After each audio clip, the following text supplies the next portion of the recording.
and GA. But what we have here is JU and GA. So the difference is just the U replaced with A. Thank you. Well. Table, kindly take note.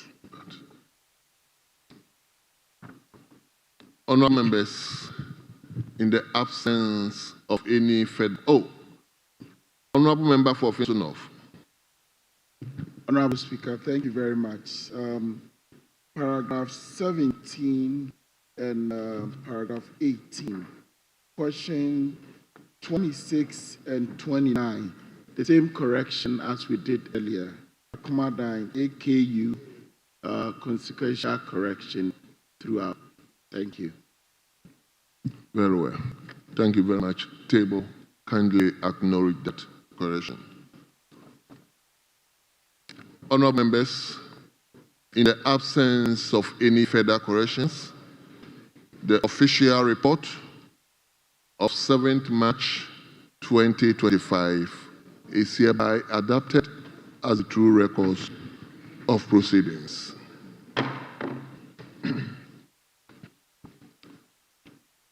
Honourable members, I understand we have in the system the 5th March 2025 edition of the official report. 5th March 2025 edition of the official report. I take it again, I understand that we have in the system 5th March 2025 edition of the official report.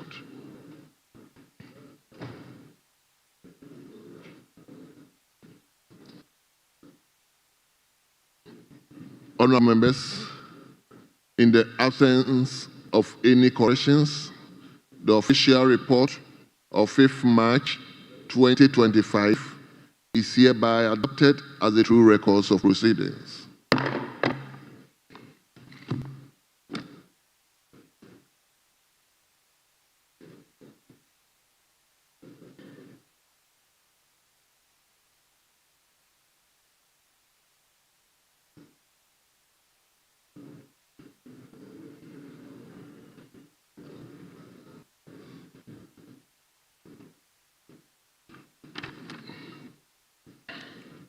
Yes. Leadership, are you moving to questions? Speaker, the ministers are not readily available, partly because we have, in the last couple of days, a difficulty with considering the main business of government, which is the debates. So the plan is that we devote more time to the debates. So we're scaling down on questions in the coming days in order to be able to focus on the debates. It's not fair to MPs to keep them here up to 8 p.m., 9 p.m., debating the budget policy and statement. So the ministers are unavailable this morning to answer those questions. So let's proceed to the debate on the budget. Yes, minority leadership. Speaker, I am quite surprised that this posture, I am not aware of this. No member in the front seat is aware of this. This is the first time I'm hearing this. If the ministers are unable to attend, I think the table office should be able to let us know by a copy of a letter indicating that they can't attend, rather than to say that what the majority leader is saying. I'm not aware of this. But, honourable members, I think, do you have the ministers around? They are unavailable, Mr. Speaker. Come again. They are unavailable, Mr. Speaker. So, minority leadership, if they are not here, Mr. Speaker, that shows the kind of attention they pay to this very important or guest house. If they've been directed or instructed to come and respond to answers, and questions, to respond to questions, and questions emanating from members who are representing respective constituencies. Then that means that they don't even respect the people they are leading. Well. So once the ministers come, we will take them on board. So we will follow the items on the line, which is statements. And even though the leader is indicating that we should straight away move into the debate, I want to acknowledge the Minister for Lands and Natural Resources to make an urgent statement before we make we move into the debate. Thank you, Honourable Speaker, for the opportunity to address this August House on the eve of the International Day of the Forest, a day globally observed to raise awareness about the importance for all types of forests and trees for current and future generations. Declared by the United Nations General Assembly in 2012, this day encourages countries to organize local, national, and international activities such as tree planting campaigns to promote forest conservation. This year's theme, Forests and Foods, aligns perfectly with our national quest for food security, improved nutrition, and sustainable livelihoods. Forests are vital sources of fruits, nuts, honey, medicinal plants, and non-timber forest products, all of which support livelihoods. Beyond this, forests provide formal and informal employment, rich biodiversity for ecotourism, foreign exchange earnings through timber exports, and climate regulation.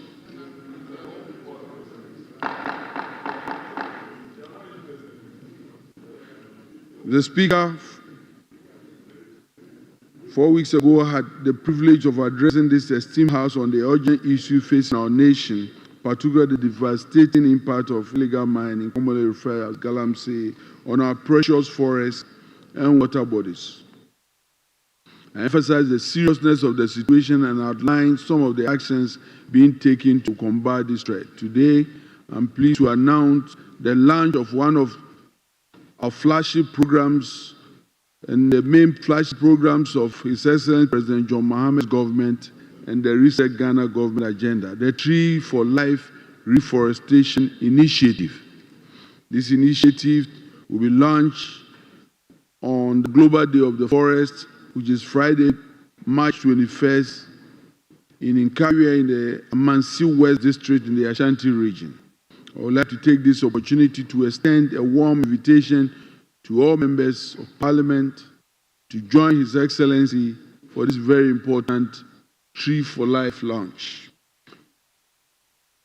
The Speaker, the Ministry, in collaboration with key stakeholders, is launching this initiative to commemorate the International Day of the Forest. As I said, this initiative will restore degraded lands, particular areas ravaged by illegal mining and other drivers of deforestation, transforming them into ecologically functional landscapes. By promoting sustainable forest management, conservation, reforestation, the initiative seeks to address critical issues such as biodiversity loss, water body pollution, climate change, environmental degradation, challenges that pose existential threat to our very existence. Mr. Speaker, this launch will pave the way for a series of activities that will include nationwide awareness campaigns on the importance of protecting our forests and environment. It will also focus on reclaiming degraded mined-out areas and revegetating them. Seedlings will be distributed to farmers for interplanting, particularly in cocoa farms. Farmers under the modified Tunja system will be encouraged to cultivate food crops in degraded forest reserves. In less degraded areas, enrichment planting will be employed to restore forests to their original state. The initiative will also recruit the youth as forest champions to provide services such as land preparation, tree planting, and maintenance. The private sector will play a significant role by planting over 7,000 hectares of trees during the rainy season. The trees to be planted will include fruit trees, timber, amenities trees, and multi-purpose trees. Mr. Speaker, following the launch, the President will lead the nation in a massive tree planting exercise dubbed Make Ghana Green Month in the first week of June. This exercise will continue throughout the month and into July, allowing all Ghanaians and our other nationals to participate in tree planting, taking full advantage of the rainy season. Mr. Speaker, I take this opportunity to invite all of you members of Parliament, state and non-state access, school children, students, and the general public to support this initiative and participate in the upcoming events. The Forestry Commission and other institutions have already begun arrangements for seedling production and supply, ensuring that required seedlings will be available in adequate quantities. Mr. Speaker, once again, I hope you join us for the launch and the implementation of the Tree for Life Reforestation Initiative to commemorate the Global Day of the Forest and make Ghana green once more. I thank you very much. Thank you very much. Honourable members, this is a very important statement, and I may invite one, then I come to leadership. So, Honourable Member from Preso. Thank you very much, Mr. Speaker. Mr. Speaker, I want to add my voice to the statement ably read by the Minister responsible for lands and natural resources. As a country, it's important that we protect what I call a national asset. Ghana forest is a key national asset that ought to be protected at all costs. And so the World Forest Day affords us an opportunity to look at how we are reserving our forests and what steps we are taking to protect them. And so it's important that as members of Parliament we participate in this in the International Day of Forest. Mr. Speaker, it will interest you to note that on the African continent, Ghana has one of the highest deforestation rates, in Africa. And on an annual basis, we lose close to about 135,000, or we have lost close to about 135,000 hectares of forest on an annual basis. And some of the activities that have led to these laws, Mr. Speaker, is quite obvious. Illegal mining, galamsey activities, people engaging in unsustainable agriculture, and logging of trees without the proper permits and all of that have contributed significantly to this. And as a country, we seem to be losing some of our major forests, like the Tiwa Forest, like the Kakum National Park, like the Mole National Park. They are all under threat. And so I like the importance that the Minister is placing on this day, and I'm urging colleagues that we should all get involved. There's been several efforts by successive governments to improve on our forest reserves. Some policy initiatives like the Ghana Forest Protection Plantation Strategy. In 2021, young Minister Abu Jinapo launched a project that aims to plant over 100 million trees by 2030. These are all initiatives aimed at restoring our forest. And it's instructive that the current minister is continuing on this path. I urge him to do more. I've seen his exploits in Kumasi, he's been to Ashanti region, and all of that. The galamseyers continue to destroy our river bodies. The galamseyers continue to destroy our forest. And I'm praying that the minister clamps down on them. Just to add that in recent times, I've seen the minister recruit some young men, water police, who will be protecting river bodies, will be protecting forests. Mr. Speaker, what somebody asked on social media is that if able-bodied military men could not protect our river bodies and protect our forest reserves, what is this young man going to do? But probably maybe in the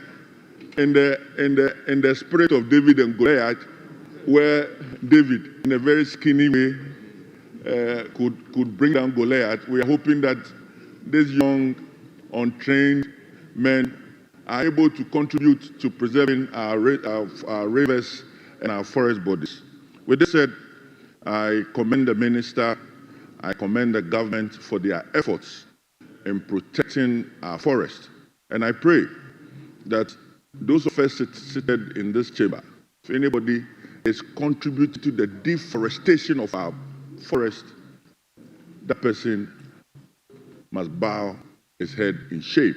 Thank you very much. Yes. Thank you very much, Mr. Speaker. Mr. Speaker, I want to add my voice to the call for members to effectively participate in the tree planting exercise. Mr. Speaker, we all agree that when the last tree dies, the last man dies. I would want to humbly make a suggestion to the minister in tandem with what the earlier speaker said, that we have had several occasions where there has been this exercise, tree planting, furores, etc., going on. But in the next year, we find that many of the trees that were planted get, withered away. So if the minister could take into consideration making this tree planting exercise a competition among schools, districts can carve areas where students would, plant trees. The next year, any school which had its tree coming up very well, protected, would be rewarded during the 6th March or any event of that sort.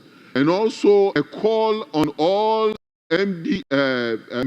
ministers, MPs, and also chief executives who are yet to be appointed to all put themselves to it, because it is very, very, very important for all of us to ensure that trees are had in our various areas.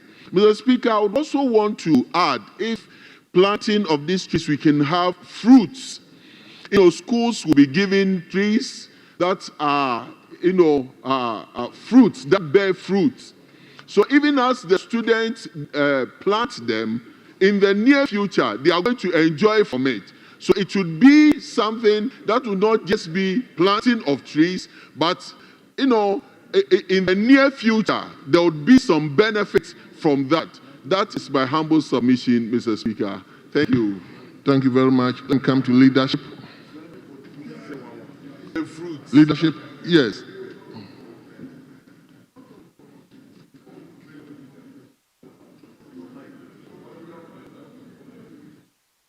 I said 1-1, then I come to leadership. So, Honorable Jerry, I said earlier 1-1, then leadership. So, you can yield it to anybody within the...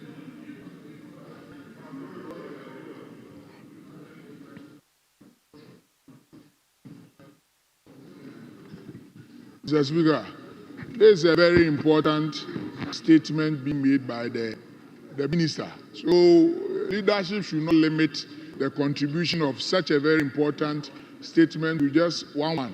It's an equally important thing. Mr. Speaker, thank you very much for the opportunity to contribute to the statement made by the minister.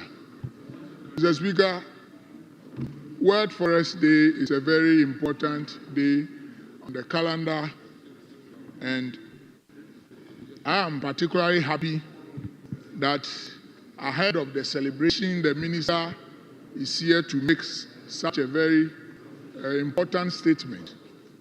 Mr. Speaker, over the years, every year, when we are just celebrating it, we make so much noise of planting trees and all the other noise that we can make about it. But Mr. Speaker, it is not enough just to be planting trees.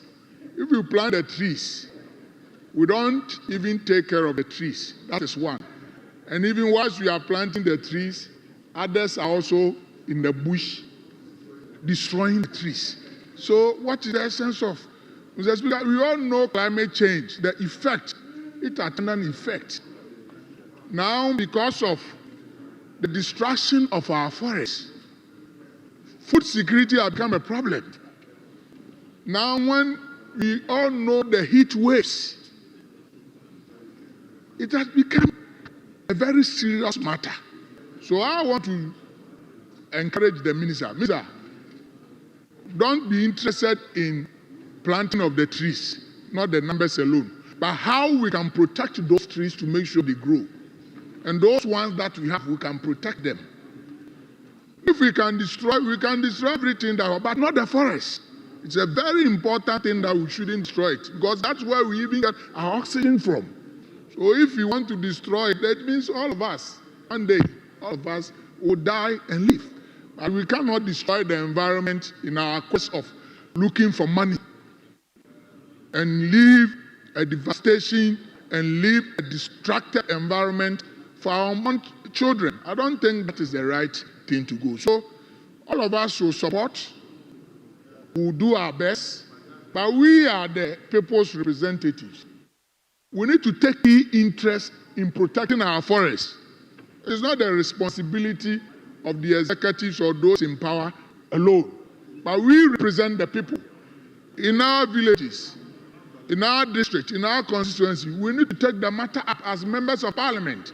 That is why it's important for us to even be involved in climate issues. We have to join hands to deal with matters that can destroy our environment. So, Mr. Speaker, I want to thank you for the opportunity, and I want to encourage the minister that whatever it takes, whatever resources that he takes to provide members to go and protect and make sure we do the right thing, he shouldn't shy away from that, but make all those things available so that we can also support and all of us to protect our environment. So, Speaker, thank you very much. Thank you very much. Yes, let me give the opportunity. Let me give the opportunity to Deputy Minister for Works and Housing. Leadership, please, I'll come to you. Let me. Yes. Thank you very much, Mr. Speaker.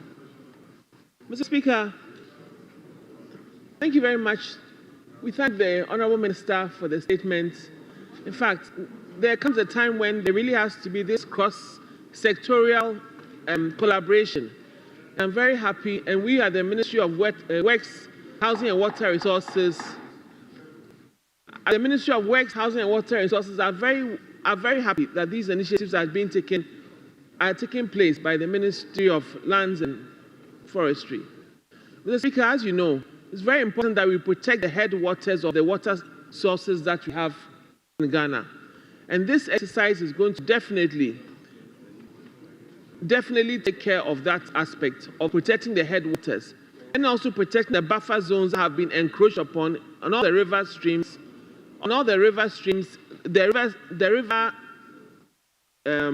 areas, let me put it that way, in the country. It's very important that we take them one by one and we do that. Much as we are trying to support with other activities, as in getting the river, the water, the young men who are going to protect the river bodies and all that, I think that their role should not only be towards the galamsey, but they can also play a dual role in protecting the tree species that will be planted by these riverbeds. It's very important that they are protected. Otherwise, you see that you'll be planting them, and yet the survival rate will be very low. We really need to do this because in the previous administration, yes, there was a greening Ghana, and some of us really took it very seriously because we already have global biodiversity areas in the constituencies, and we wanted to make sure that we could enhance them and even make them a bit more dense, let me put it that way. So I will encourage everybody to do that. Mr. Speaker, talking about forests, Just look at the construction industry in Ghana. You realize that we do use a lot of timber resources for our roofing, for our formwork, and other parts of the construction of all our buildings.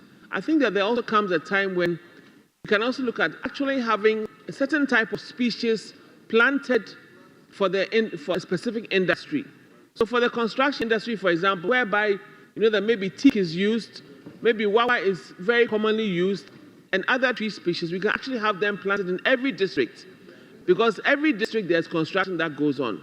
This should be an intentional program at the Ministry of Lands and Forestry in collaboration with Works and Housing and Water Resources. And I believe that when that happens, we'll have a dedicated sources of timber to be able to use in the construction industry. Otherwise, as we are growing on one side, we'll be chopping off on another side. But we know the species that we need for the particular industries, and we should be intentional about planting those kind of species.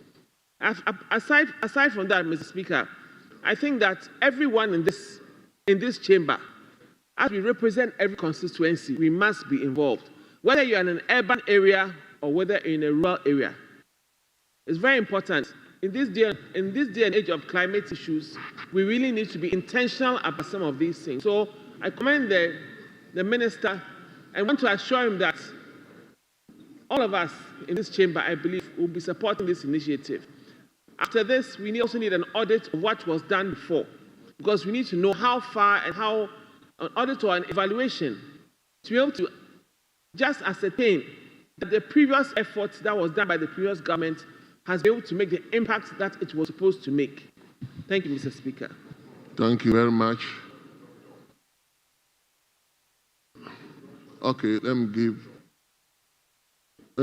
a Honorable Collins Dauda. Thank you very much, Mr. Speaker. Mr. Speaker, first I'll commend the Minister for Lands and Natural Resources for this effort. Without this, we will all die. And therefore, it is important for all of us to get involved when it comes to developing forests and also protecting the existing forests. Mr. Speaker, Ghana has lost a lot of forest cover.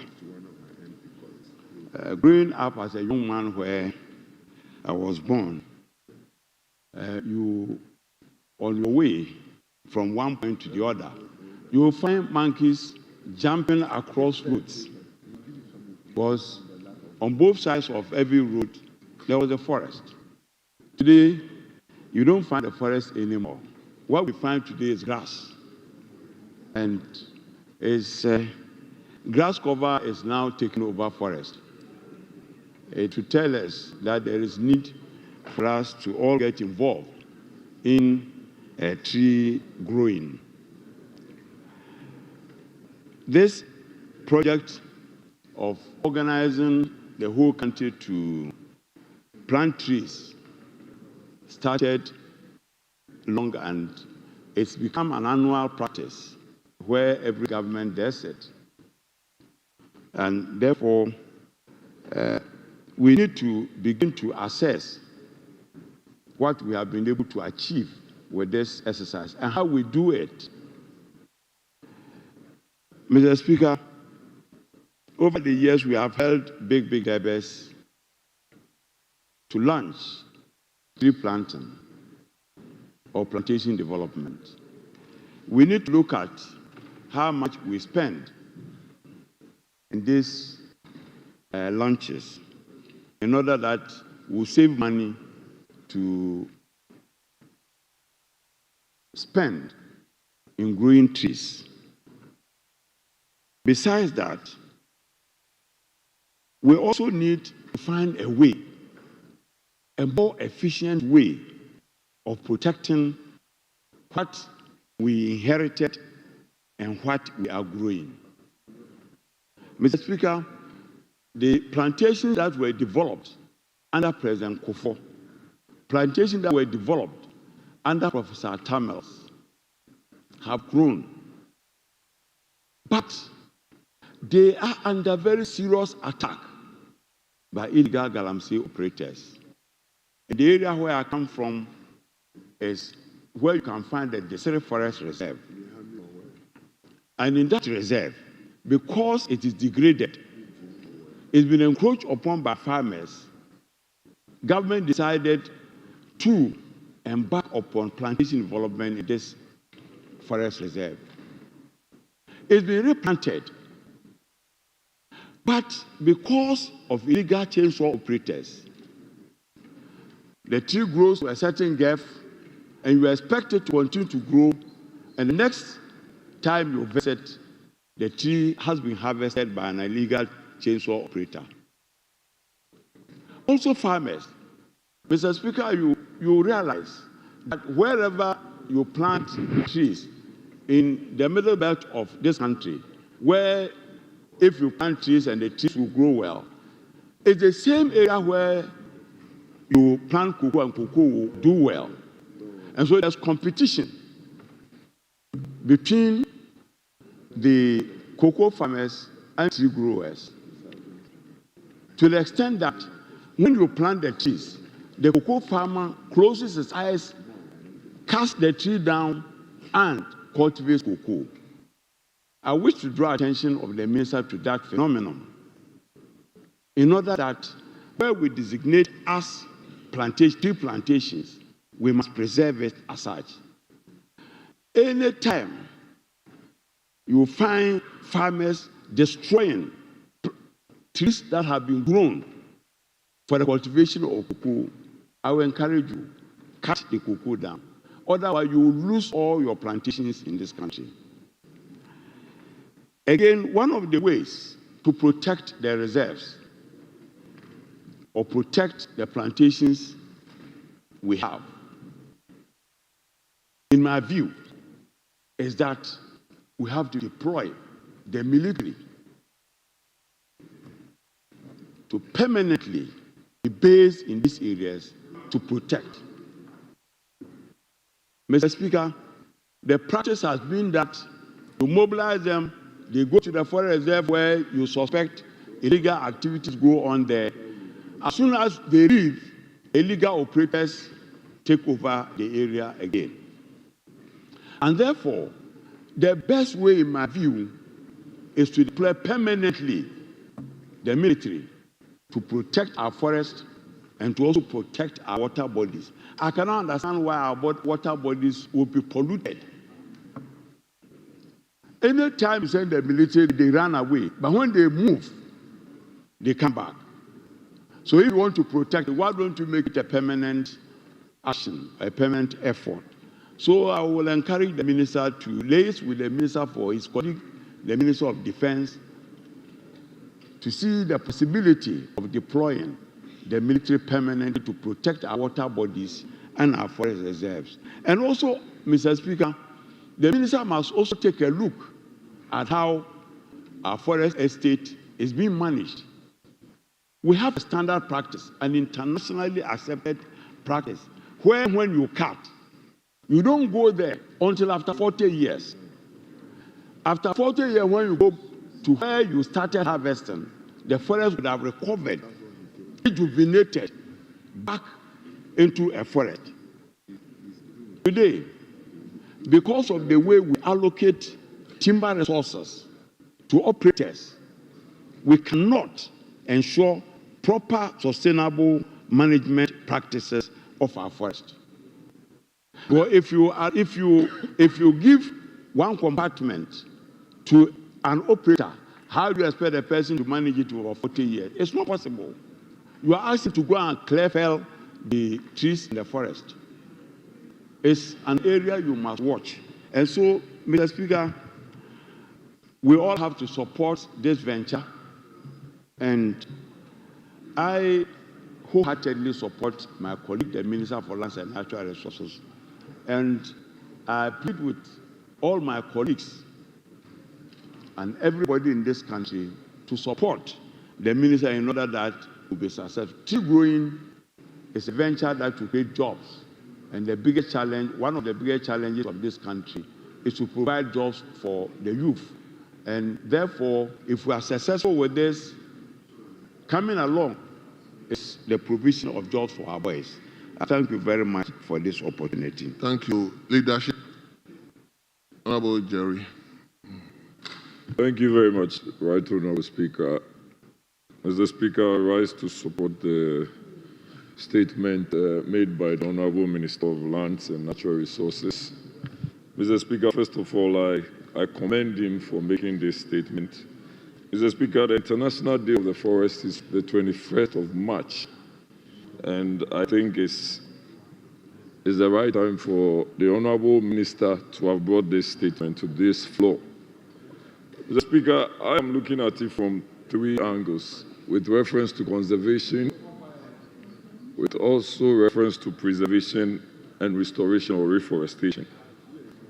Mr. Speaker, socially, what we have to do as Parliament of Ghana and as Ghanaians is to, first of all, intensify the education on tree planting.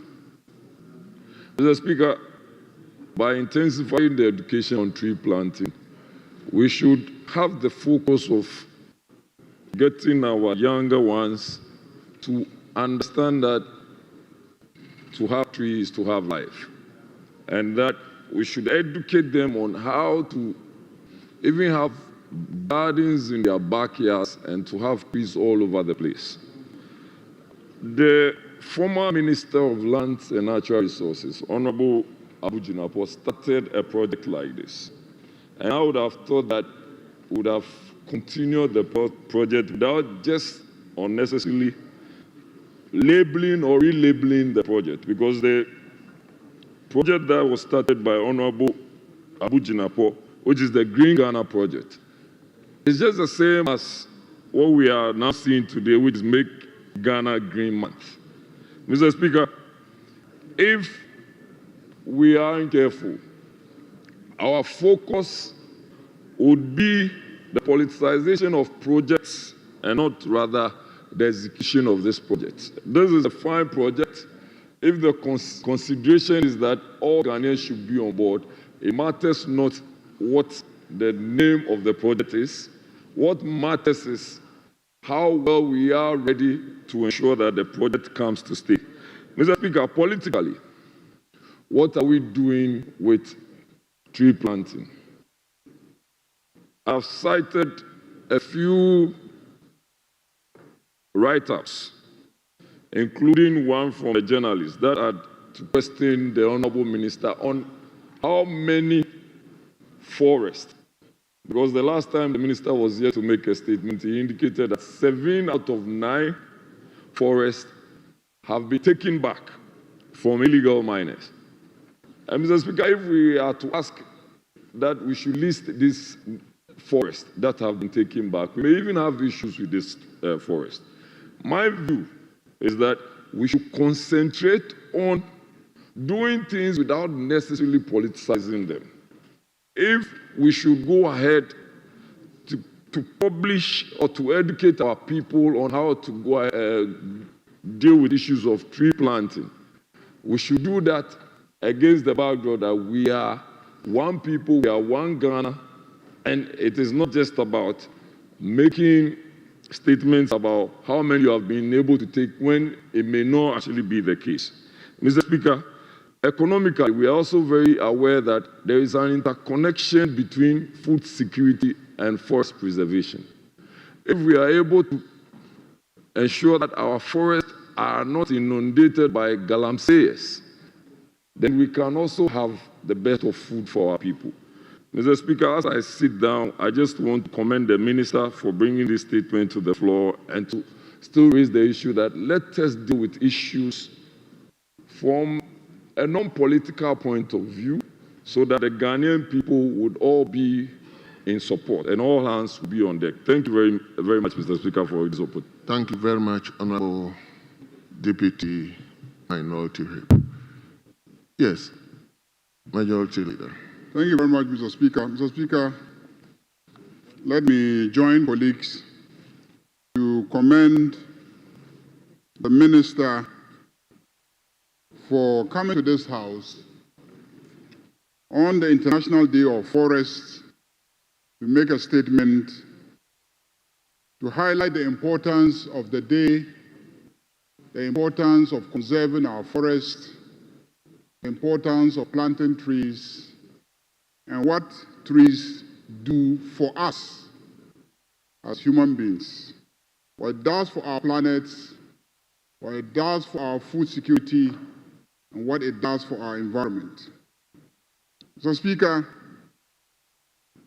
I think that in the last 1 week, this minister has been here a couple of times, and the theme of major policy communications that have been made have bordered on trees, the protection of our forest from illegal mining activities, and, Mr. Speaker, even legal mining activities. And I say legal mining activities because just a couple of days ago, the President directed the Minister for Environment to lay in this House a legislative instrument that would take away the power of the President to authorize mining in forest reserves. This clearly demonstrates the commitment of the President, John Dramani Mahama, to preserve our forest. And so he has no problem with taking away the power vested in him by this House to grant concessions for mining minerals in forest reserves. Mr. Speaker, this is a significant milestone in the effort of government to protect our forest reserves. But so much damage has been done to our forest due to illegal mining activities, and in some cases, legal mining activities. But, Mr. Speaker, when I was Minister for Environment, Science and Technology, I visited one of the big mining companies in this country. They took me to an area where they were engaged in open pit mining, and I saw huge excavations and disturbance of the land. I was worried as Minister for Environment. Then they drove me several kilometers to another location where I saw a thick forest. And we alighted. And they asked me what I saw. I said, I see a forest. And they told me that where I was standing was mined the same way where I went to earlier on, where huge excavations took place, that's how it was. And after mining, they took and implemented a restoration program, and they achieved this thick forest that I am seeing.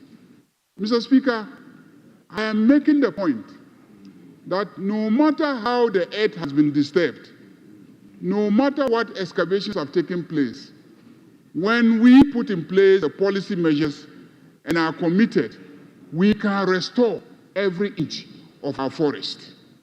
We just need a coordinated, strategic plan that we will be committed to and implement, and we can restore every forest that we have lost.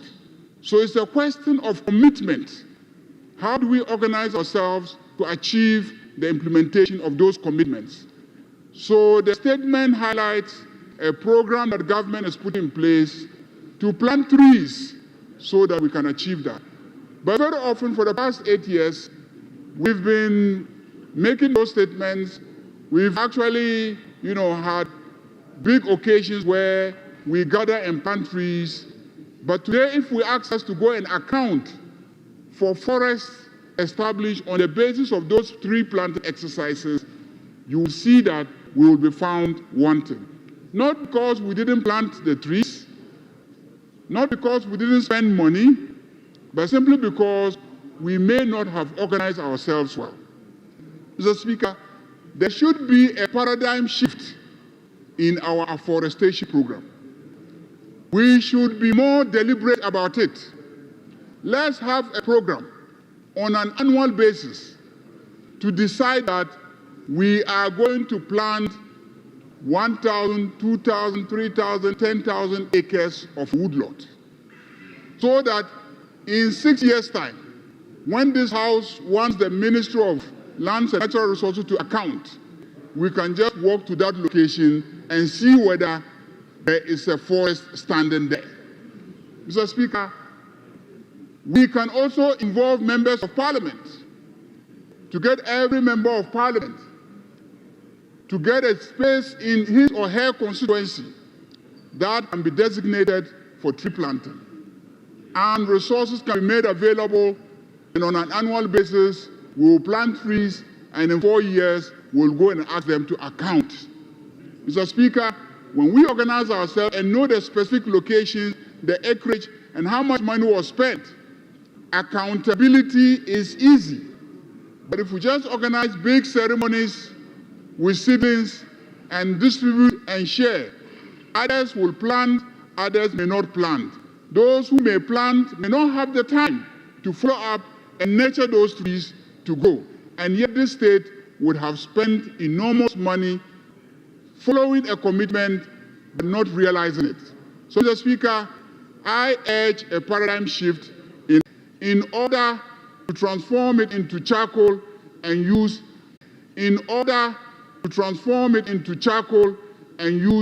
as energy.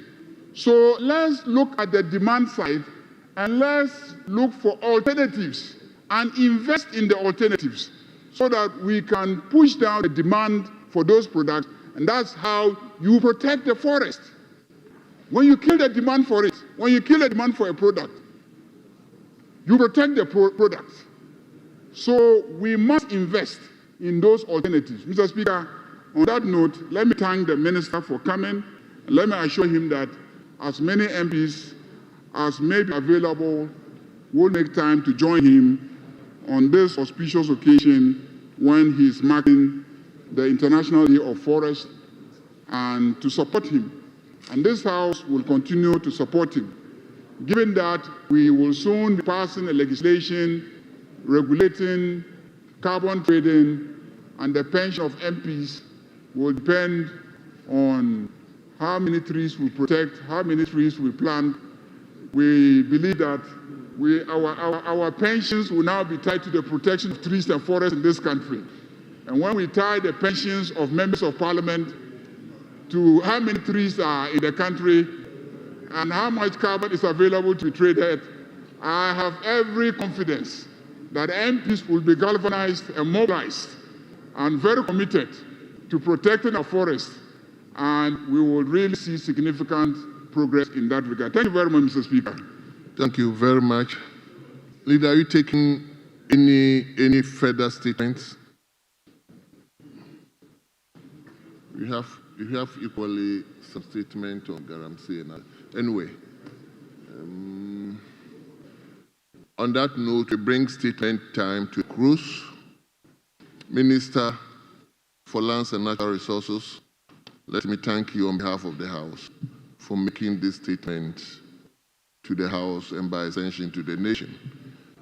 Honorable members, before we move to the next item, kindly indulge me to acknowledge at the public gallery, which is full of our own children who have come all the way. If I look at where they are coming from Efutu, from Komenda, from Gomoa, from Abra, Asibu, Kwamankese. So they've come all the way to come and see how Parliament is being conducted. So you are welcome.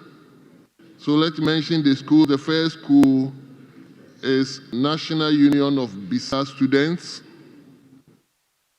National Students of Bisa Students. They are being led by Tofik Adam, who is a former president of the school, and the school is located at Efutu. The minority leader's constituency is not here. The second school is Akwanda Catholic Basic School. Akwanda Catholic Basic School. They are being led by Pa Akwesi Akins, who is a teacher, and the school is located at Commander Edina Eguafo Abrim. Commander Edina Eguafo Abrim. I guess Honorable Samuel Atamel's constituency, Yes, he's not here at the moment, so you are welcome. The third school is Ashfield School. Ashfield School.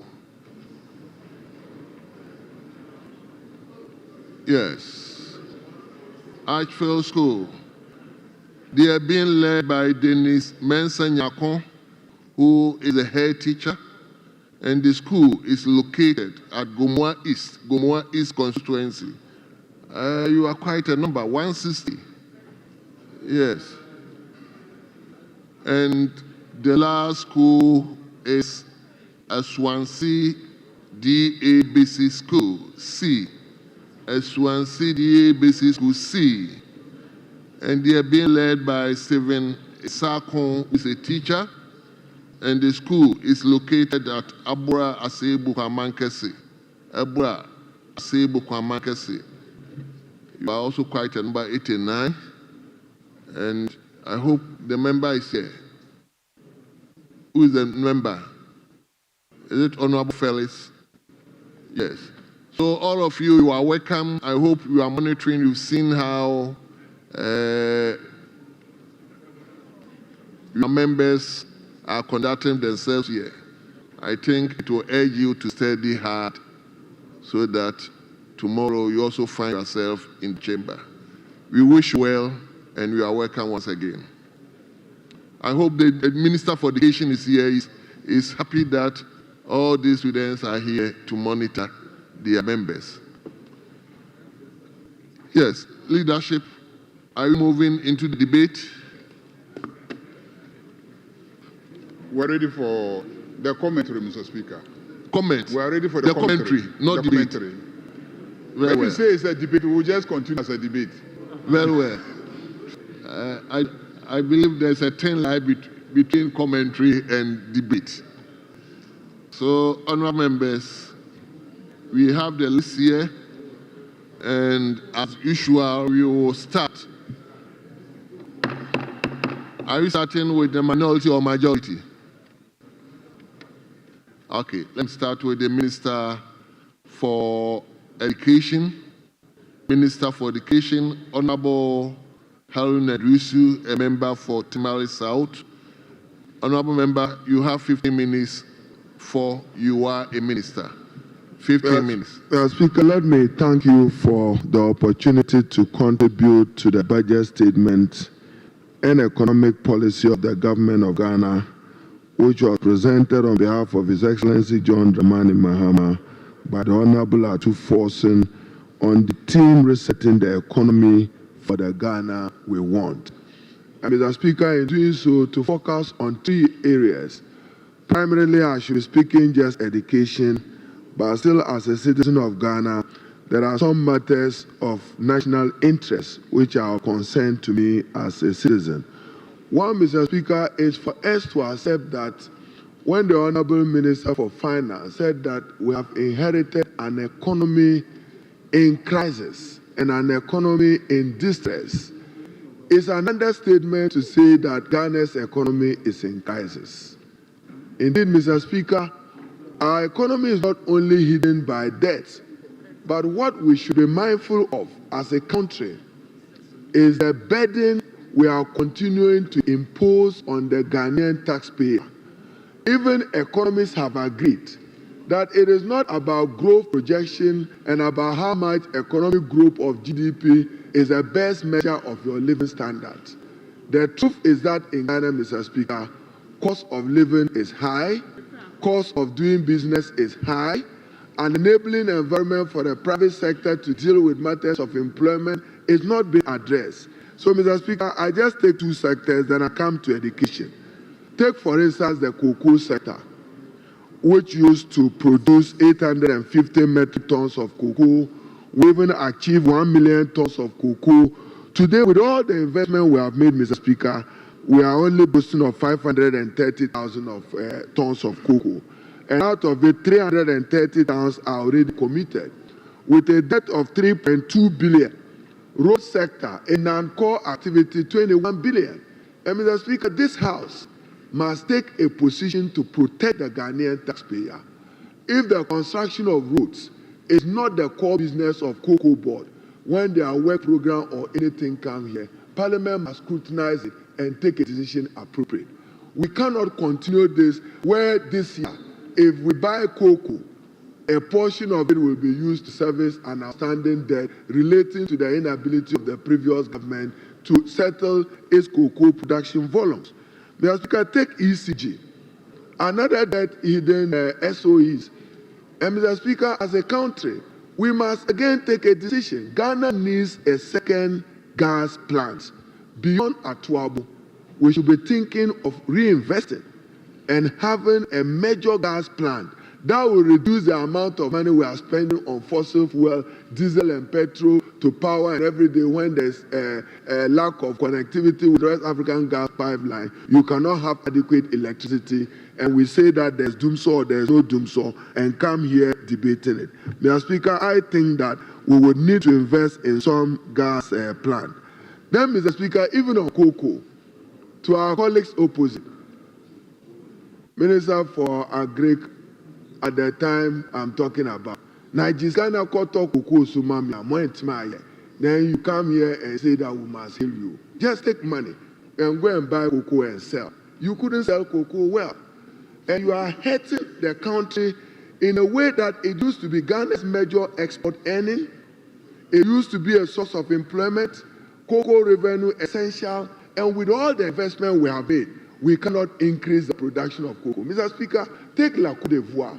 A country hit by war can do better than Ghana in the production of cocoa. There is something fundamentally wrong with our country. That is why it needs a reset. Then, Mr. Speaker, let me mind my own business and talk about education. It is the future. And Mr. Speaker, we need to invest in quality, equitable, inclusive education. That President Mahama will do. But he would have to double, as he is seeking to double, investment in the education sector. About 1.2 to 1.5 billion will be required in the educational sector. Mr. Speaker, UNESCO is reporting that Ghana is doing well in terms of access to higher education and tertiary education. But the problem is lecture theaters. Students are put in clusters. We're busy implementing free senior high school. We did not prepare for their absorption into institutions of higher education. That requires major heavy investment in the tertiary institution to accommodate the exponential increase.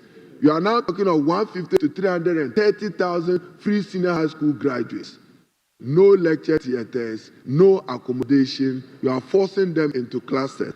Mr. Speaker, it is for this reason that President Mahama and the Minister for Finance is uncapping the GET fund to free resources. But Mr. Speaker, I should admit that even with the uncapping of GET fund, the resources will not be enough, because it comes handy that when you have uncapped resources of 4.1 billion and you have to spend 3.7 billion on free senior high school, it means that you will not have enough to invest in infrastructure in tertiary education.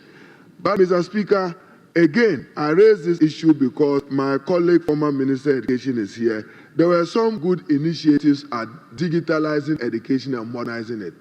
About $365 million spent on laptops.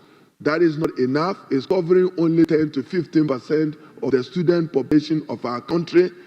The laptops are not fully in use because the component, either charging or battery system, has to be fixed enough. We need to do something about it. And then, as I said, value for money for the taxpayer. Then, Mr. Speaker, I come to almighty free senior high school and to assure this august House that, as President Mahama indicated, free senior high school has come to stay. Mr. Speaker, there is no decision, and there will be no decision by President Mahama to end free senior high school. In fact, Mr. Speaker, according to an author, Boatima, she says that it's the most aggressive reform in education in Ghana. But Mr. Speaker, we've just ended a National Education Forum where we had over 5,000 stakeholders participate in it and have raised critical questions. Some of the findings and recommendations of the Education Committee, Mr. Speaker, I'll bring back to this august House. For instance, free senior high school. Why must every student pass? You have a system where when you do educational assessment, maybe you have aggregate 25, you have aggregate 30, you have aggregate 35. It makes no distinction as to respecting assessment. Everybody passes. The train is on, and the train is on so long as you are entering free senior high school. So stakeholders have raised the question of what our colleagues in government did was to expand the definition of free compulsory universal basic education to include free senior high school. That is your new definition of it. Go to the Constitution. The Constitution defines free compulsory universal basic education. And Mr. Speaker, universally, everywhere in the world, basic education is preschool, kindergarten to primary school to junior high school. Only Ghana had the novelty. Yes, it has an advantage. You are producing a literate population. But questions have been asked whether we should not establish an educational trust fund and provide that those who can pay, and those who cannot pay, through a means test, you can determine it. But to assure the country, Mr. Speaker, that we work to improve the quality of free senior high school. So the essence of a research and a review in free senior high school is to improve its quality and de-emphasize quantity, that we are just producing people for that purposes. Mr. Speaker, we need to revolutionize investment in digital education, and we will do so through some investment in that aspect of our educational provision.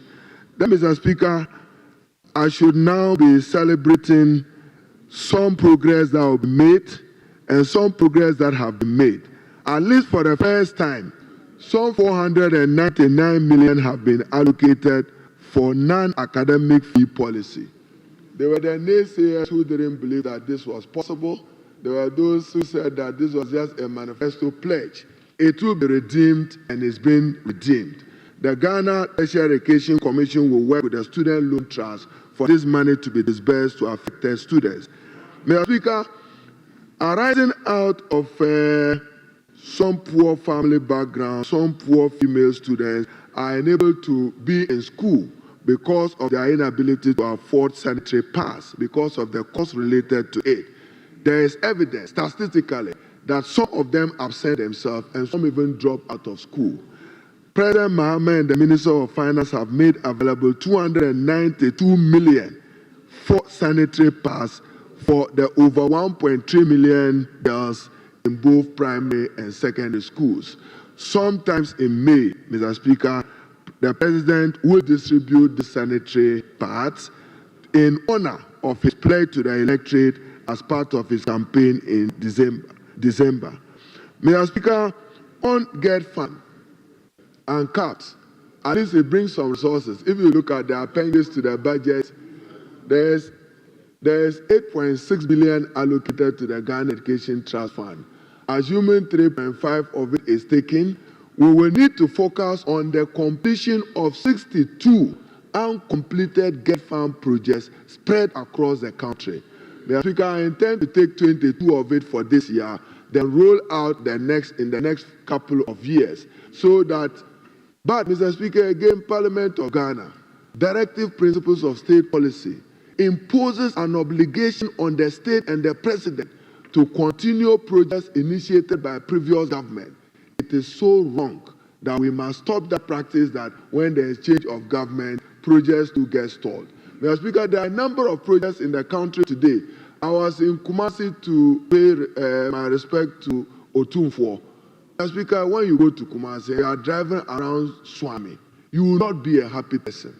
When you go to Takoradi, they are interchange, you will not be a happy person. The La Polyclinic, you will not be a happy person. So when we say that you had no superior debt management, Ken Ofori used to stand here, Mr. Speaker, at the time I was here. We used to caution you that he doesn't have superior debt management strategy. What happened to your Fiscal Responsibility Act? I remember Chairman Kwarting, even in some of the meetings and openly, being critical. I will recognize that. I have enjoyed recording with you that we said that, no, this was not the way to manage the economy. What it means, Mr. Speaker, with those stalled projects is additional cost to the state, additional cost to the taxpayers, because for 1.5 years, you have stopped the running of all those projects, even including Tamale Wale Bolgatanga Road, have been stalled because of debt exchange, because we cannot pay external creditors and others.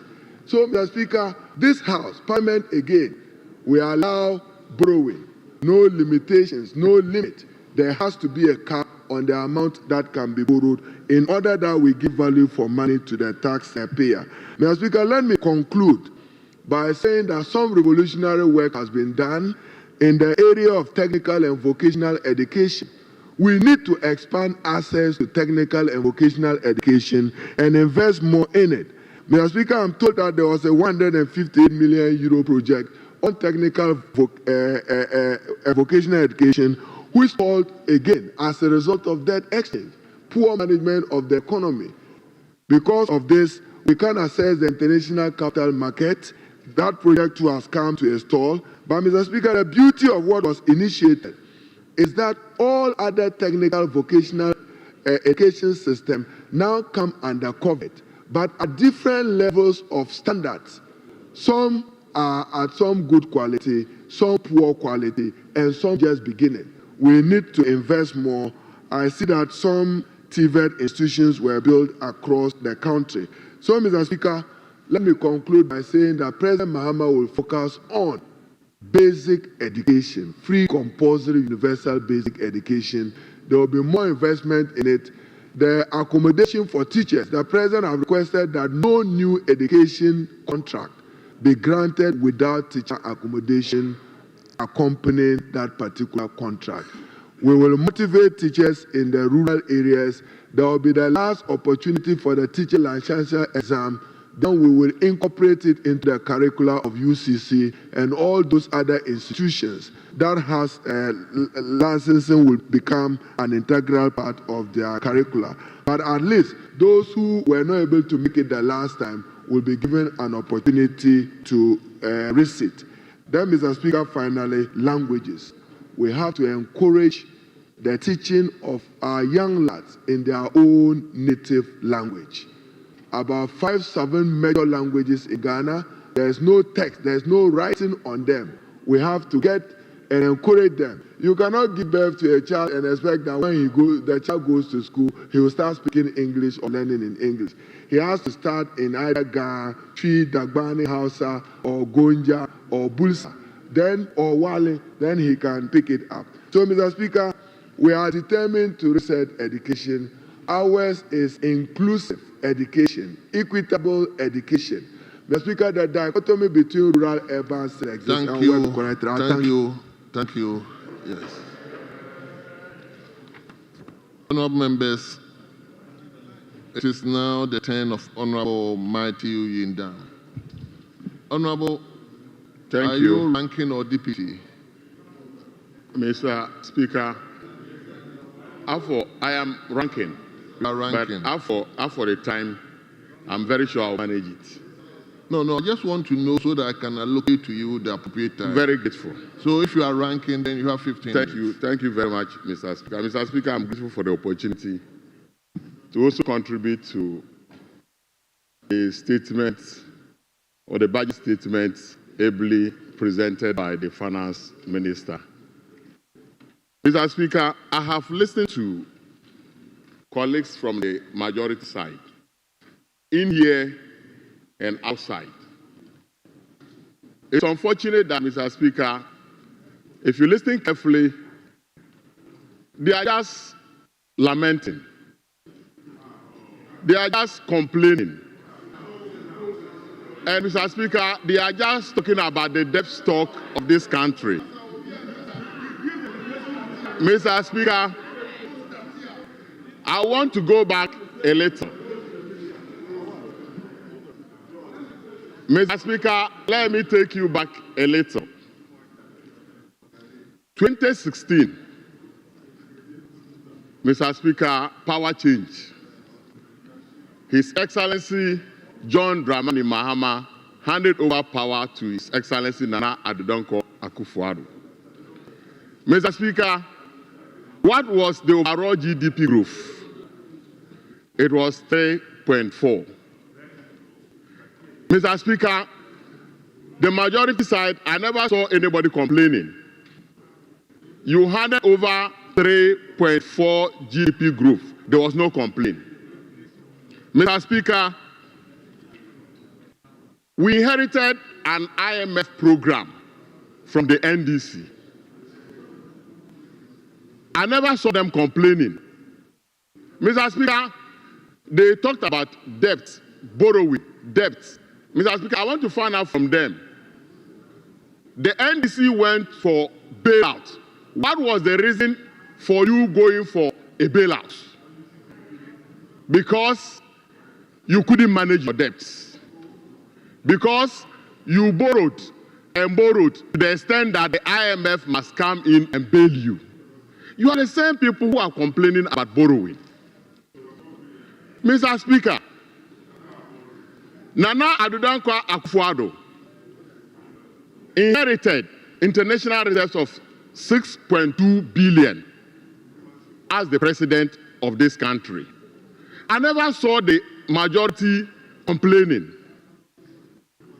I never saw that, Mr. Speaker.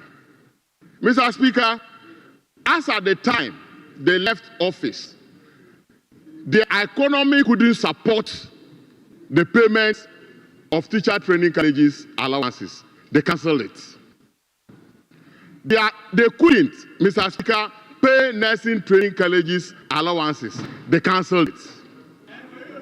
And Mr. Speaker, today, their budgets and the documents that we are debating today, clearly, Mr. Speaker, tells us that we have given them a better economy than they left us in 2016. What is the current overall growth in this country? As we speak, Mr. Speaker, is 5.7. 5.7 is better than 3.4. That is the kind of inheritance we've given to you. That is the overall GDP. Mr. Speaker, it is true we've given you an IMF program. It's the same IMF program we inherited. So if we give it back to you, I don't see the crime in that. Mr. Speaker, the international reserves that we left is 8.9 billion, better than the 6.2 that we inherited. Mr. Speaker, so why are you complaining? You need to fix it. You don't need to complain. Mr. Speaker, as we speak, if you take the budget, you have allocated 207 million to support teacher training colleges allowances. That tells you that the economy that you have inherited is strong enough now to support the payments, because you couldn't do it. So if the economy was weak, there's no way you were going to pay. Mr. Speaker, you are going to pay nursing training colleges allowances. It tells you the economy you have inherited is not bad. Mr. Speaker, just like the Minister for Education said, this economy is supporting free secondary school education. Mr. Speaker, this economy is supporting free secondary school education. And I'm happy you have given us assurances. We hope that next year by this time you don't give us a budget and then you say you have cancelled some kind of allowances in that budget. We strongly support you. Mr. Speaker, I listened to the Finance Minister, and he is saying that the growth rate of 5.7 is a galamsey growth. Mr. Speaker, I'm sorry. If you take, Mr. Speaker, if you take the budget, page 43, Mr. Speaker, this is what the Ghana Statistics Service is saying. Mr. Speaker, provisional 2024 GDP statistics published by the Ghana Statistical Service yesterday. Mr. Speaker, this is not Amin Adam speaking. This is not Abena Ose Asare speaking. Yesterday, 10th March 2025, indicated that overall GDP growth grew by 5.7% 3.7% as compared with the 3.1% growth recorded in 2023. The key drivers, Mr. Speaker, key drivers are information and communication, construction. These are the two main drivers that I've mentioned. First two, before, Mr. Speaker, mining and quarrying. So, Mr. Speaker, information and communication percentages are 15.8.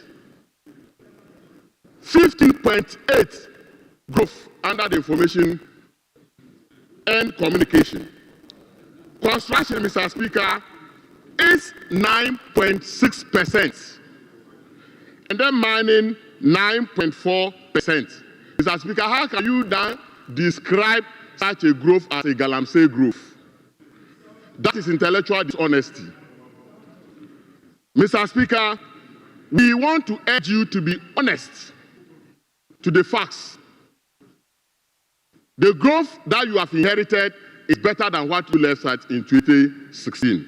Mr. Speaker, let me take you to page 103, which I think is a very laudable idea, but the way you captioned it, I have a difficulty. Just like the Minister for Education said, we all encourage that projects must not be abandoned because they've been change of government.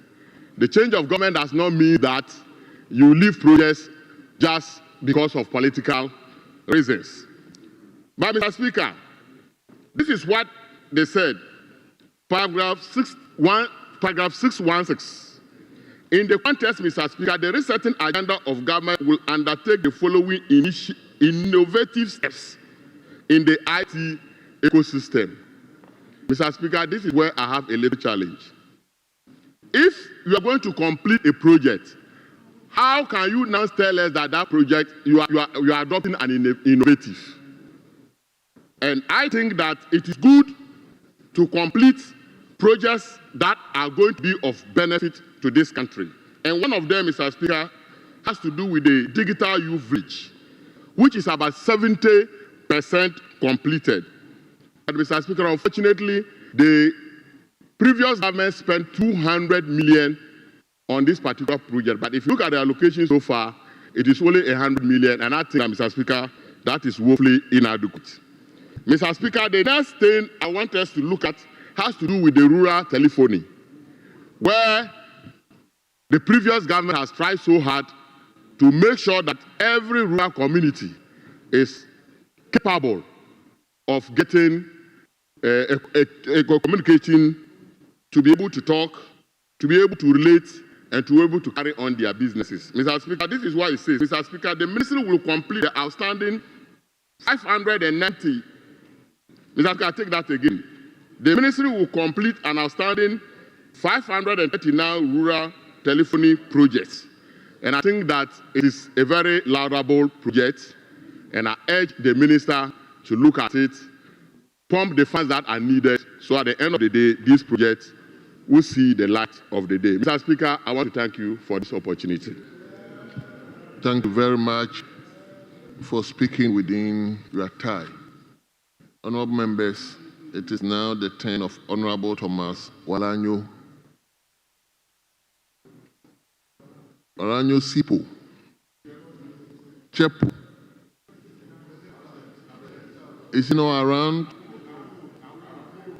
Then let's turn to, is he around?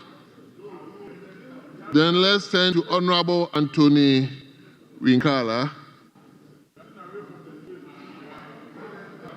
Honorable Anthony Winkala.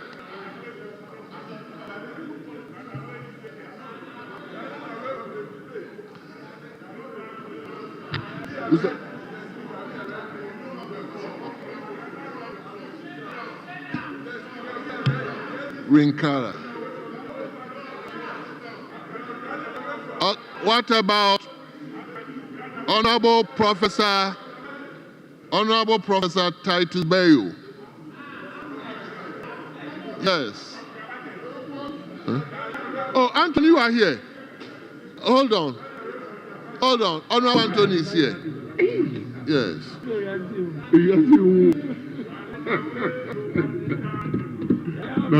School movement.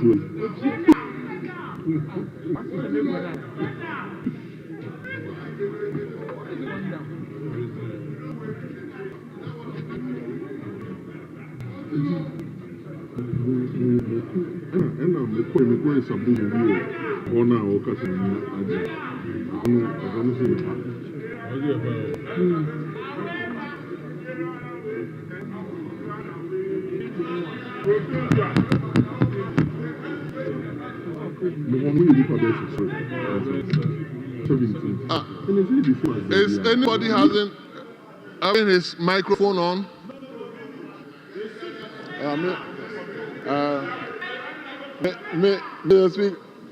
Mr. Speaker, I think you called 2 on their side, or 3, and they were not in the chamber to even debate their own budget. They are running away from their own budget. So, Mr. Speaker, our next person is ready. So when you call on their side and they are not ready, then the other person too is not ready. Mr. Speaker, give it to us. We are ready to comment on it.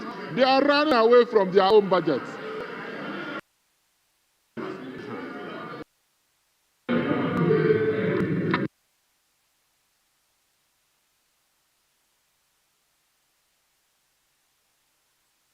No. Yes.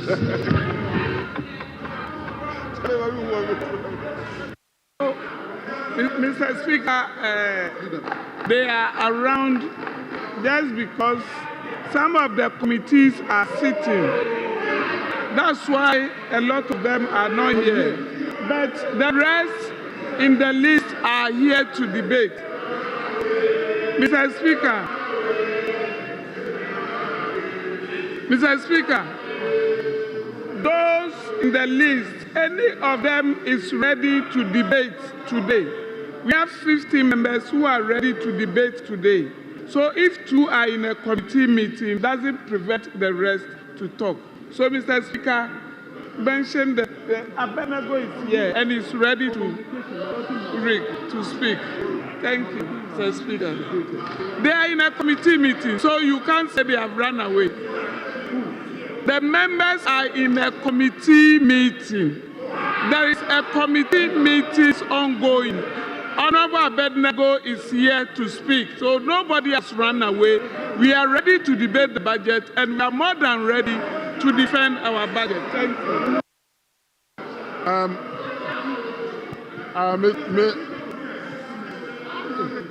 Mr. Speaker,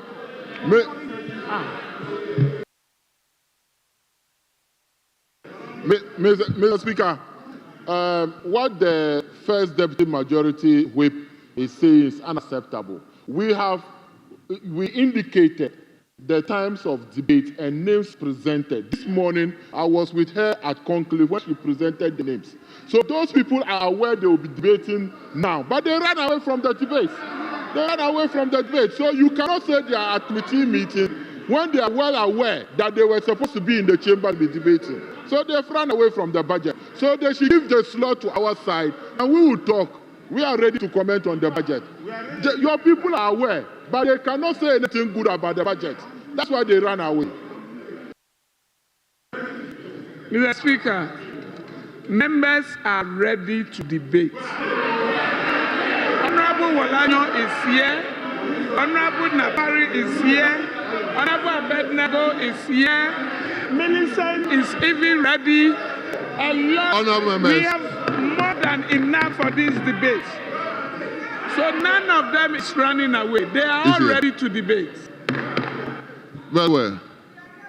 I understand Thomas Walanyo is here.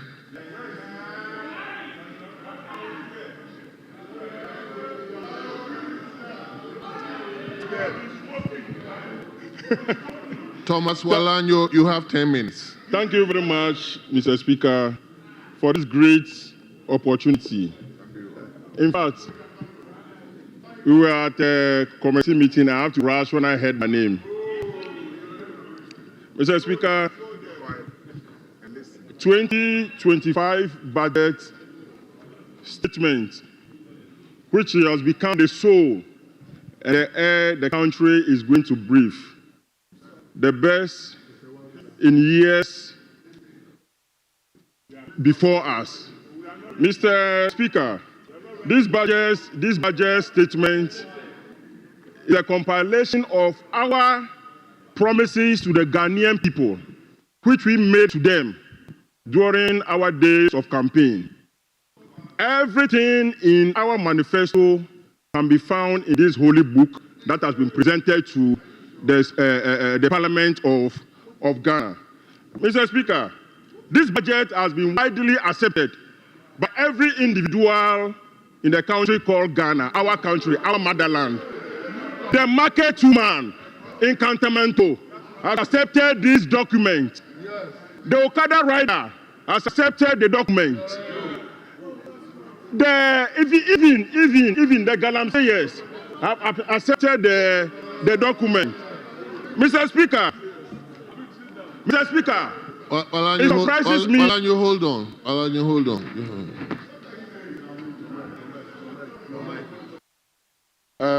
Mr. Speaker, the member should be guided by the rules of comments.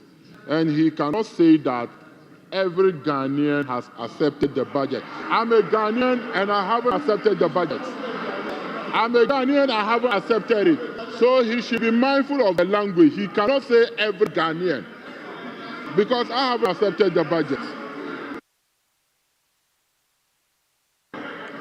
Yes.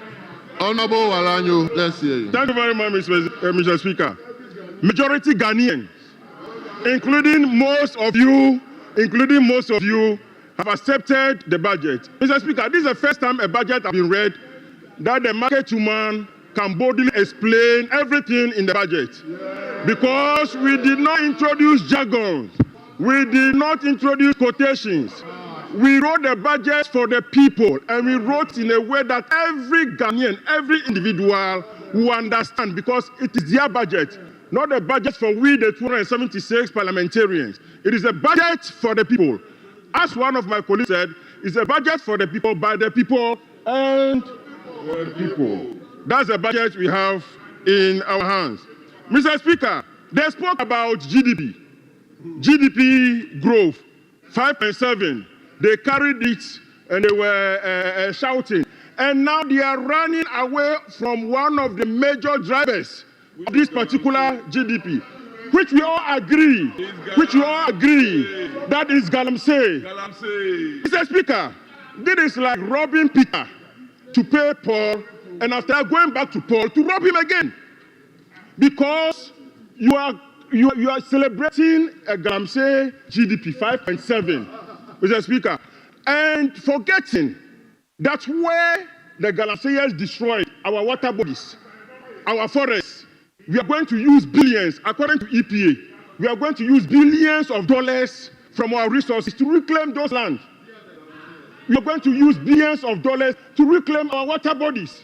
And this is what they are celebrating. Mr. Speaker, aside this 5.7 growth, which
Mr. Speaker, 10,000 people are going to benefit.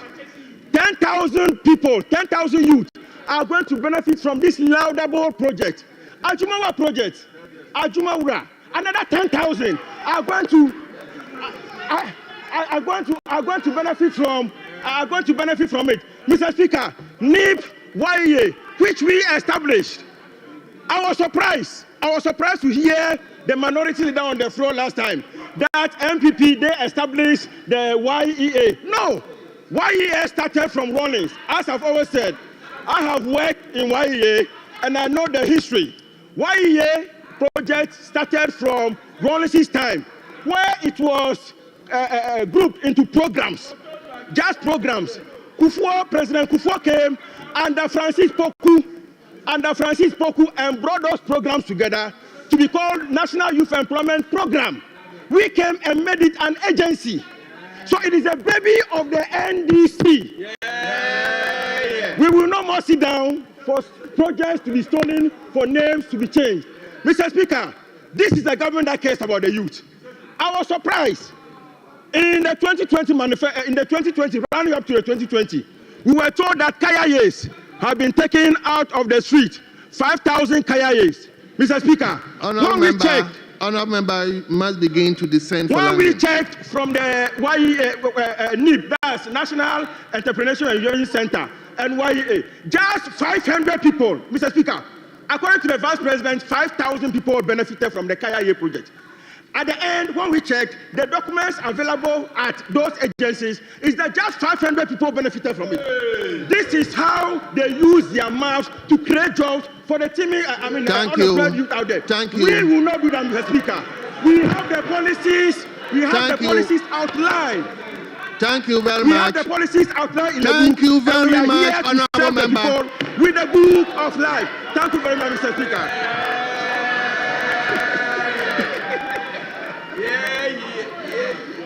Honourable members, it is now the turn of Honourable Dr. Brian Echampong.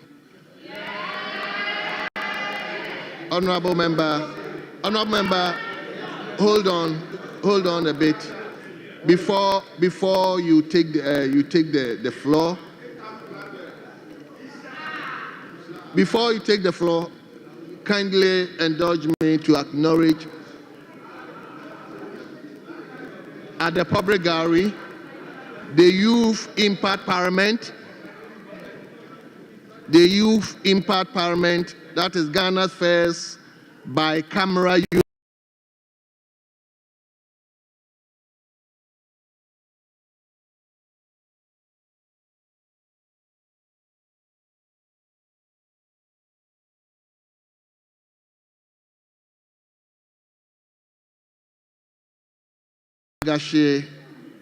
Vigo.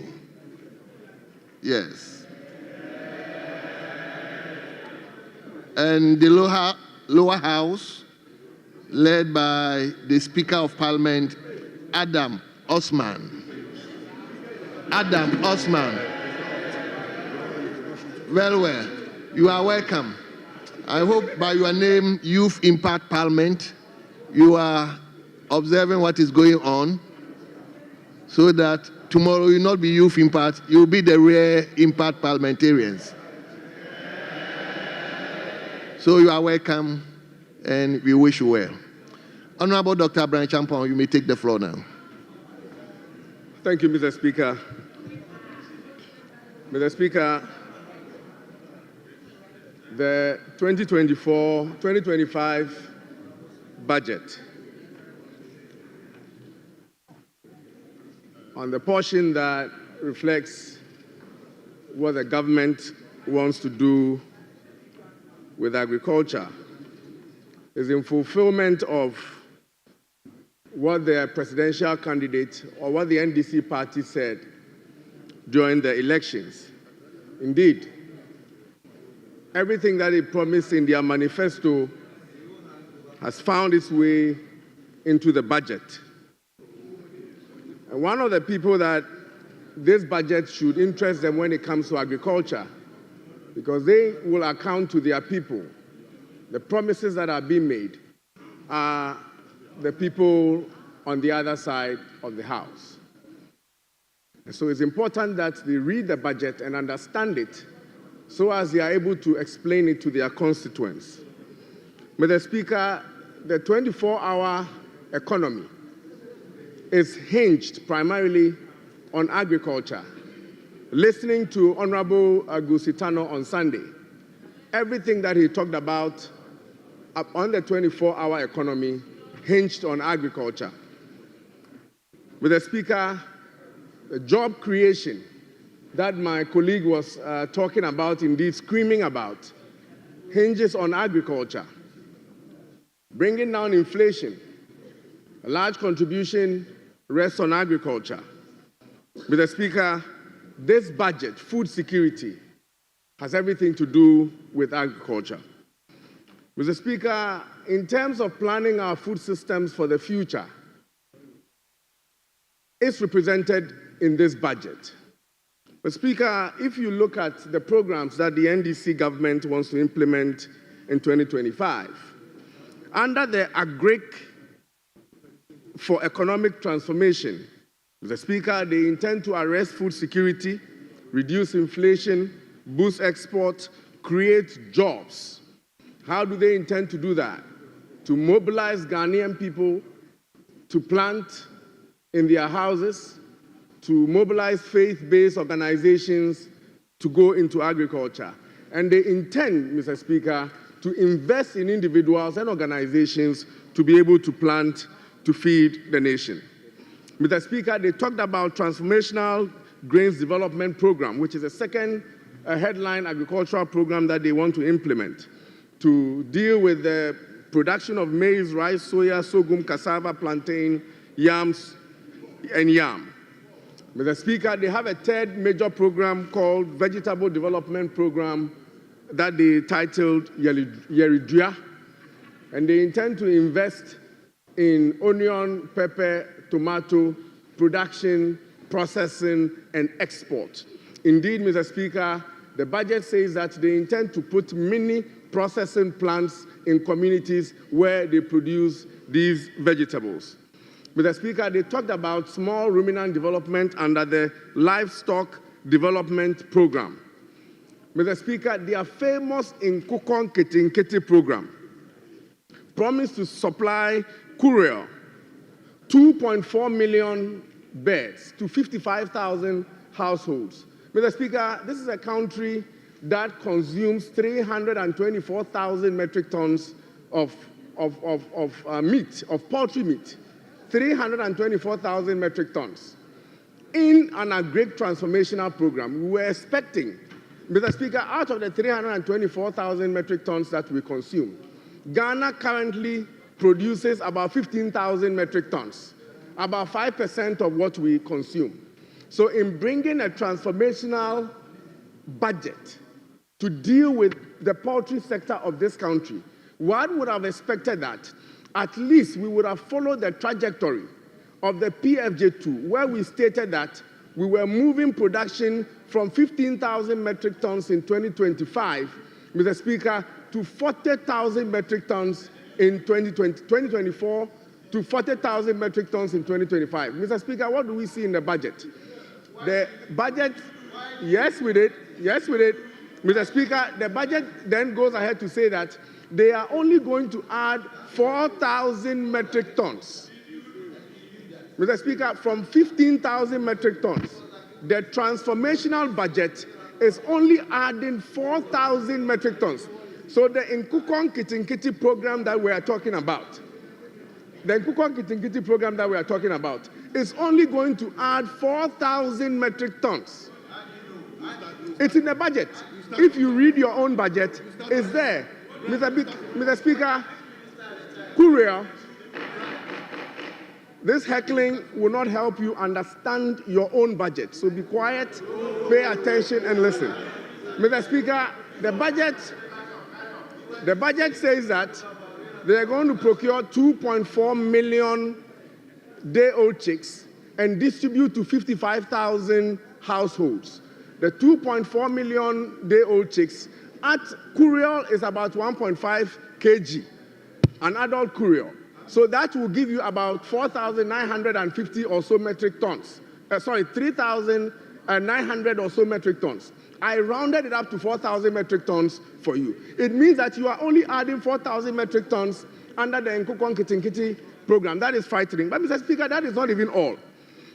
All the lofty programs, and that is where I want you to pay attention, Honorable from Afam Place, all the lofty agri programs that gave the nation hope and promise.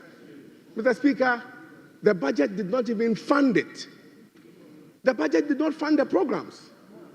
Mr. Speaker, the Agri for Economic Transformation that was going to tackle food security, inflation, create jobs, the Transformational Grains Development Program, the Vegetable Development Program, the Livestock Development Program, the Nkukwan Kitinkiti Program, the budget did not even fund it.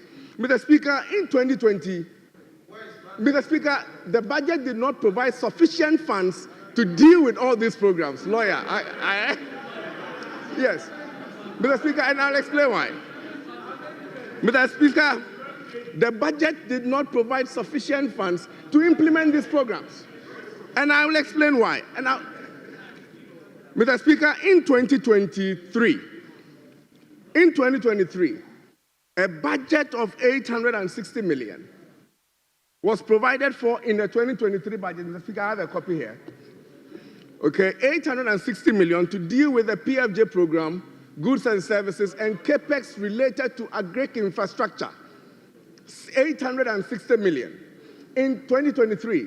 In 2024, Mr. Speaker, under for goods and services, the PFJ program, capex and irrigation development, the MPP government allocated 2.2 billion Ghana cedis. 2.2 billion Ghana cedis. Mr. Speaker, in 2025, Ghanaians were expecting, with the lofty programs that we have in the NDC manifesto in the budget, that the allocation to the Ministry of Food and Agriculture would have hit about 4 or 5 billion Ghana cedis so that Ghanaians can realize food security and tame inflation. What do we see? Mr. Speaker, the budget, as compared to 2024 of 2.2 billion, has been released for goods and services, 819 million Ghana cedis. 819 million Ghana cedis. Mr. Speaker, from 2.2 billion to 819 million Ghana cedis for goods and services, and for capex, 500 million. A total of what? 1.3 billion Ghana cedis. Mr. Speaker, how can we implement all these programs, achieve food security, bring down inflation with 1.3 billion? And that is why, Mr. Speaker, let me deal with it here. Mr. Speaker, in the budget, page 20. Mr. Speaker, as I round up in the next 5 minutes. Yes, Mr. Speaker. Mr. Speaker, page 20 of the budget, if you will open for some education on this. Mr. Speaker, and I read, Mr. Speaker, existing forward sales contracts locked in lower prices than current market prices. Revenue losses of 840 million for both cocoa board and the Ghanaian farmer.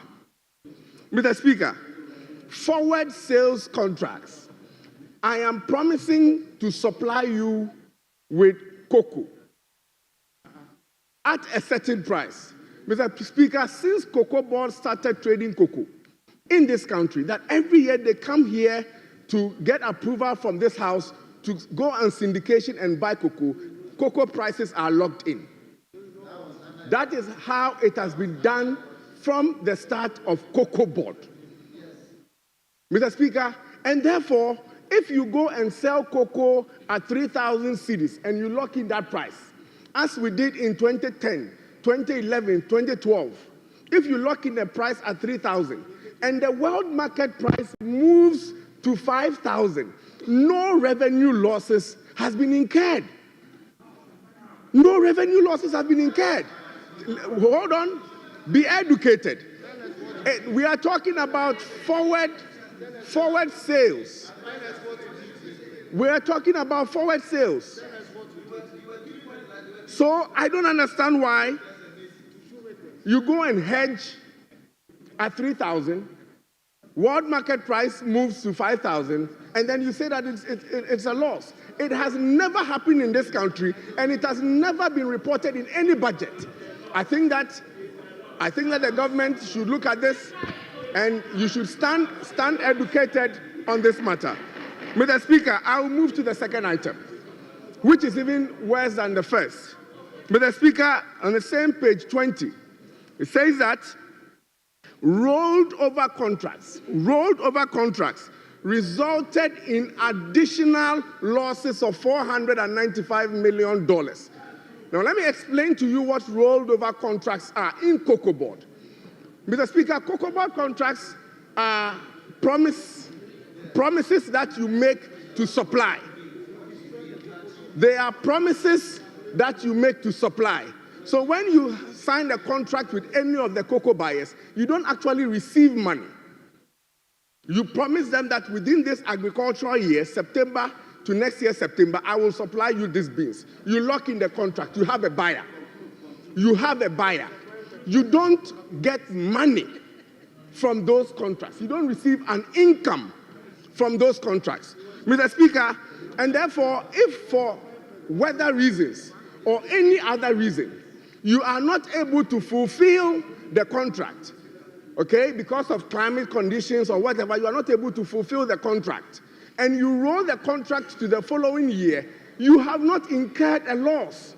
Because when you signed the contract or when you gave a promise to supply, you did not collect money at any point in time. And that is what I encourage Cocoa Board, this government, to champion. Because I did mention it to Cocoa Board at the time, that all those rolled over contracts that were signed at 2,700, the world market price of cocoa is now about what, 9,000. They should go and renegotiate the contracts. But it cannot find space in the budget of the Republic of Ghana. That rolled over contracts, Mr. Speaker, has incurred a loss of $495 million. $495 million. Mr. Speaker, that is not accurate, and that we shouldn't go. Honorable member, let me.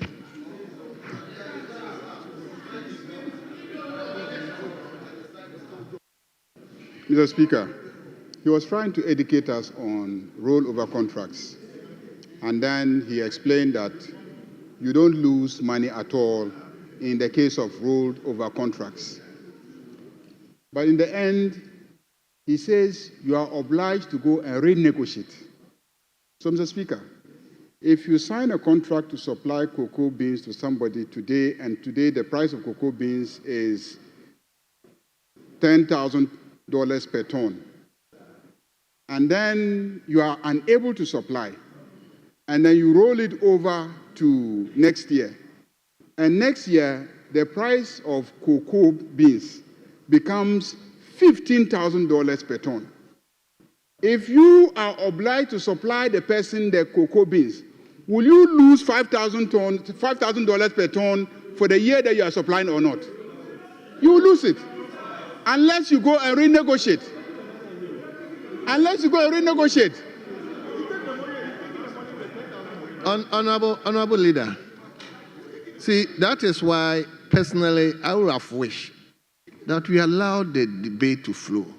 I mean, when it goes on, afterwards, honorable members, please. Afterwards, somebody can also raise that same issue to address it so that we can flow.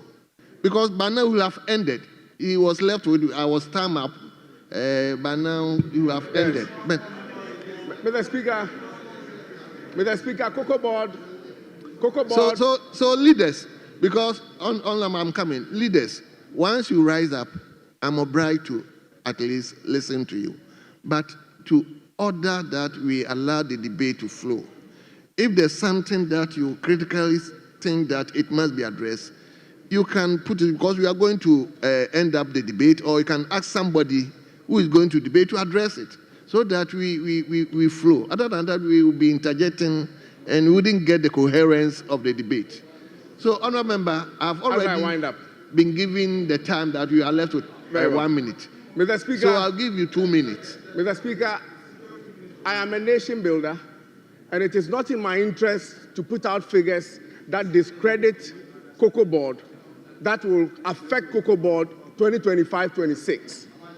I cannot stand here and discredit an organization that is trading on behalf of Ghana so that it suffers on the international market. So when we put out some of this information, we are hurting the institution Cocoa Board.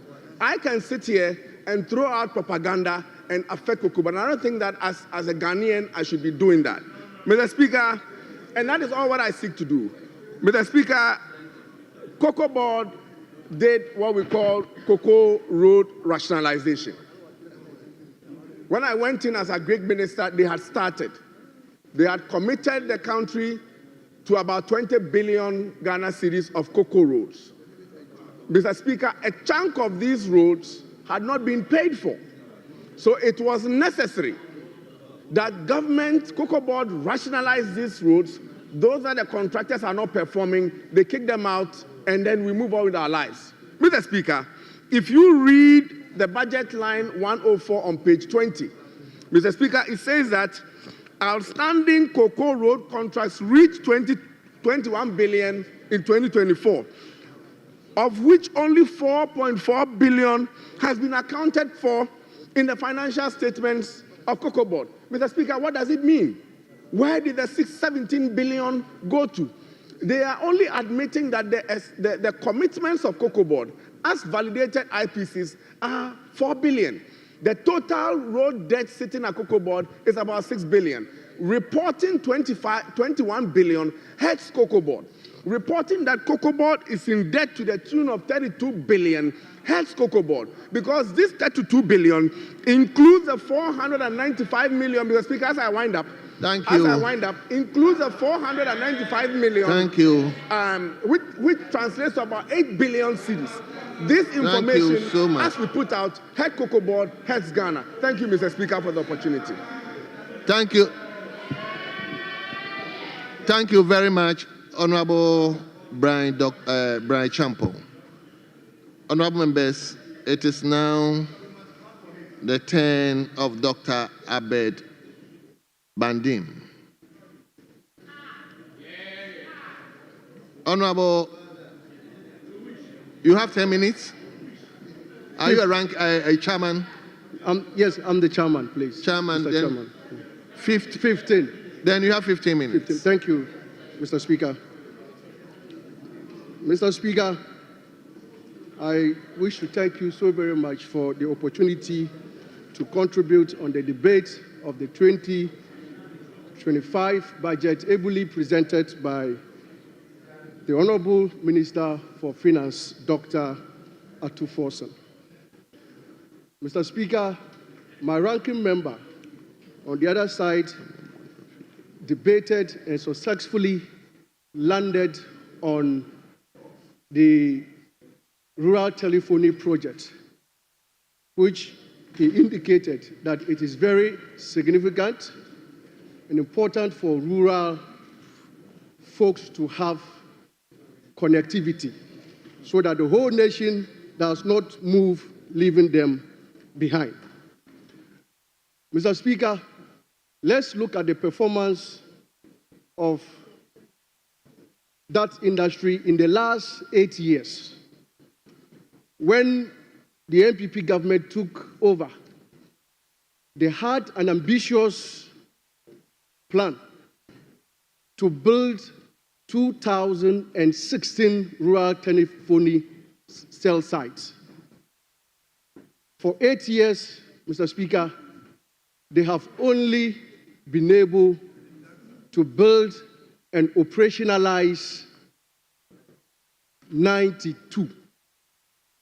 In 2024 budget, they indicated that out of the 2016, they built 1,477.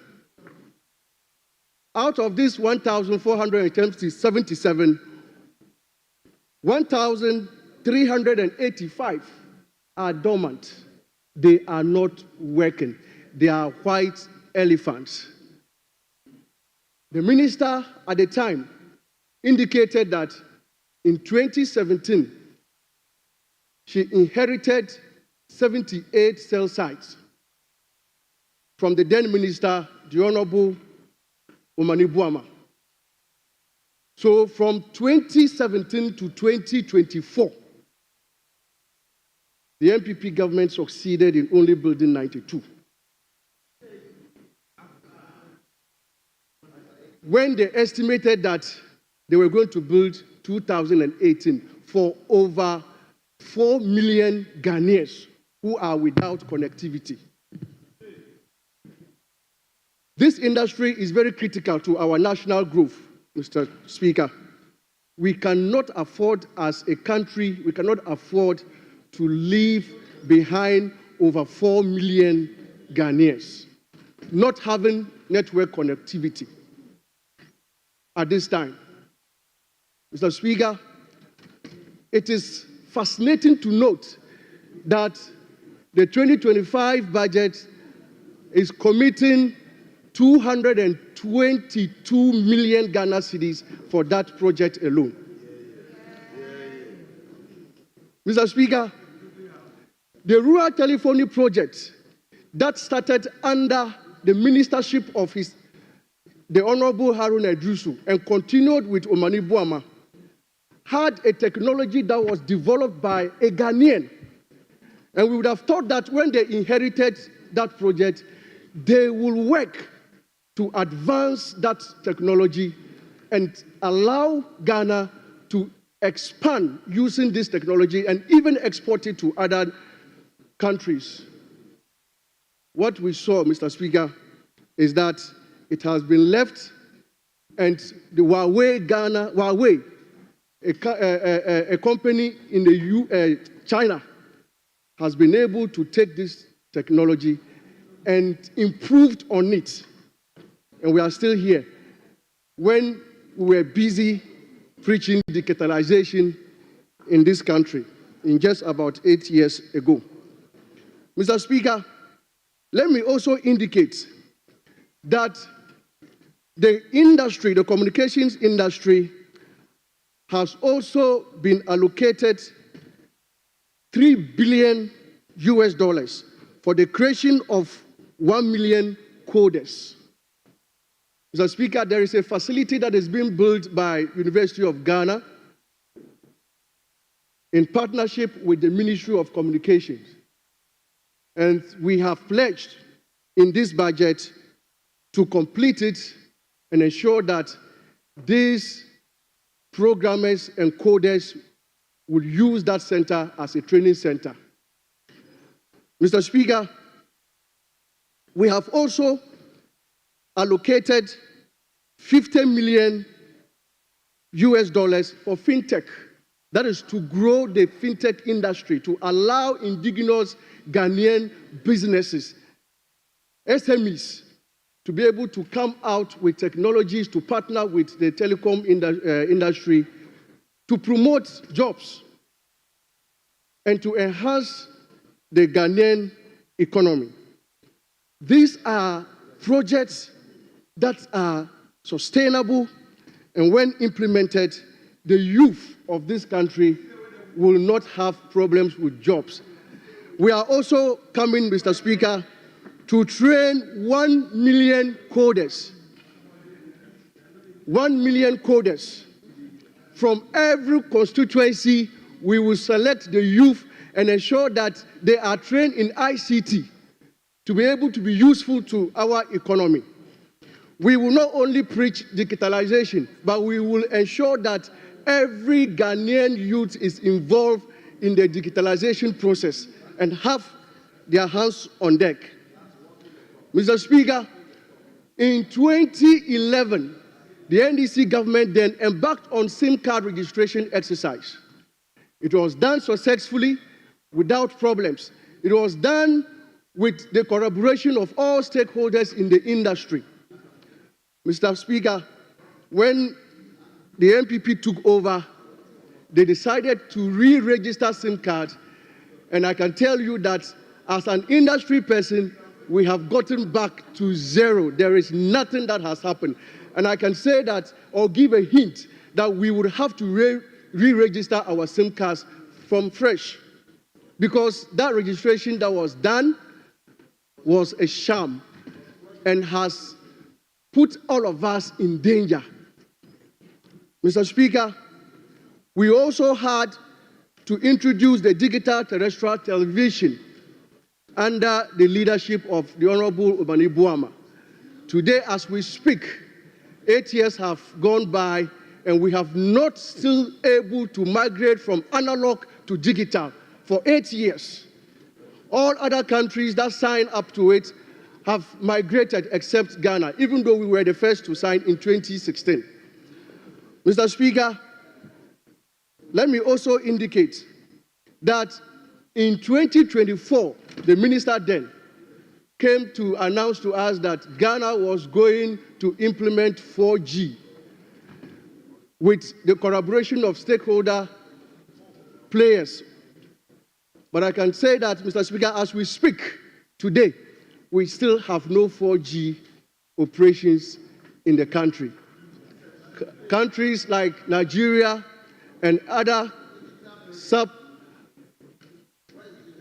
countries in the sub-region have all implemented, except Ghana. Mr. Speaker, we give you the promise that we are going to implement it. Under the NDC, we implemented regional information centers and district information centers. As we speak, those centers that were built in our various constituencies have either not been completed, or those that have completed are still standing as white elephants. For 8 years, nothing has been done about it, just like the rural telephony project. Mr. Speaker, as we speak, we have no industry framework for the continuous growth of the industry. For example, AI is with us, and other countries are taking advantage. Ghana cannot even talk about a policy framework for AI and other technologies. Ghana don't have the laws that will enable the implementation of AIs in our country. That is why in this budget, the Ministry of Communications and Digitalization have indicated that it intends to review all our policies and legal frameworks to propel the growth of the industry. So it is very important to note and give support for the industry that the amount of 1.6 billion allocated for the industry should be approved for it to take off so that it can create more jobs and then allow the enabling environment for ICT growth and AIs. Mr. Speaker, let me conclude by bringing to your attention that we have facilitated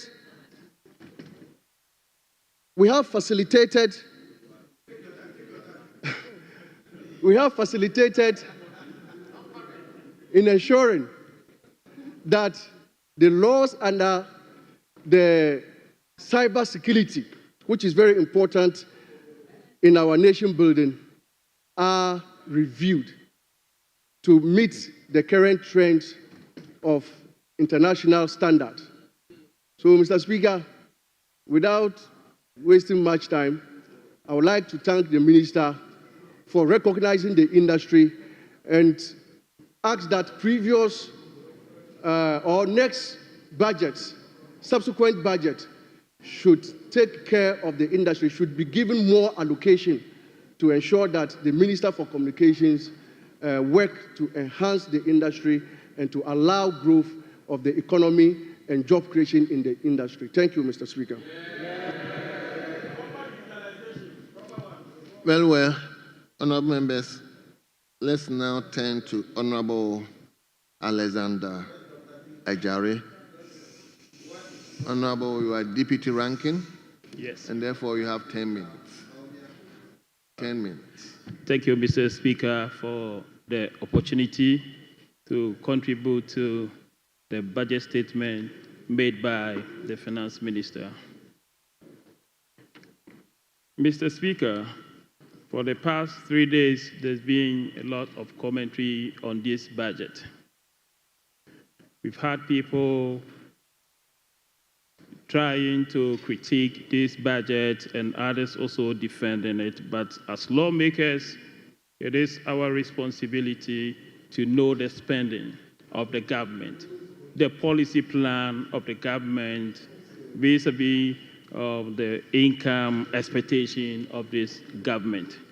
Mr. Speaker, looking at this, we keep talking about 5% GDP growth.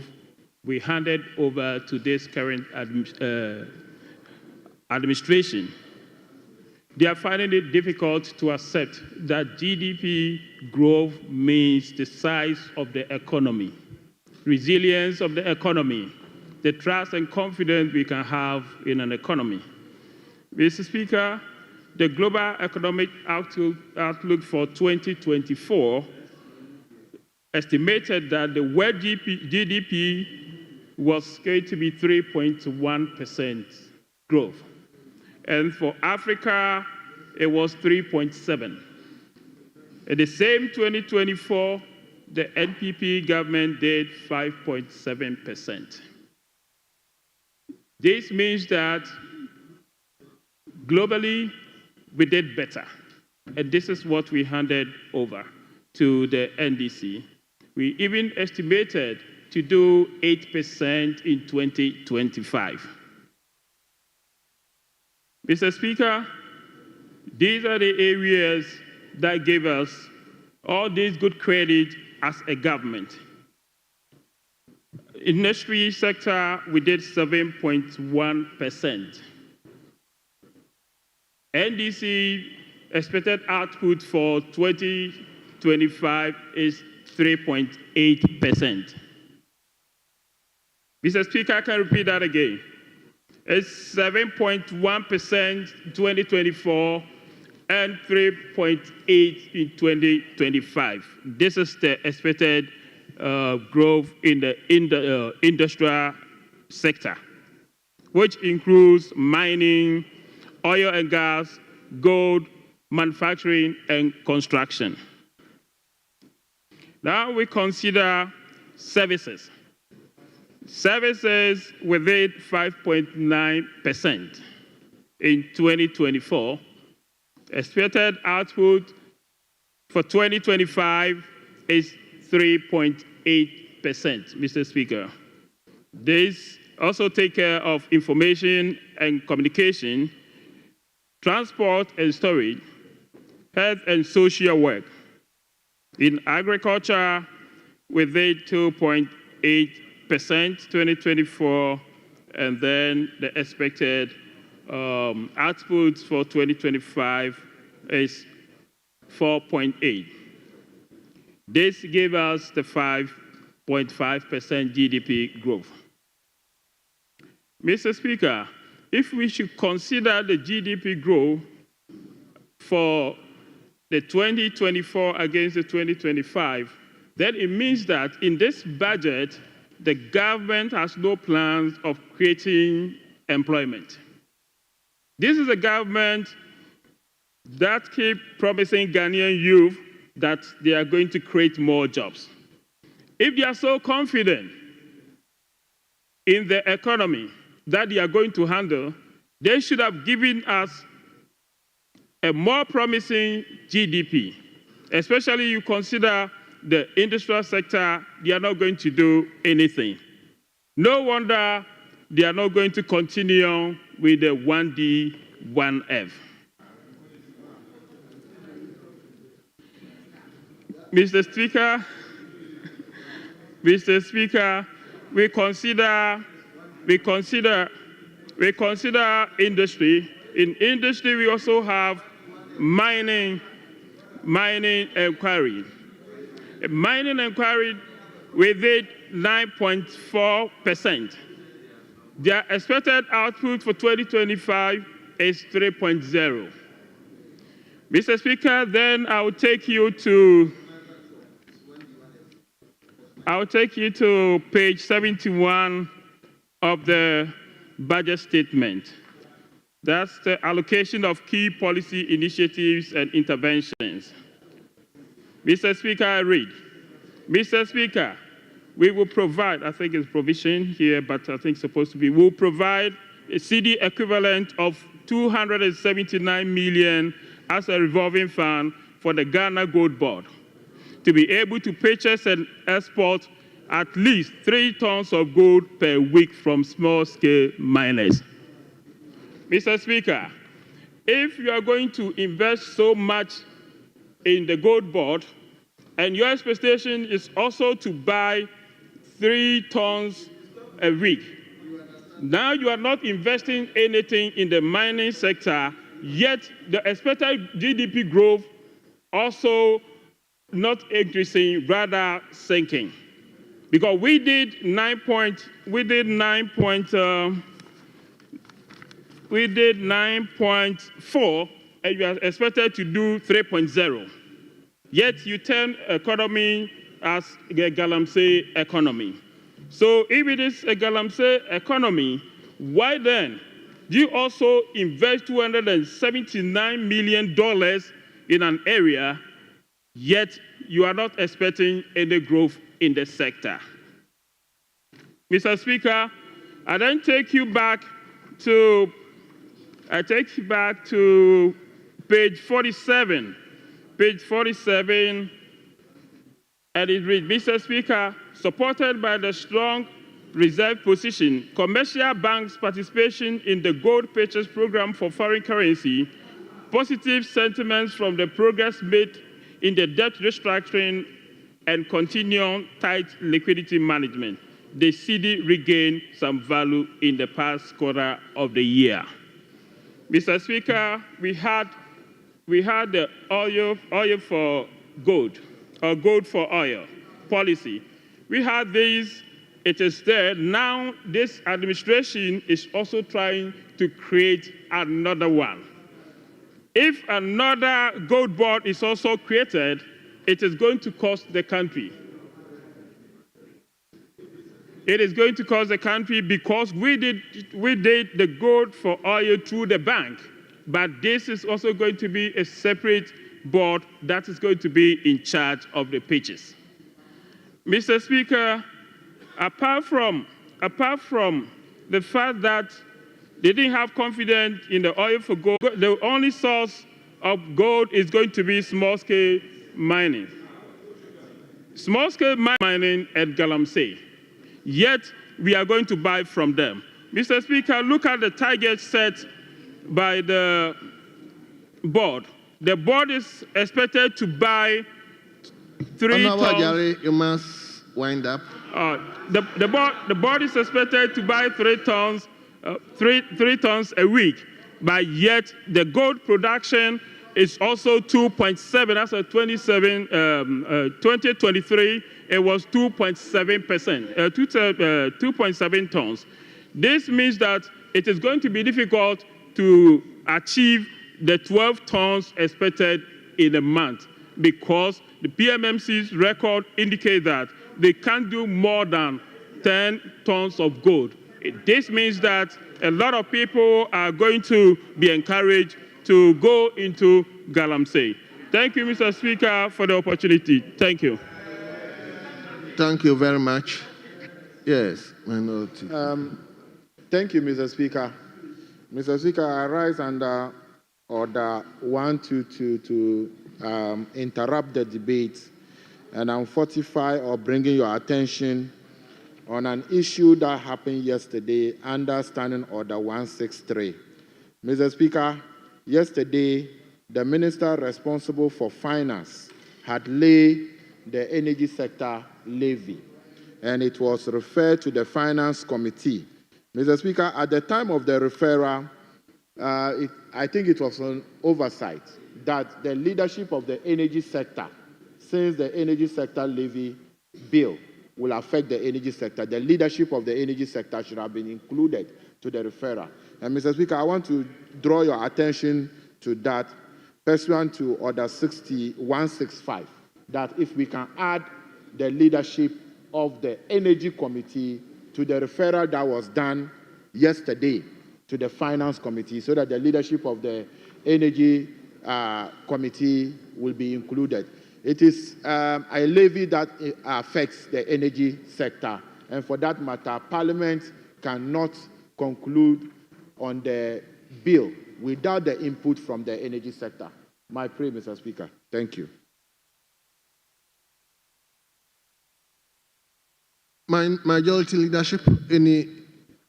We have discussed it. I have no problem with. You have no problem. The Energy Committee joining. Very well.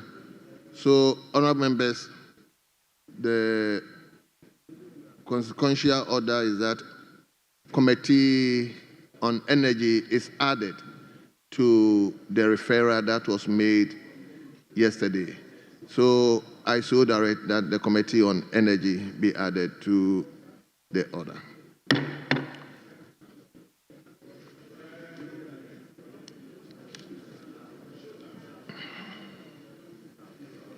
It is now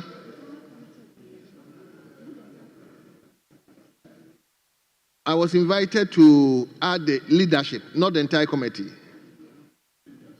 He said leadership. Yeah, Mr. Speaker, my prayer is the leadership of the Energy Committee. So the leadership, accordingly, is added to the committee. Very well. Thank you so much. So it's now the turn of Honorable John Kwabena Utibres. Oh, you have 15 minutes as the chairman. Thank you, Mr. Speaker, for giving me this great opportunity to contribute to the budget statement ably presented by the Minister for Finance.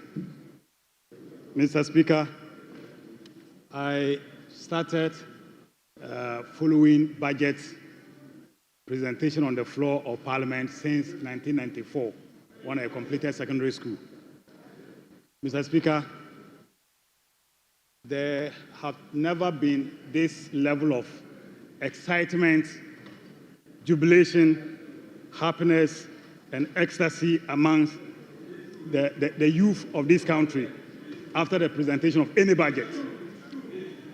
Mr. Speaker, this budget provides hope. This budget gives a clear picture that Ghana is a place to be.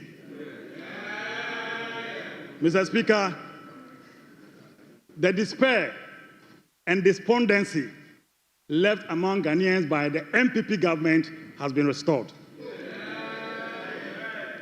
It has been restored by President John Dramani Mahama and the NDC. Mr. Speaker, a few weeks ago, I heard and watched a video of the minority leader threatening the government, the current government, never to attempt to appoint MC for Efutu constituency, that he will make sure that MC is rejected. Mr. Speaker, what I want to tell the minority leader is that his threat has fallen flat. Mr. Speaker, the reason is that the good people of Efutu, especially the assembly members, John Mama has given them hope. Those of us who have been assembly members in this house before will attest to the facts. Will attest to the fact. Mr. Speaker, those of us who have been assembly members in this before will attest to the fact that payment for assembly members has been one of the topical issues in every district assembly over the years. But for a president to come and promise that he's going to prioritize a payment on assembly members, and indeed added it into the 2025 budget, is a great achievement. So the assembly members across the country, especially in a minority leaders constituency, are jubilating, and will never, never listen to the minority leader to reject the appointment or appointee or nominee of the president. Mr. Speaker, the government The government, President John Dramani Mahama has promised during his campaign. He made a promise to the people of this country during his campaign, Mr. Speaker, to decap Get Fund. He also promised to decap Road Fund, Mr. Speaker, and it has come to pass. We all know the challenges facing our education sector. We still have schools under trees because Get Fund is not able to get enough fund to build more schools. So now that President Mahama has promised to decap Get Fund and has implemented it, Mr. Speaker, a lot more schools are going to be constructed and built for our poor young ones, more schools under trees for our young ones to get schools. Mr. Speaker, this is not only going to benefit the majority side or NDC side. Our colleagues on the minority side are going to be great beneficiaries. Mr. Speaker,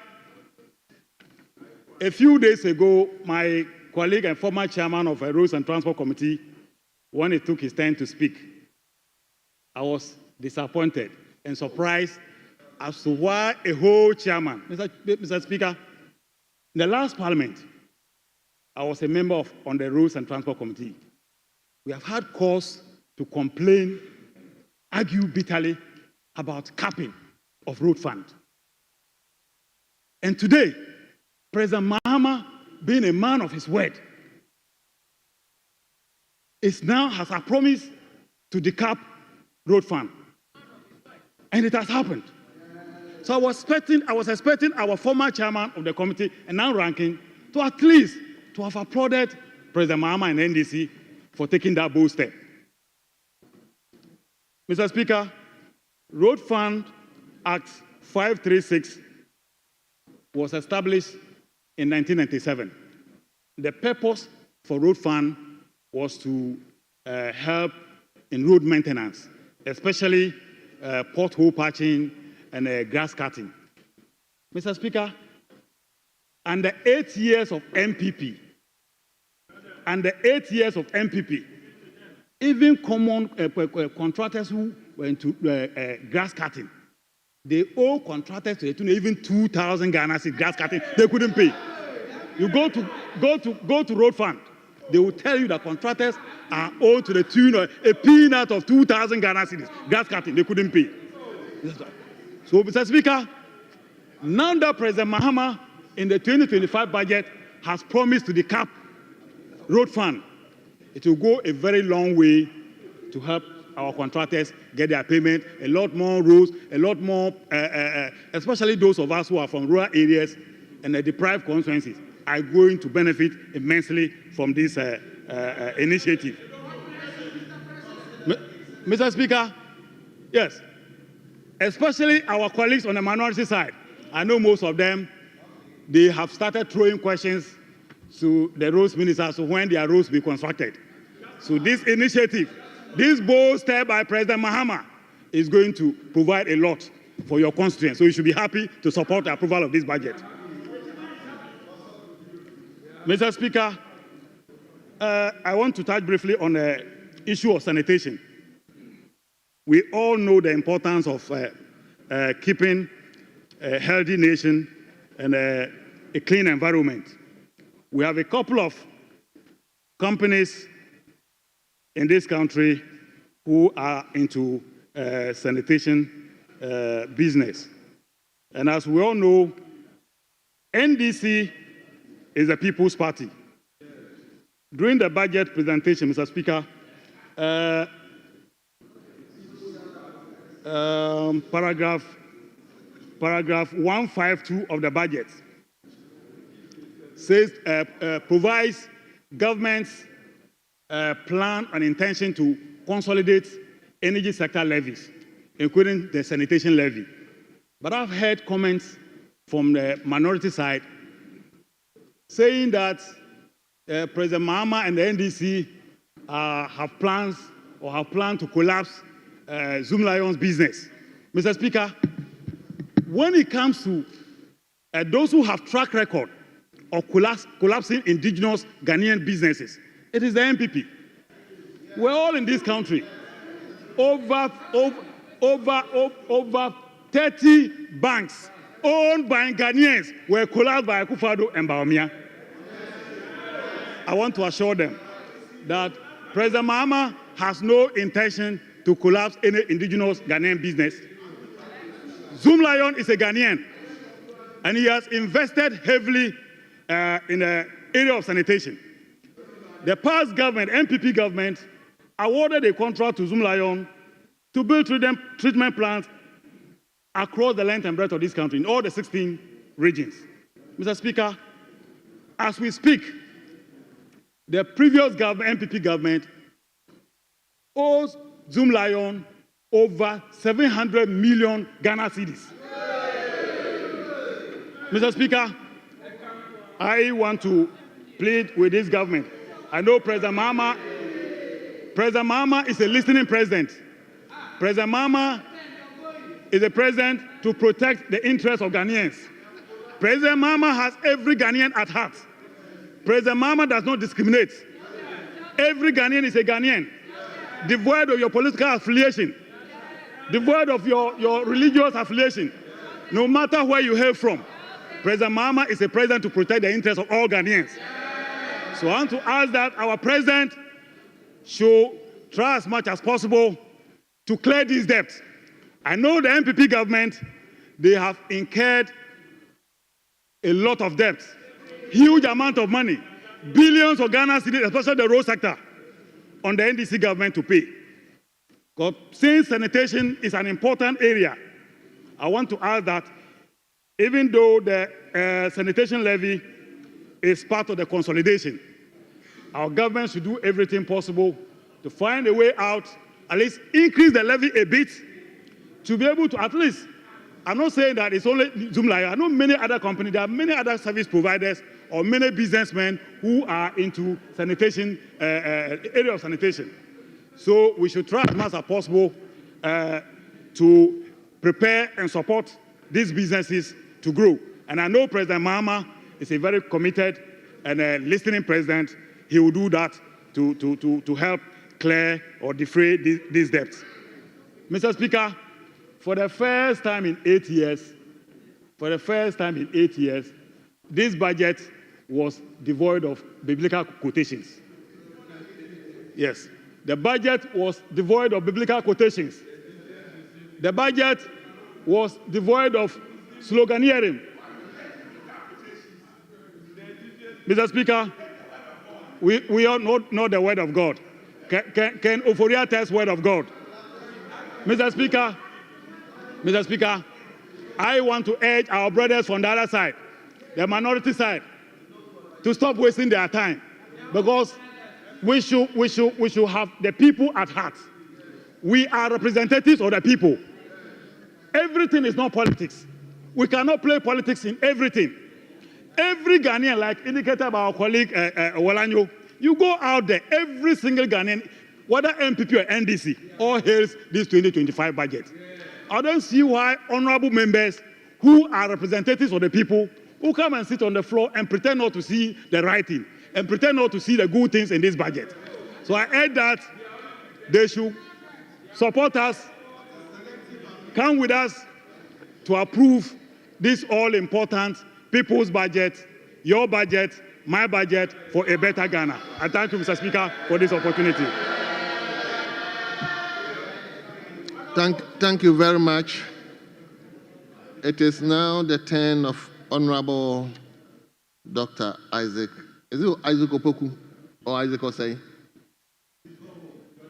I'm here.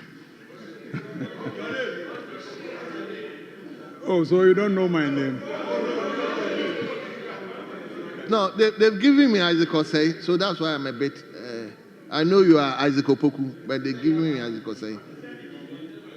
Anyway, honorable member, you are deputy ranking. Ranking. You are ranking. Ranking. Very well. So you have 15 minutes. Thank you very much, Mr. Speaker.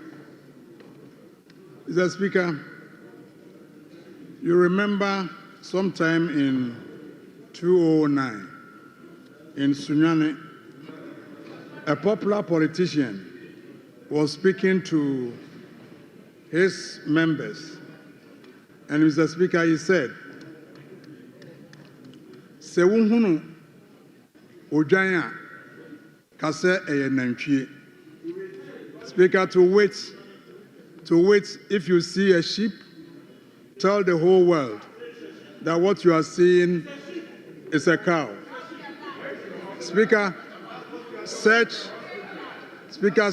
are the characteristics of the 2025 budget. Speaker, Azankwa. Mr. Speaker, if it is not Azan, why will you,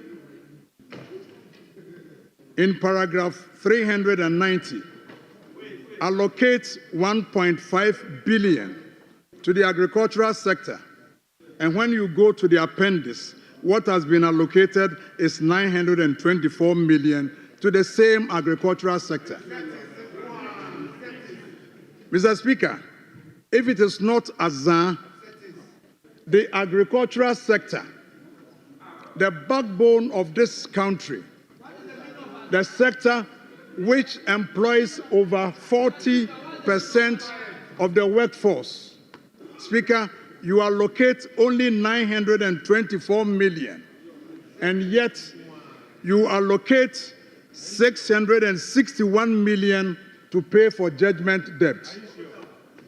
Speaker, that is Azan Kwan. Mr. Speaker, the youth of this country, they are looking for hope. They are looking for inspiration. They are looking for encouragement. And above all, Mr. Speaker, they are looking for clarity in the promises that we make. Mr. Speaker, from the days of our campaign days up till today, Mr. Speaker, I have struggled to understand what the 24-hour economy means. Mr. Speaker,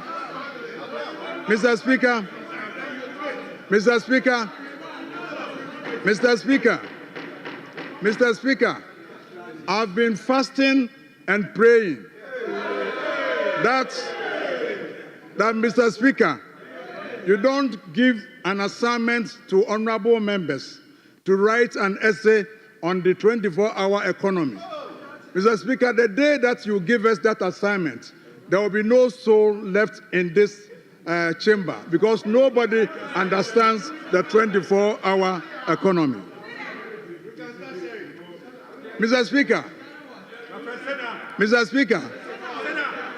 the former Agric Minister has done justice to the cocoa sector. But let me add my voice, Speaker, under the cocoa contract rollovers.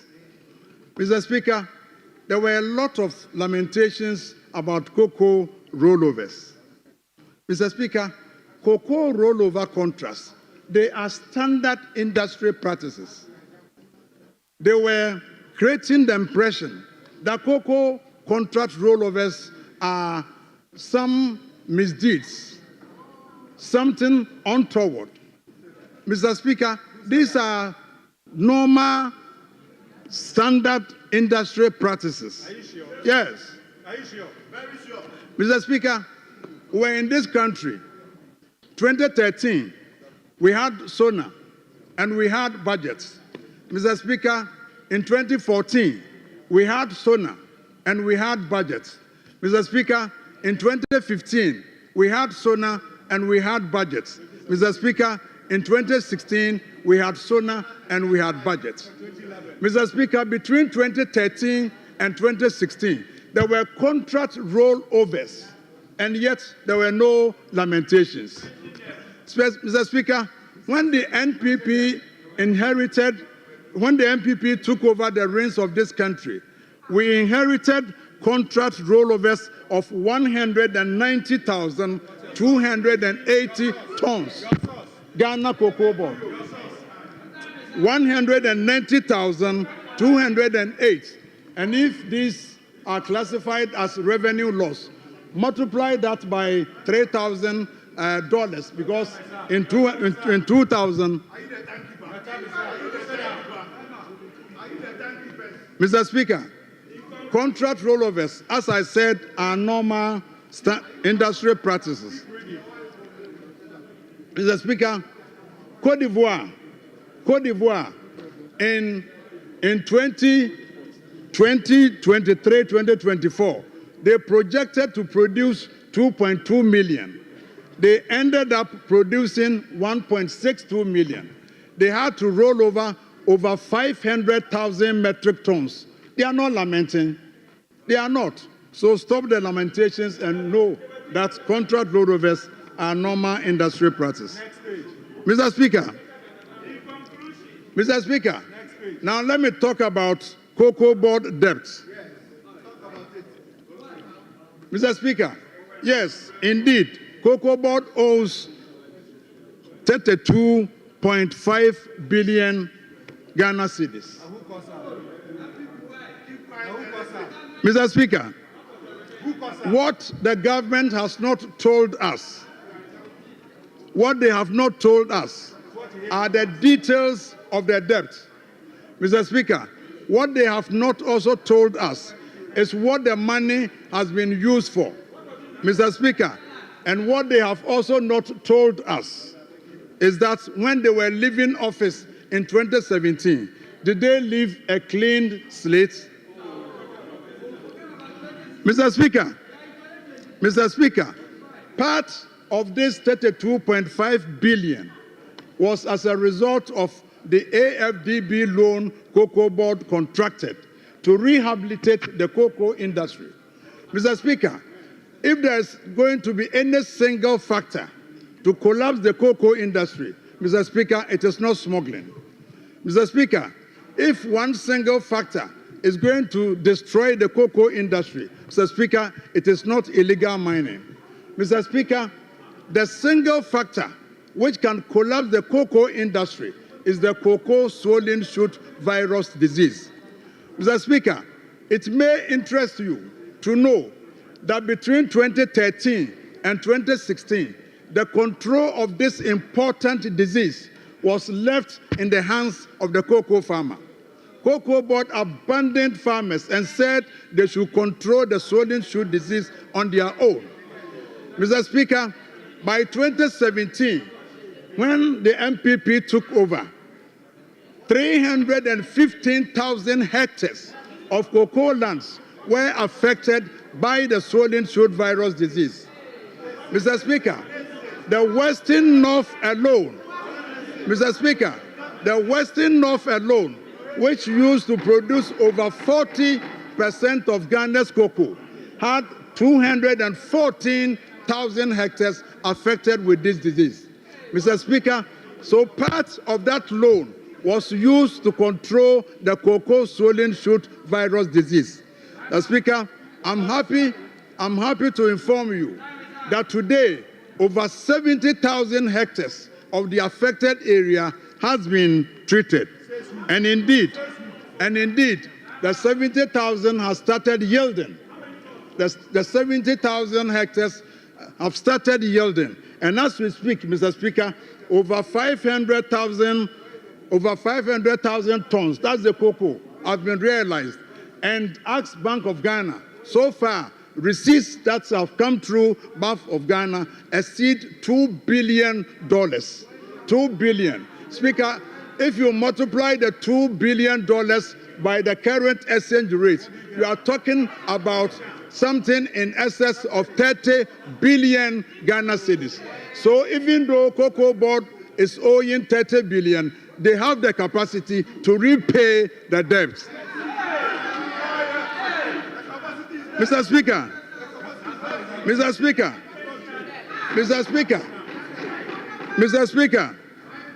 Honorable members, hold on. Honorable members, please, for a good reason, I am not even marking the time. It's the table. Who giving the time? What you are doing is not fair. Please allow us listen to you in silence. So please, when there's time, the table will inform me that it is time. For good reason, I just decided to give that option to the table. So they are doing that. Please just allow the system to flow. It will come to your turn. You also do the same. Honorable, continue. Also for Brobe. He's a ranking. He has 15 minutes. So please allow him. Mr. Speaker, I asked a third question. When they were leaving office in January 2017, did they leave a clean slate? Mr. Speaker, in 2016-2017 cocoa season, Mr. Speaker, they borrowed $1.8 billion to purchase cocoa. Mr. Speaker, they intended to purchase 850,000 metric tons. Mr. Speaker, when the MPP took over in January 2017, all the $1.8 billion had been utilized. All, Mr. Speaker, all underlined in capital letters. All the $1.8 billion had been utilized. Mr. Speaker, what may surprise you is that they had bought only 611,763 tons, even though the 1.8 billion had been utilized. Mr. Speaker, God so good. That season, Cocoa Board ended up buying 967,245 tons, a difference of 355,482 tons. Where were we going to get the money to finance the purchase of this extra cocoa? So, Mr. Speaker, Cocoa Board had to borrow over $3 billion in that season to finance the purchase of the over 355 tons. So that is the genesis of the 32.5 billion that you always talk about. Mr. Speaker,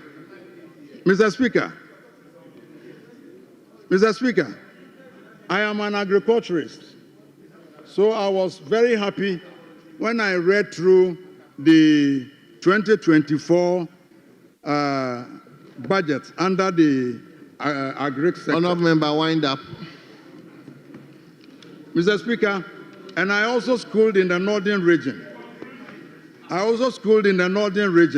And when I heard that they wanted to revive the cotton industry, and that between the 5 northern regions, they will be producing 100,000 tons of cotton every year. Speaker, I went through the budget from page 1 up to the last page. There's no mention of cotton in the budget. So the 5 northern regions, they are waiting to see what are you going to do about the cotton industry that you intend to revive. Mr. Speaker, I thank you very much for the opportunity. Thank you very much. What correction? 5 northern region.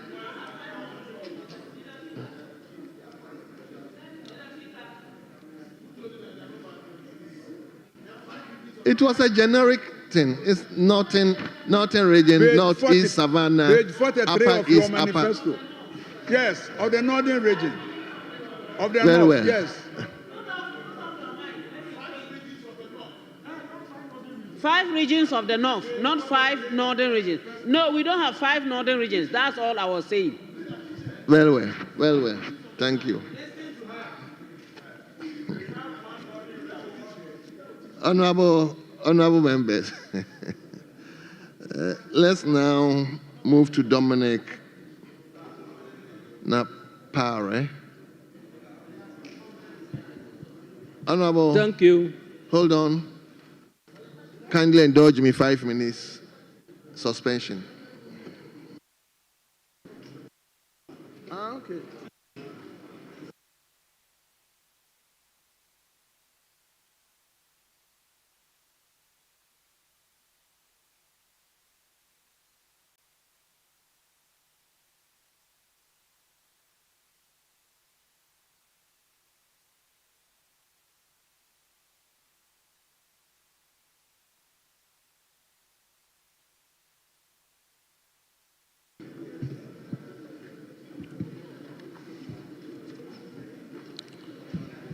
Honourable members, thank you so much for your indulgence. Honourable Dominic Napari, you may take the floor now. Honourable, I guess you are a ranking or chairman or deputy.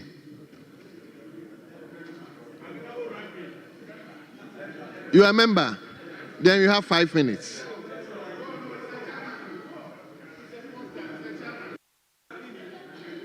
Thank you,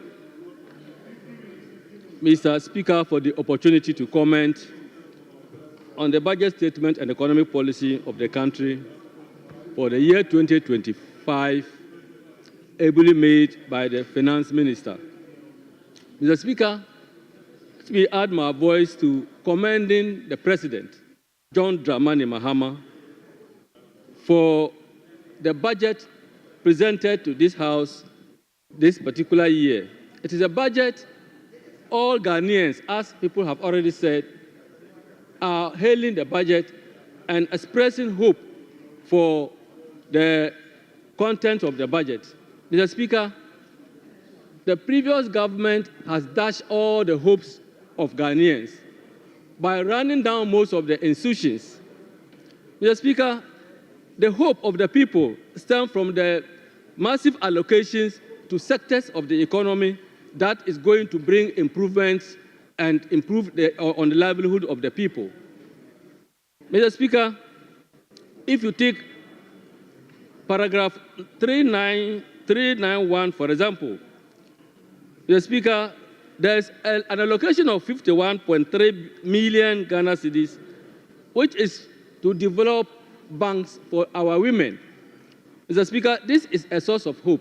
We know the ordeal our women go through in accessing credit for their businesses. And so these are some of the areas that, Mr. Speaker, Ghanaians are expressing hope. Mr. Speaker, I earlier on said the previous government has run down institutions. And one of the institutions we have seen run down is the district assemblies. Mr. Speaker, you can't even believe to think that a government will come and will want to cap and restrict the allocations going to the district assemblies. Mr. Speaker, in the Constitution, it is entrenched in Article 20 of the Chapter 20 and Article 240 of the Constitution that decentralization and local governance shall be a practice in the country. And Mr. Speaker, the previous government came and had to cut and restrict the resources going to the district assemblies. Mr. Speaker, when you look at the district assembly common fund in Article 252, which indicates that not less than 5% of the common fund be allocated to district assemblies. And it is very sad to think of a government who say they are interested in decentralization, and then cutting and capping the resources going to the district assembly. Mr. Speaker, but for the intervention of the majority now, when we were in the minority, to take the government to court to decap the district assembly common fund. Mr. Speaker, if you look at the district assembly common fund was not the only fund that was earmark fund that was capped. Mr. Speaker, the health insurance fund, as we all know, as of today, is still capped, restricting funds that are going to the district to the health for health delivery. Mr. Speaker, as we know, the GET fund, which is also capped, and Honorable President John Dramani Mahama has promised to decap all these statutory funds. Mr. Speaker, I have in my hand the allocation of the District Assembly Common Fund formula for 2020 and 2019. Mr. Speaker, when you look at the allocation and the disbursement of the fund to the district assemblies, as low as 47% was what was sent directly to the district assemblies. A lot of the monies were retained at the center. And when you look at the allocation, we have allocations like institutional transfer, which takes about 14.4% of the common fund. which is retained at the center. We have national projects, which also takes about 19.32%, which is also retained at the center. If you look at the reserve fund, about 13.86% also retained at the center. Totaling all this, Mr. Speaker, you have about 49.6% retained at the center, leaving only 50.4%. But even the 50.4%, Mr. Speaker, 3% is earmarked for public people with disabilities.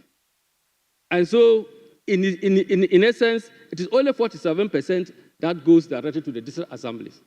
So, if you look at a government that is interested in decentralization and then retaining this chunk of money at the center, you realize that they have run down the district assemblies. Mr. Speaker, because of this, the functions of the district assemblies that are transferred to them to execute they are not able to function and execute these programs. And, Mr. Speaker, the previous government established the Ministry of Sanitation. Honourable Member, your time is up.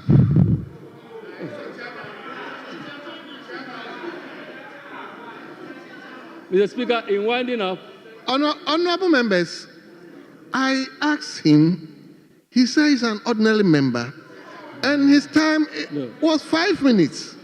Please, I'm not here to gag anybody.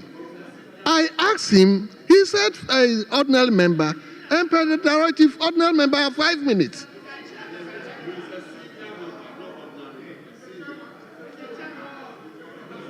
If he's a chairman, why didn't you tell me that he was a chairman?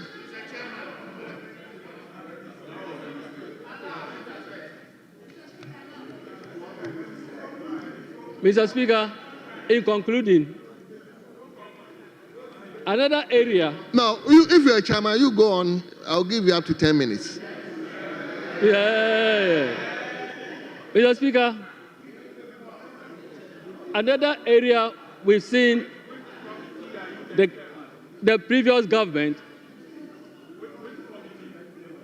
Another area we've seen the previous government running down the district assemblies, Mr. Speaker, is the collection of property rate. Mr. Speaker,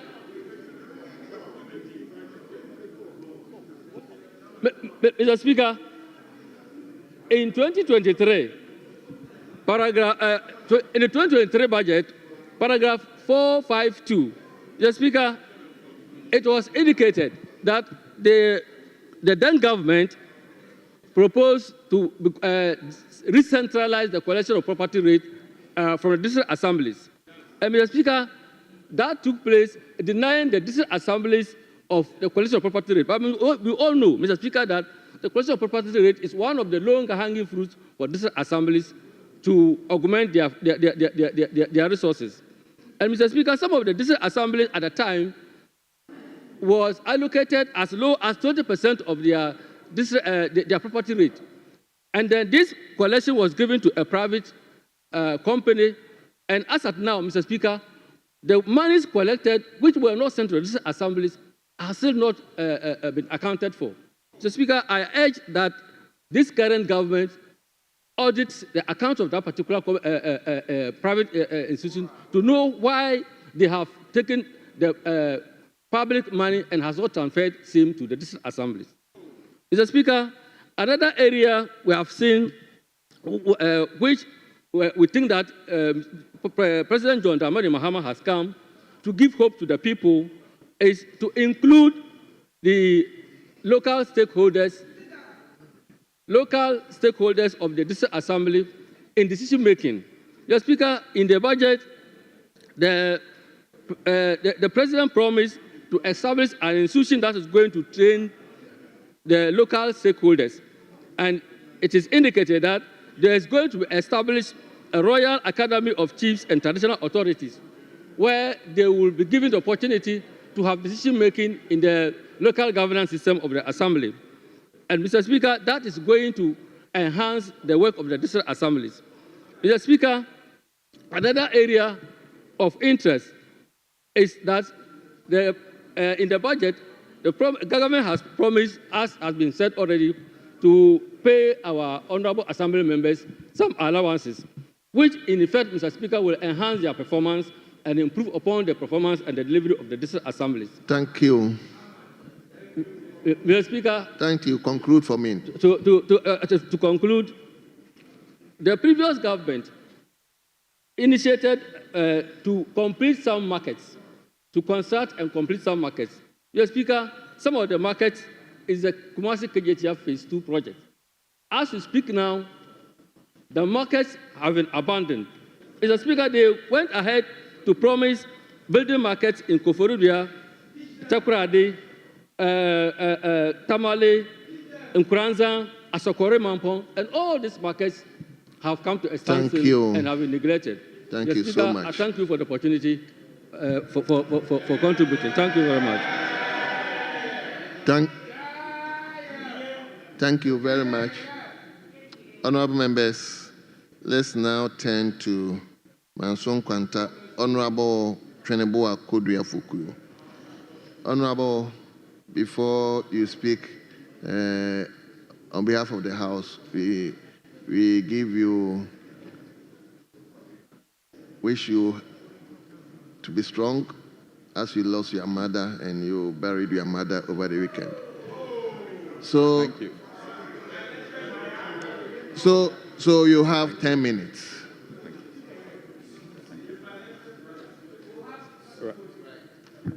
Thank you, Mr. Speaker. I appreciate this opportunity so much. Mr. Speaker, I would like to talk about a few of the items described as growth enhancers in the budget statement. These growth enhancers are key because if the budget will achieve the meager GDP growth rates or otherwise will be dependent on these. These programs were listed under the 24-hour economy, like the Big Push, the establishment of the Women Development Bank, the promotion of modernized agriculture, Adjournment, and others. Mr. Speaker, just scratching on the surface of these growth enhancers gives an indication that a little tweak and this budget will be off track in meeting its growth target. A key program, Mr. Speaker, that looks shaky under the growth enhancers, Mr. Speaker, is the Women's Development Bank. Mr. Speaker, this program has been much talked about. It's been touted as a program that is going to support the women of this country. But, Mr. Speaker, unfortunately, if you look at what has been allocated to this program, then it gives much to be desired. This program was allocated at an amount of 51.2 million Ghana cedis. And one would wonder what sort of financial institution 51.2 million Ghana cedis would form. Probably it will just form one office and there will be nothing to lend to support the women to even do SME business. So, Mr. Speaker, this is of worry to many Ghanaians, and the women have started complaining. Yes, the women have already started complaining because 51.2 million Ghana cedis cannot run a proper financial institution to support the women of this country. But, Mr. Speaker, one item which is even of a bigger problem is the timing of this program. Mr. Speaker, last year, under the presidency of Nana Addo Dankwa Akufo-Addo, and under the SDG 5, Sustainable Development Goal 5, that requires financial inclusion of everyone, including women, to ensure women have access to financing, they have access to banking products. The Bank of Ghana issued a directive last year, and that directive required all commercial banks, all the 23 of them, to ensure that each of their branch has a desk dedicated to women. And this is to take effect just next quarter.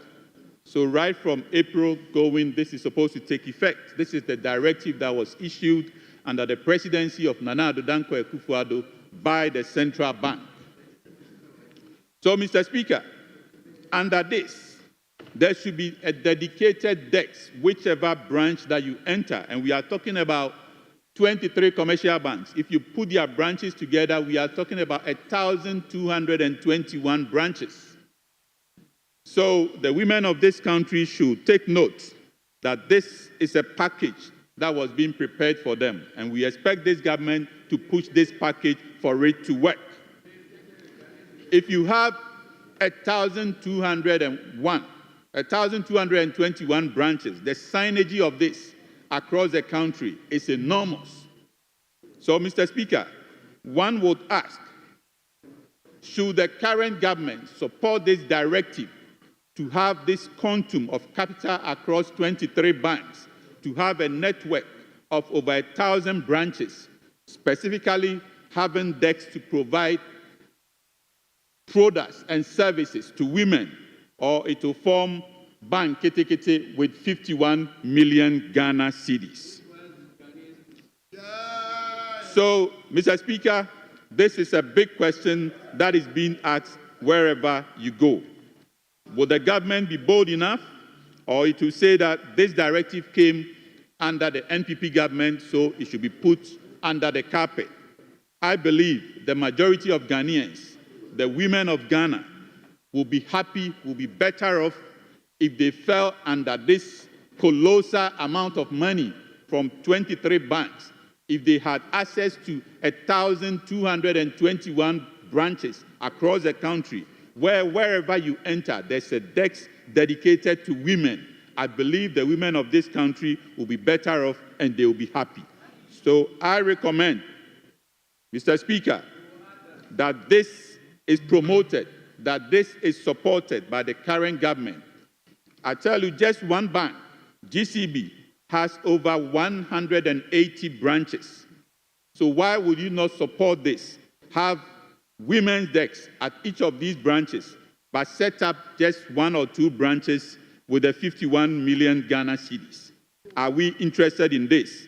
I urge the government to rethink this, because this will not lead us anywhere. A 51 million Ghana cedis for Women's Development Bank will not lead us anywhere.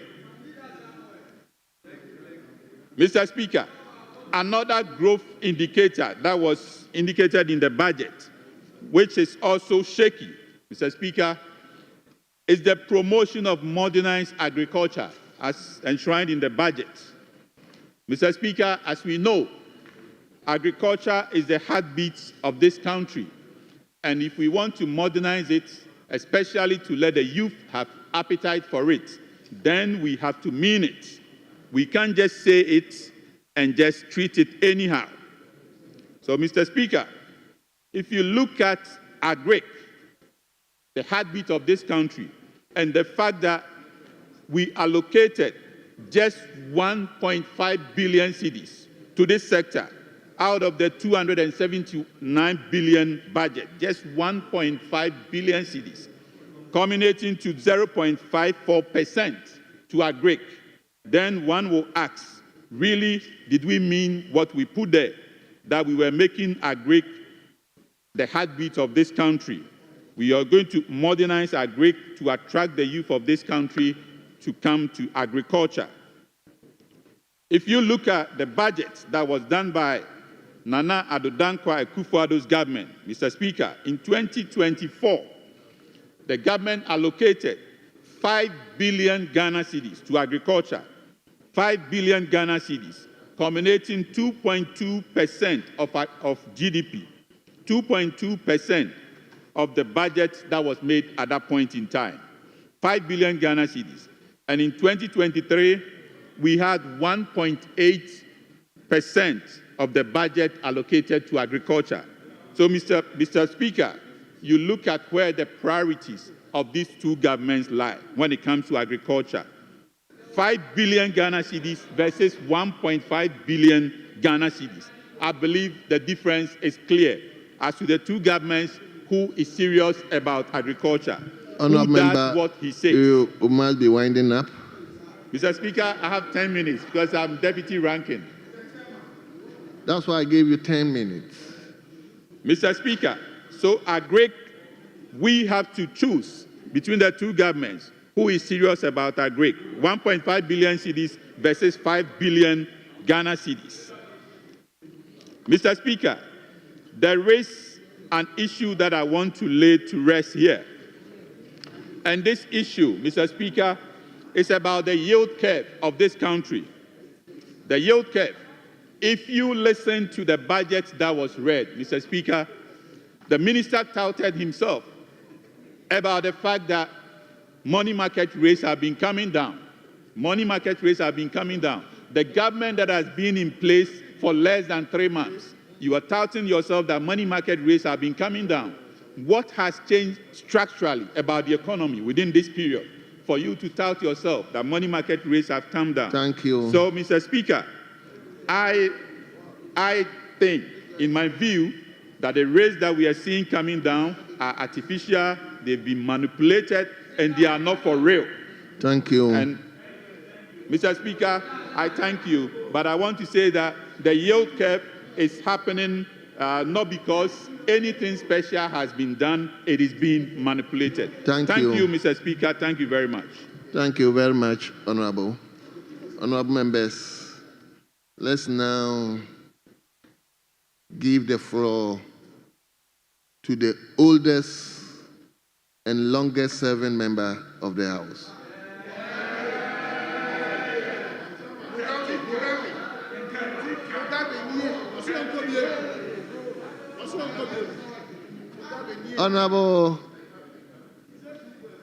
Honourable member, you are chairman of the committee and the longest serving. We have no choice than to give you 15 minutes. Thank you very much, Mr. Speaker. Mr. Speaker, thank you very much for the opportunity to make a few remarks on the statement made by the Minister of Finance on the budget. Mr. Speaker, I want to dwell on one sector of the economy, and that is the water sector in Ghana. I've chosen to dwell on the water sector because water is life. And that if we have water anytime, it reduces stress in homes and in the country. But Mr. Speaker, at paragraph 596 of the budget statement, at page 100, it is said that in 2023, the total urban water production, which was 72.8 billion gallons of water a day, moved to 76.12 billion gallons of water a day in 2024. I am surprised with this abysmal move. Mr. Speaker, in 2016, when the NDC left office, we have moved the supply of urban water from 56% to 72%. And in 2023, it remained 72.8%. What it means is that not even a gallon of water was added up until 2023. It moved to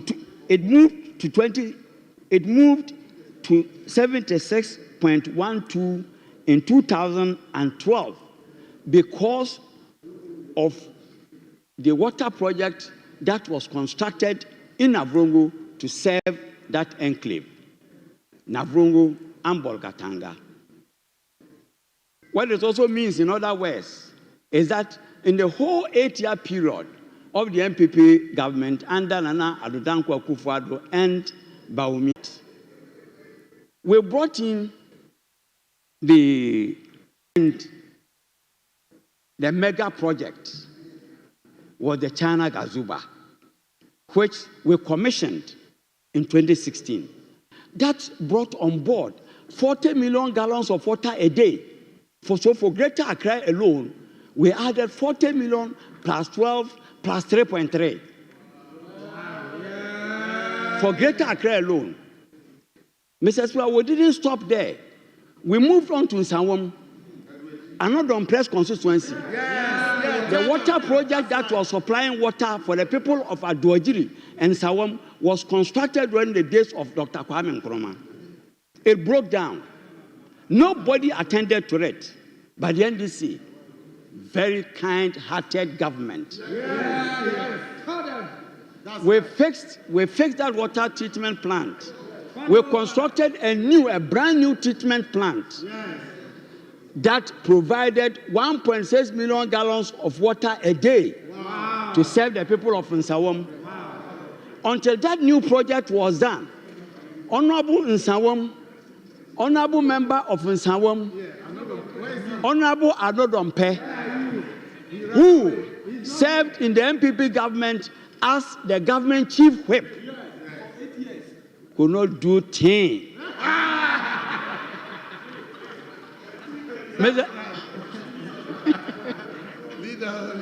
Could not do anything. I'm not talking about Osunan Ketenkete. Mr. Speaker, also in the eastern region, we did Winneba. What? Central region. Central region. No, let me keep on in eastern. Eastern, beyond Nsawam, we did a 5-town water project. That is Osinase, Apeda, Nkwabin.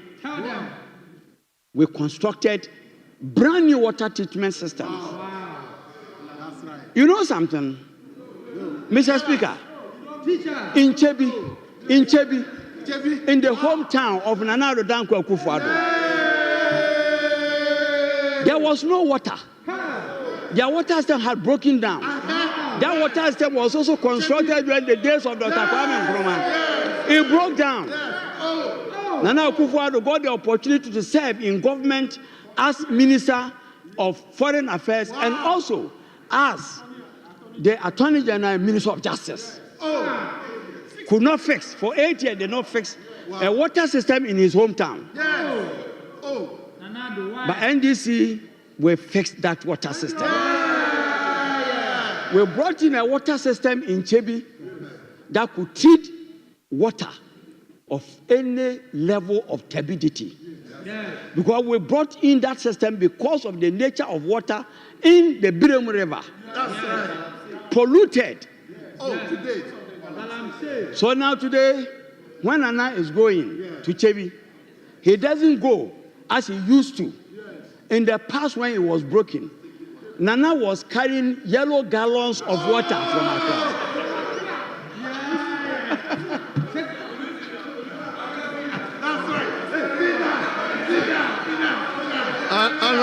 Honorable members.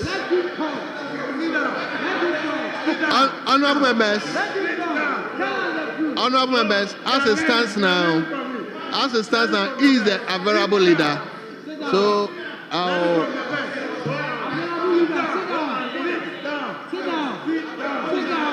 Mr. Speaker. Oh, I'm giving you the Honorable Collins. Please, you resume your seating. Mr. Speaker, this is a house of records. Oh, this is a house of records. I think everybody is enjoying the history being given by our uncle. But I'm pleading with my uncle To be factual, I'm pleading with my uncle to be factual. It is never true that Nana Addo Dankwa Akufo-Addo, the former president, traveled to his constituency with gallons. That's not true. It is not true. It is not true. Mr. Speaker, this is a house of records. And no. And I am pleading with my uncle to retract that statement. Please, Mr. Speaker. It is not true. It's never true. Very well. Honorable members, Honorable Collins Elder, I think your delivery is being received by both sides. So please, that portion of the former president holding yellow eye, withdraw that one from me. Mr. Speaker, I'll be the last person to defy your orders.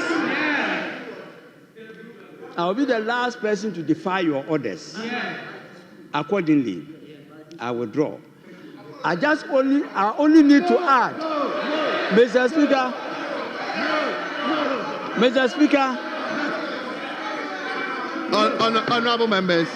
Honorable members, the directives was to withdraw, please. Let's move on. Mr. Speaker, I'll move from. Yes, Mr. Honorable, Speaker, be guided. Yes, Speaker, let's listen to you. I'll move from Chebi to Achemda, where Osafumafo comes from, and end in Winneba, where Osahene comes from. The water system in Achemda was also constructed in 1966. Broke down. Nobody attended to it. NDC, water suppliers. We fixed a brand new water system for the people of Achemda. Also did for Akwatia. And made a water system for the minority leader. So today, when minority leader goes to Winneba, he has no issues with water. He has no issues on account of the works of NDC. Mr. Speaker, in Kumasi, in the Ashanti region, we did Konongo, we did Kumau, we did Mampong. In the case of Mampong, Mr. Speaker, in the case of Mampong, Mr. Speaker, the source of raw water was from a river called Chiremfa. When the system broke down, the people, the residents of Mampong, were drawing water from River Chiremfa.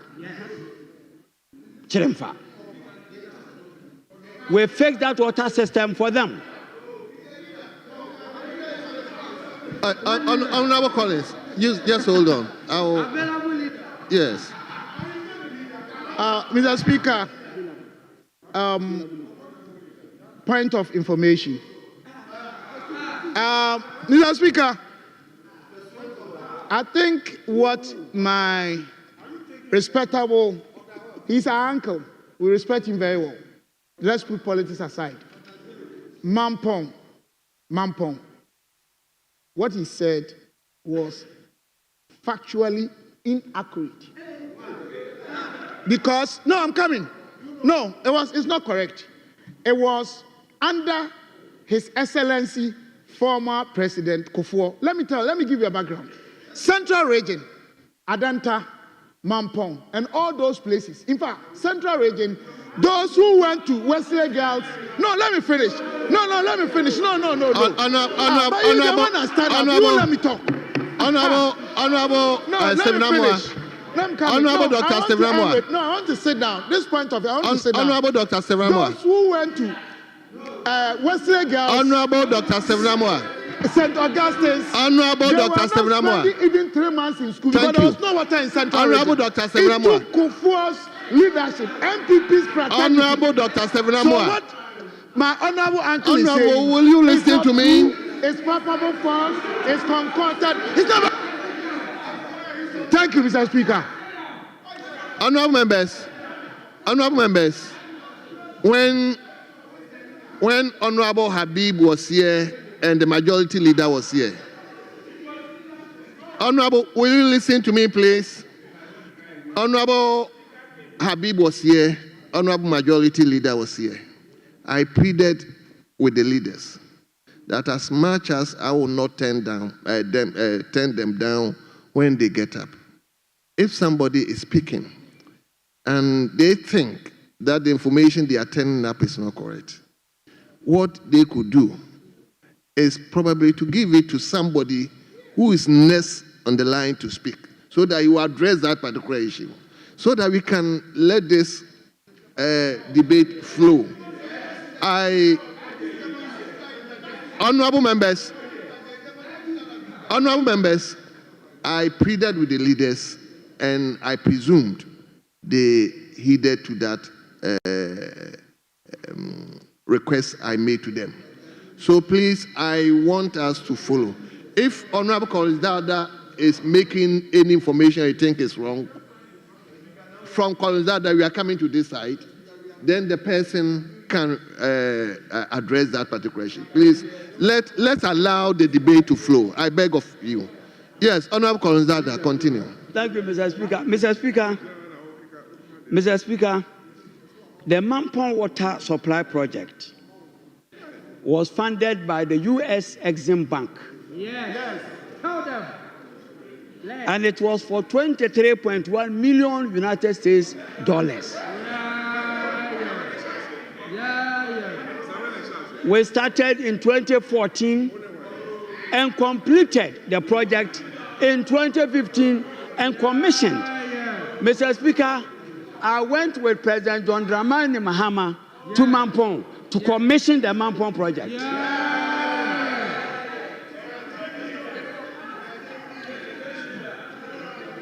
Mr. Speaker, I will end up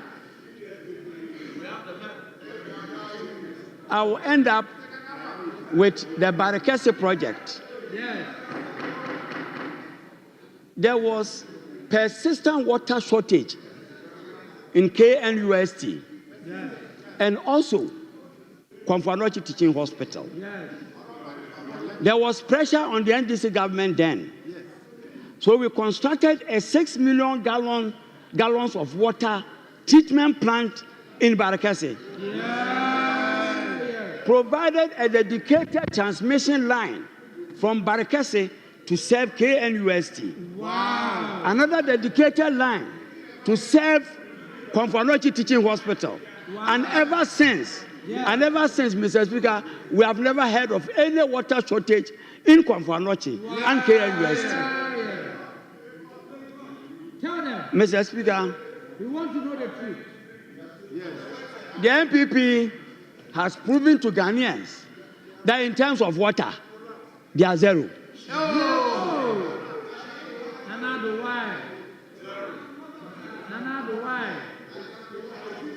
I have a lot of... Mr. Speaker, they have proven to this country that in terms of water supply, they are zero. And it is the reason. Honorable, I can interject. But when you started, you said MPP has just added 4%. Did I hear you say that? So if it is that, how do you reconcile with your nothing? Mr. Speaker, what I said was an expression that has a meaning. It means that their performance is very abysmally low. But there is hope. But you have to conclude. Mr. Speaker, but there is hope for Ghanaians. At paragraph 598, page 100, the last sentence, all these projects, it lists out a number of projects that are uncompleted. And that last sentence says, that is the sentence of hope. It says that all these projects will be continued in 2025. The lesson I draw from this is that we are not going to abandon projects started by the MPP like they did. It also shows that the NDC tradition is different from the MPP tradition. Thank you. On this note, Mr. Speaker, thank you. I'm grateful.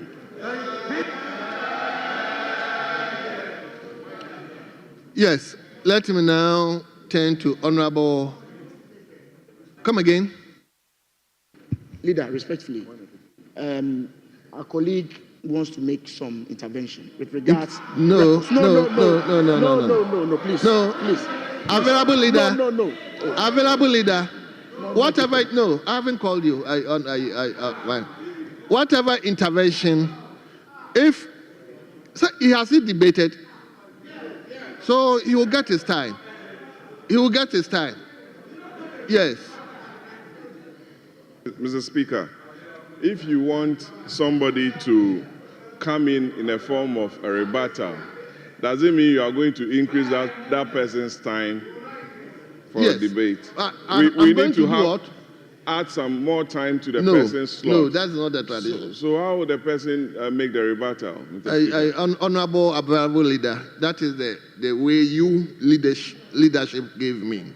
If the person is a leader, is a ranking, is a minister, his time is 15 minutes.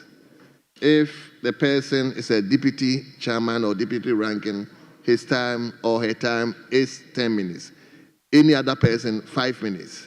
So if you have any information or any rebuttal, it should be within that time allotted.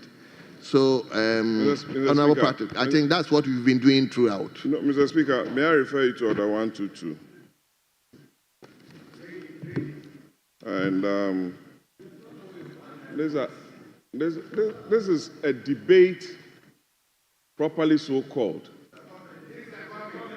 But you rule that. Order 122. Yes. Okay. It's a statement that was made by the Minister of Finance. Yes. There are provisions under the rules for interruptions during debate. Yes.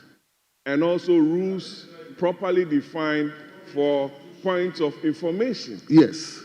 So if this is a house of record, yes, and some misleading information is being put out, yes, and you say that, oh, the person seated 4 rows behind me, yes, must prepare to rebut, yes, without giving the person ample time to even add to what the person is going to say, then I don't know what debate we are having on the floor. Well, notwithstanding Standing Orders 122, I think the rules gathering this commentary or debate were turned up by your own people. I mean the leadership. So the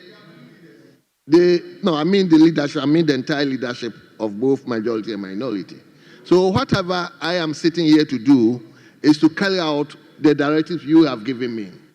So I'm not doing anything different. I'm not doing anything by my own. I'm doing what you have directed me to do. So, Honorable Patrick Boam, as much as I appreciate where you are coming from, I think that's what we've been doing so far, and I will plead with you to allow us to move on. Mr. Speaker, it doesn't make the debate or comments interesting. It doesn't. Because my good friend Dafia Boko is on his feet. You will say something that is misleading. Yeah. By the rules, you are not supposed to participate in a debate. Even though you said, oh, now you interject, because you realize that some facts were not accurate.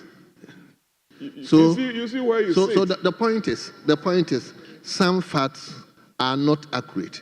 So the next person will be given the opportunity to address that inaccuracies. That is how other than that, Patrick, we cannot move on because everybody will obviously have something against whoever. Speaker, thank you very much. Speaker, you gave the available leader before my brother Yabuama the opportunity to interrupt the debate in pursuance of Order 1221C. And he came in strongly and provided some information in respect of the matters relating to the provision of potable water in the Mampong area. And even added more. That was when you attempted to check him that the point of information was in respect of correcting whatever misinformation he thought was given in respect of the Mampong water provision. Now, they are back. The Honorable Collins Adumanko is back on his feet, praying you that the member for Techiman South, I believe, Techiman South has some information to give. And Mr. Speaker, that is not provided for by our rules. Order 122 is very specific. It's about interruption of debate. When the debate is ended, there's no place for you to make any more intervention because the debate, the time provided for the debate is gone. So it cannot come under 122. That is why you were providing a clue that leadership is guiding, is assisting you to guide the debate. And the general agreement is that you can offload concerns to the next debater to speak to as part of his general comments. So if they will listen to you, the next debater who will come from their side can articulate and amplify the matters that they feel strongly about. Mr. Speaker, they should take a clue so we can make progress. I thank you for the opportunity. Honorable members, I think we should. Mr. Speaker, so how would Honorable Martin J. Mensah Kosa be able to rebut and place on record that the Upper East Water Supply Project, funded by the African Development Bank, the sum of $40 million from Navrongo to Bolga to all those communities, he's run away, Collins Dowda, to be on his feet to say that we did zero, it's okay. So, Honorable Member, I think we are speaking on the same way. Honorable Martin will be given the opportunity at the time that will be allotted to him to speak. I know there's a ranking, you will have 15 minutes. So you should arrange his thought in such a way that he will address that issue. No, but I don't think there's any... He's not debating today. Whether he will speak today or tomorrow, he will get the opportunity to speak. Because I've observed today when Honorable Isaac Opoku was speaking, in a way he was addressing some of the issues Honorable Eric Opoku raised the other time. He was addressing it.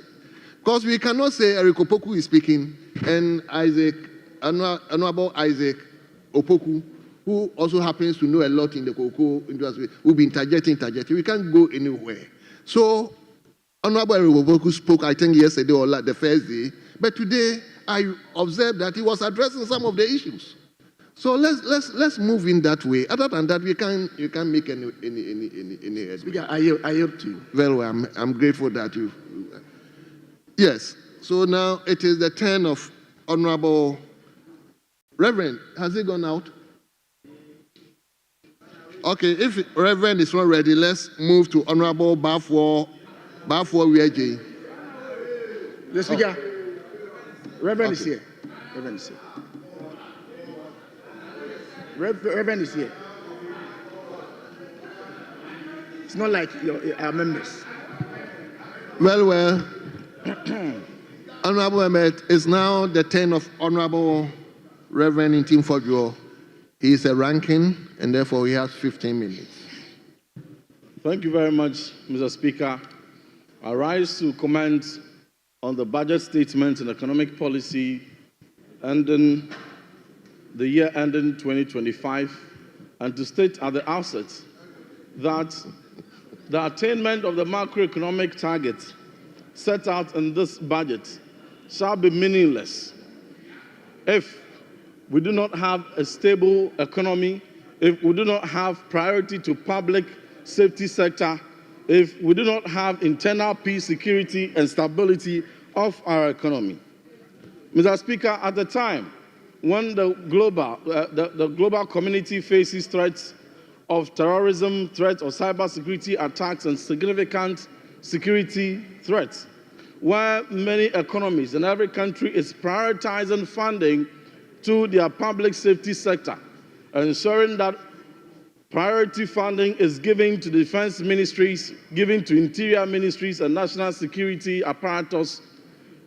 As set out in this budget, President Mahama and Finance Minister Atuforsen have clearly demonstrated that they have rather chosen to prioritize funding to the Office of Government Machinery to funding to the critical sectors of defense and interior. Mr. Speaker, one solid profit President Mahama, if he allocates billions of cedis to the Office of Government Machinery to the detriment of Ministry of Defense, Ministry of Interior, and critical national security apparatus. Mr. Speaker, this is the time that this country should be investing in building more forward operating bases. This is the time this country should be investing more in buying state-of-the-art fire tender for the fire service. This is the time that this country should be investing into retooling our fire service sector. This is the time that we should be allocating sufficient budgetary allocation to the prison sector to ensure that we reform and retool our prison sector, improve the dignity of our correctional facilities. This is the time that we have to ensure that more than ever before, we sustain investment into our defense sector. This is the time that the budgetary allocation to the defense ministry should be increased. But what do we see? Rather, we see increase in allocation to the Office of Government Machinery from 327 million in 2024 to 2.7 billion. Mr. Speaker, we have seen changes occurring at various security agencies. And for once, NDC and President Mahama have kept their promise. They promised during their campaign, championed by Sami Jamfi, their communication officer, that when they won power, they will sweep out, politically motivated, they will sweep out all heads of security agencies. And true to their words, for once, they have kept their promise. They have swept out the chief fire officer. The Director General of Prison Service has been cleared. The IGP has been cleared. Controller General of Immigration has been cleared. The Chief of Defense Staff has been cleared. Chief of Army Staff has been cleared. Chief of Naval Staff has been cleared. Chief of Air Staff has been cleared. Chief of Staff in the Ghana Armed Forces has been cleared. Mr. Speaker, they have kept to their promise. They said that they will have political cleansing at the leadership of our security agencies. A rather dangerous precedent.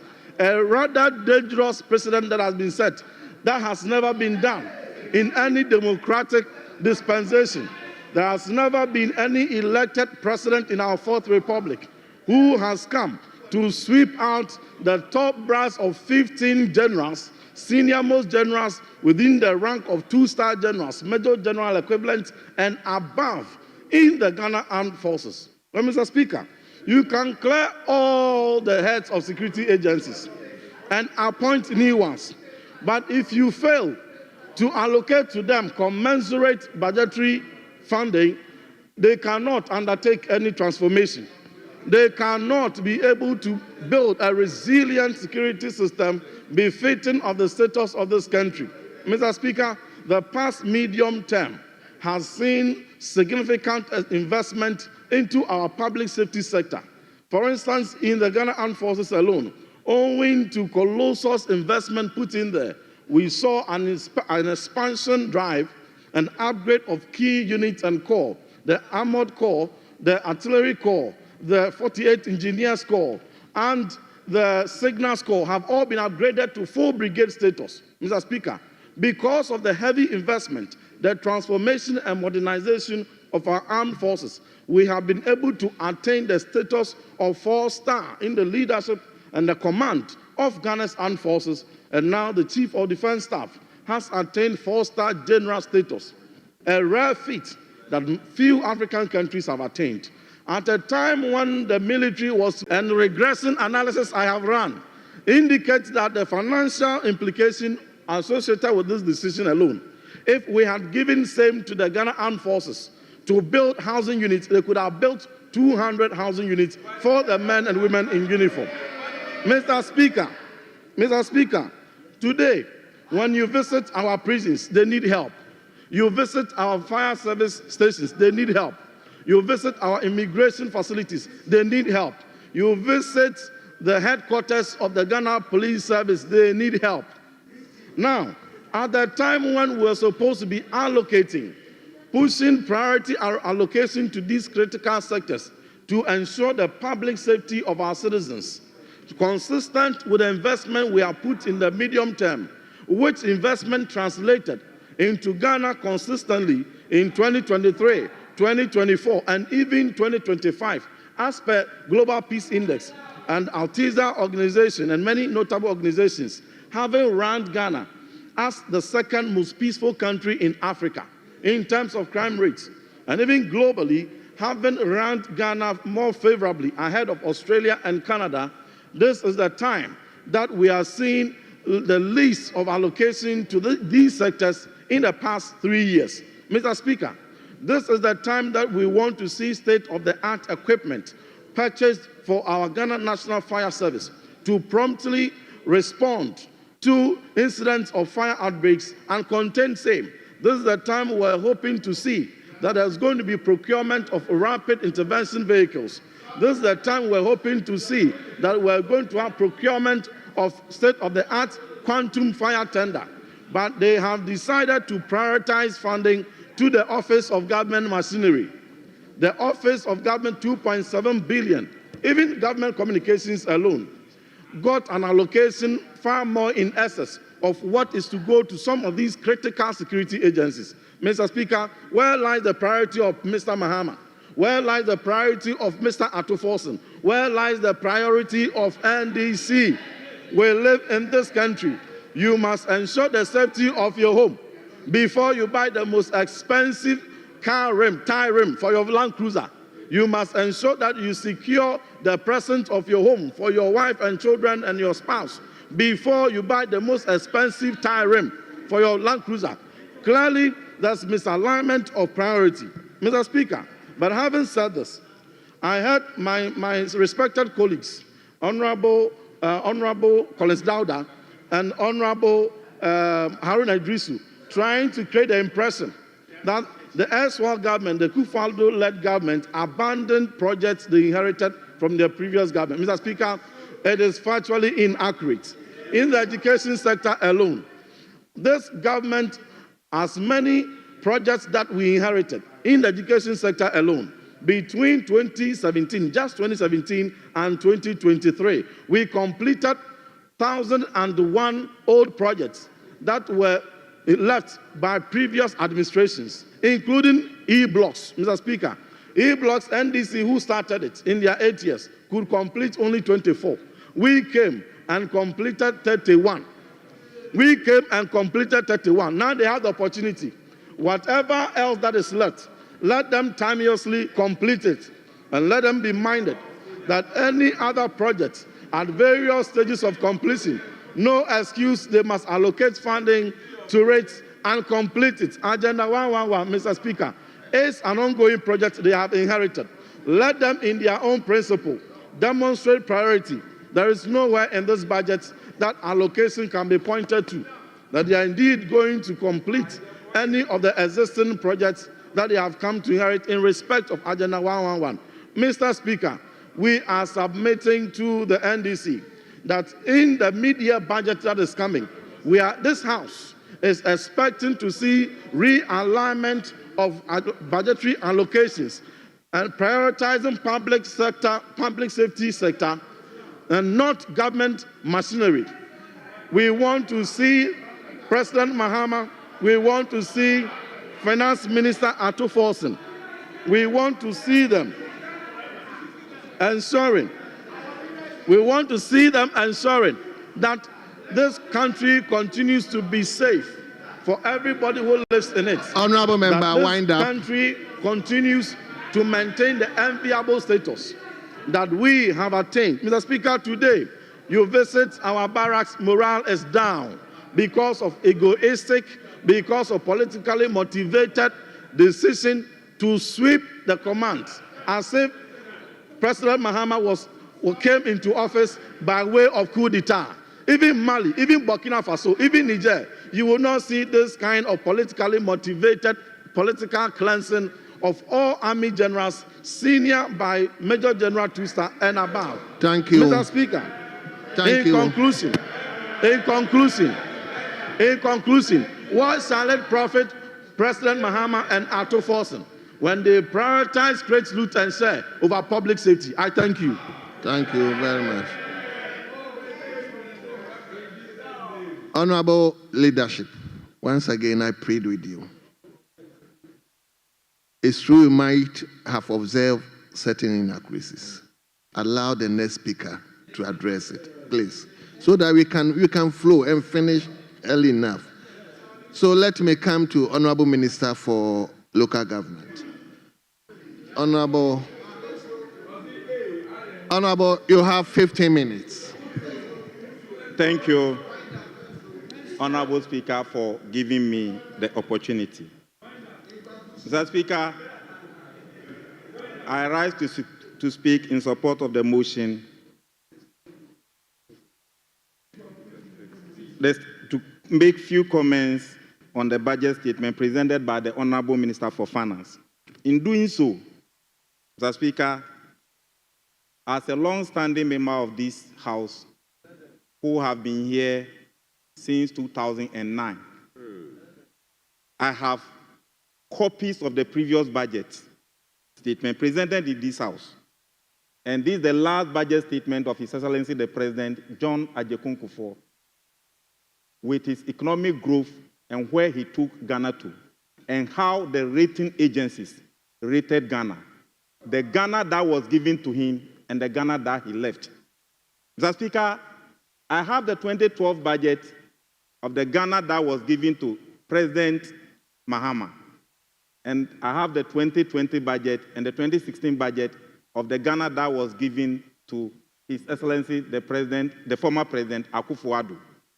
Mr. Speaker, clearly, Ghanaians did not make mistake at all. They did not make mistake at all. Mr. Speaker, when Ghana was handed over by President Kufuor to President Mills, Ghana was accepted by the international community. And we had access to take international loans, concessional loans, and bilateral loans. Mr. Speaker, inflation was manageable. And Mr. Speaker, from President Rawlings to President Kufuor to President Mills to President Mahama, almost all successive governments governed so well that the inflationary figures that were given to them, before they handed over the baton to their successor, they reduced the figures. Mr. Speaker, the economy was groomed to the point that successive governments could have the opportunity and access to the international capital market. Mr. Speaker, the unfortunate aspect is when Ghana was given to His Excellency the President Nana Addo Dankwa Akufo-Addo, we grew Ghana to the point that the first thing he did was to come to this House for us to approve an Eurobond of $2.5 billion. Mr. Speaker, Ghana was acclaimed as the fastest growing country economy in Africa at that time. Inflation was reduced to 15.4. Mr. Speaker, all the economic indicators were so creditworthy to the point that the rating agencies rated Ghana with B. Mr. Speaker, from Kufuor B, Atamils B, President Mahama B handed over to President Akufo-Addo. But Mr. Speaker, there was a relay video where children were learning how to do baton relay. And when it was given to one, he started going reverse. And they were using that one to exemplify President Akufo-Addo's governance. I thought it was a joke. That's because all of a sudden, all the economic indicators started going reverse. The inflation of 15.4% that was given to him, he grew it to 54.1 and brought it to 23.8, and he said that a man to new friend. Mr. Speaker, we handed over a very good economy to him, that wherever he went, AFD, they were giving loans. World Bank, loans. International consideration, we were taking. This House Finance Committee was so busy every day with loan approvals. Mr. Speaker, you yourself tell me, when was the last time that they brought a loan facility here that this House should approve? Nana Seho. We are no longer credit worthy. That the House Finance Committee could not even consider any financial transaction, international financial transaction.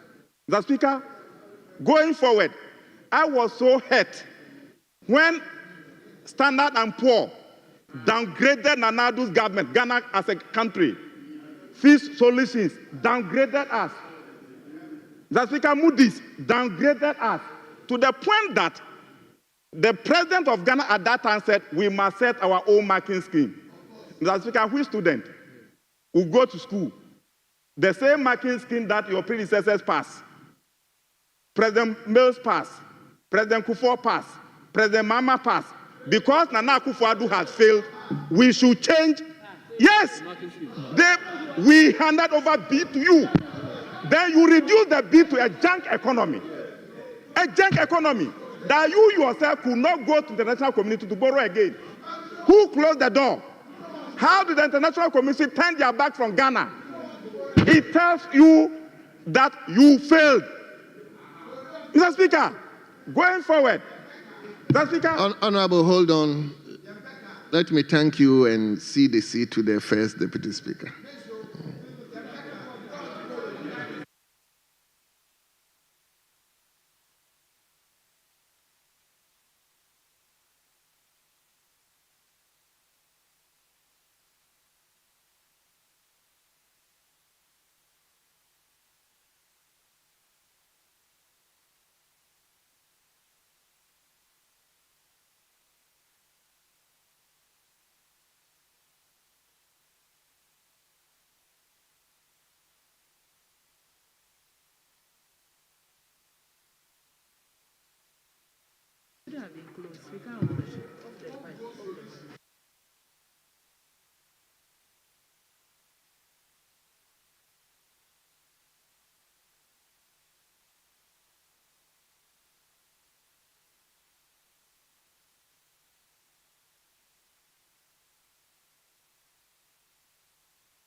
Yes, Honorable Minister, you are on the floor. Mr. Speaker, the Ghanaian economy was so attractive to the point that even Nigeria banks were all running to Ghana. Then we handed over to you. Mr. Speaker, when this country was handed over to the MPP government, Mr. Speaker, 9 universal banks were collapsed. Unibank collapsed. Sovereign Bank collapsed. Heritage Bank collapsed. Mr. Speaker, 463 microfinances, 367 of them collapsed. Mr. Speaker, from the 33 universal banks that we have, they reduced them to 23. And tell me why Ghanaians should not be justified in reducing your number from 169 to 88. Tell me. 87. Even the 88 self, you see. Ghanaians gave you 169 and gave you a very good economy. and you collapse non-universal banks, you collapse 367 microfinances, you collapse about 50 insurance. Master, who will vote for you? So Ghanaians are justified in reducing your number from 169 to 87. And Mr. Speaker, which student, you go to school and you fail, then you come and tell your father that he should give you a marking scheme. You want to set your own marking scheme. For the where? You can have your marking scheme, but you will be repeated. Mr. Speaker, to continue, I heard my respected, lovely brother and friend asking that what are the priorities of Atuforsen and John Mahama. Mr. Speaker, as a country in governance, we have principles and values. Mr. Speaker, when we accepted the 1992 Constitution as our respected and highest law of the land, we created a district assembly common fund to protect our democracy. Mr. Speaker, when we had crisis in our educational sector, we created the GET fund to solve our educational problems. Mr. Speaker, when we had problems on our road sector, we created the road fund to help solve our road problems. Mr. Speaker, when we suffered from energy sector, we created energy sector savings levy to help solve the energy problems. Governance must be guided by principles and values. If you cannot go by them, you don't qualify to govern. And that is why Ghanaians could justify to rate you as Ghana's misgovernors. Yes, you were not governing right. And that's why they reduced you from 169 to 87. Mr. Speaker, to continue, when we awarded the 123, Mr. Speaker, I didn't want to say Ghana's misleaders. That's why I say misgovernors. Then to substitute it, Ghana's misleaders. Even the president, he was misled. But Mr. Speaker, seriously, the reason why the 123 community day schools, blocks, we completed 56 of them as at 31st December, as at 6th January 2017, when we were exiting power. Mr. Speaker, the first Minister of Education, Honorable Dr. Metiopoku Prempe, was quoted on Asempa FM and came to repeat it here. That is what we handed over to you. And Mr. Speaker, the 123 schools, 50 of them were financed, 23 of them were financed by the World Bank. The remaining were financed by the Ghana Educational Trust Fund. You came.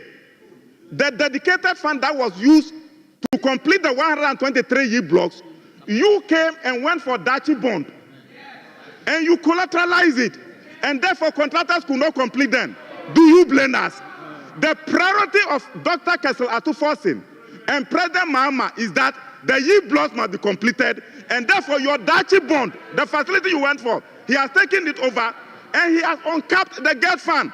GET fund should be used for all educational activities. GET fund has been uncapped. Then you who capped GET fund, knowing very well that you erred, then you went and said that, oh, when you vote for us again, we will uncap the GET fund. What made you cap it in the first place? Ghanaians will not listen to that story. And that's why they voted against you and pushed you there. Mr. Speaker, look at the nature of our roads. The road fund was meant to be used for road maintenance. Mr. Speaker, when the Honorable Osu Aduomi, no. When the Honorable Osu Aduomi, who was then the ranking member on Roads and Highway Committee, who assisted this house in most of our roads activities, when he became the Deputy Minister for Roads and Highways, Mr. Speaker, he advised them, and they said he was NDC, even though he was MPP MP. He gave them good counsel that capping the road fund and using the road fund for other things, when it rains, all Ghanaian roads will be impassable. Mr. Speaker, which of our roads are motorable as we speak? The priority of John Mahama and Atuforsen is that we are uncapping all the road fund and we are using the road fund purposely for road maintenance. Going forward, Honorable Patrick Boama, your road will be motorable. Honorable Intin Fojo, your roads will be motorable. Mr. Speaker, your roads will be motorable. My brother Adjournment, your roads will be more trouble because the road fund is being uncapped and we will use it to do the roads. Mr. Speaker, seriously speaking, another dangerous error that was committed was the District Assembly Common Fund. You created 46 District Assembly in addition to the 260 you inherited. Mr. Speaker, and you capped the District Assembly Common Fund. It took a member of this House to take you to Supreme Court. The venerable Kodo took you to Supreme Court for Supreme Court to tell you that what you were doing is wrong. The priority of Atufosi and John Mama is that the common fund that you capped, they are uncapping it. The Yearmark Fund and Realignment Fund collapse. And therefore, 80% of the District Assembly Common Fund is going to your districts. And therefore, you are not going to be under pressure. And the district assemblies, the decentralized structures are not going to be operating with that nothing. So now, when you go to Akati, the community will be lively. Economic activities will be going on. Contractors will be working. District assembly project will be taken by contractors. We are going to bring life, just as we have in Accra, in almost all the district capitals. That is the priority of Atufosi and John Mama. Mr. Speaker, you can't register assembly national health insurance levy. Mr. Speaker, Honorable Minister, we created that one purposely for our health needs. Honorable Minister, so you should have used Banda as an example. Mr. Speaker, you should have used Banda as an example instead of Akati. The true leaders of this country have come back. We are coming to reset, and our prayer is that we should not go there for them to come and destabilize. May God bless us all, and I thank you and call honorable colleagues to support the position that we are taking. Thank you for the opportunity.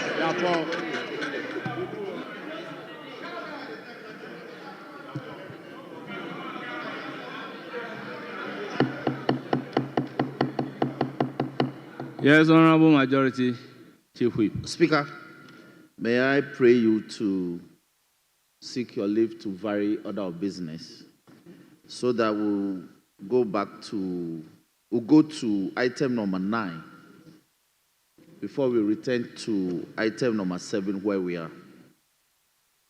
Thank you very much, Mr. Speaker.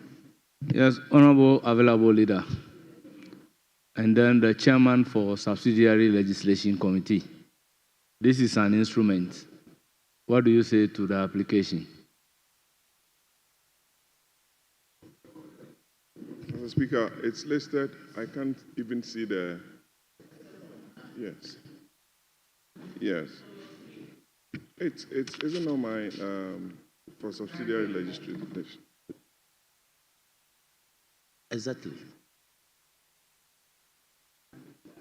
Honorable Available Leader, let me hear you. Rightly so, Mr. Speaker. Yes, we worked on this instrument this morning as a committee. And I haven't seen the minister here. I don't know if he's seeking leave for somebody else to lay the instrument or what. Because I just signed the report. Very well. So what we can do is that by agreement, I will vary the order of business to take item numbered 9. And when the item is about to be taken, then we can take application from the Majority Chief Whip as to whether the Minister for Local Government, Chieftaincy and Religious Affairs should lay it instead of the Minister responsible for Environment. So, honorable members, we will then vary the order of business, and at commencement of public business, item numbered 9.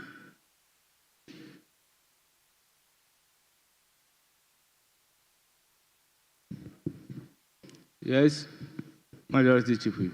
Speaker, the Honorable Minister is unavoidably absent, but we have the Minister for Local Government, Chieftaincy and Religious Affairs available to do that on his behalf, if I may seek your leave for that to be done. Honorable Available Leader, this is the application. Mr. Speaker, I'm not opposed, but I'll come in again. I'm not opposed to him. Very well. Honourable members, item numbered 9, presentation of instruments.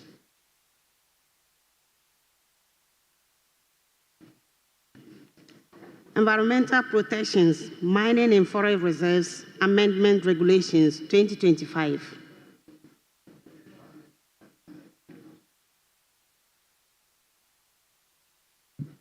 Yes, Honorable Mr. Speaker, let me ask for leave of you to ask the Minister for Local Government to give some explanatory statement on the instrument laid.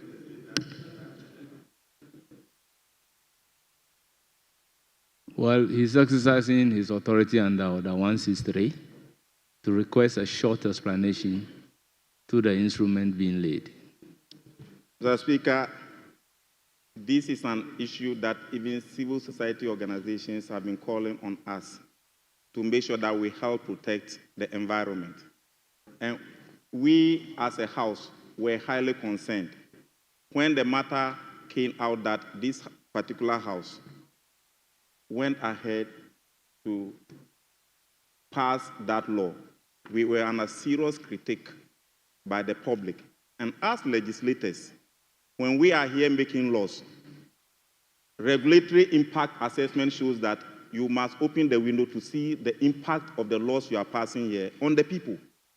If Ghanaians are saying that the law that we pass here is negatively impacting on our forests, and I could see the crying of the Honorable Minister for Lands and Forestry, Honorable Amako Fibua, that 44 of the 44 forest reserves that we have, even none of them were almost gone. That's because we wouldn't want it to be said that it's because of, excuse me, the contribution of this House, the law that we passed, that's why our forest reserves are all going. We always take part in the tree planting exercise. The Green Ghana Day, we all take part. But you cannot be passing law for destruction of forests and taking part in tree planting. So I think that this amendment will go a long way to help the image. The revocation will go a long way to help the image of this House. And I believe my brother, the Honorable Patrick Yabuama, knowing who he is trying to let me throw light on this so that we'll carry Ghanaians along. With that statement, I know he will agree. Thank you very much. Mr. Speaker. Honorable Available Leader, my good friend Patrick Yabuama. This side of the House is not opposed to the revocation of this instrument. Very well. It's a consensus report that will be presenting to the House. So I want that to be on record. That is why I needed him to give some explanatory statement to this. Because by the new rules under 93, the sub-rule 4, if an instrument is laid, gone are the days where a minister will just come knowing nothing about an instrument and will bow. So it's a warning to ministers of state that will be invoking those rules. Thank you. Honorable members, the Environmental Protection, Mining in Forest Reserves Amendment Regulation 2025 is duly laid and it is referred to the Subsidiary Legislation Committee for consideration and report.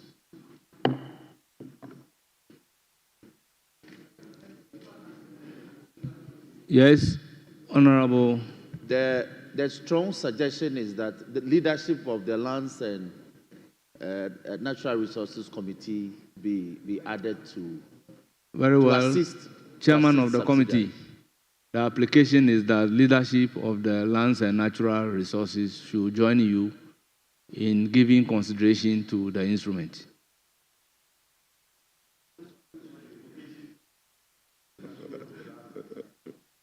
Are you Mr. Speaker, we are not opposed, except that Honorable Collins Dowda should attend the meeting on time. We meet very early. You know, Mr. Speaker, you're a very diligent member of that committee, and my senior brother should be diligent. He has to be at the meeting on time. 8:30 a.m. is 8:30 a.m. Professor Bayo will attest to that. Thank you. Yes, Honorable Majority Mr. Speaker, I wouldn't do this to my brother, but to suggest that the very venerable Collins Dowda is not a diligent leader of this house. Mr. Speaker, he's here, but I need to defend him. He's always a diligent man. That is why he's an 8th timer in this house. So he will attend upon the committee diligently and deliver his duties diligently, on time. Diligence is part of being timelessly available. Speaker, we defer to you in this matter. If the referral be made so that we may progress. Honorable Wiseman, we all know that you are a very diligent person, and some of us have taken after you. But so Mr. Speaker, your level of diligence is not in doubt. In doubt. Thank you very much. But Mr. Speaker, I never knew until this afternoon that Patrick Boama, Honorable, had become a timekeeper in Parliament.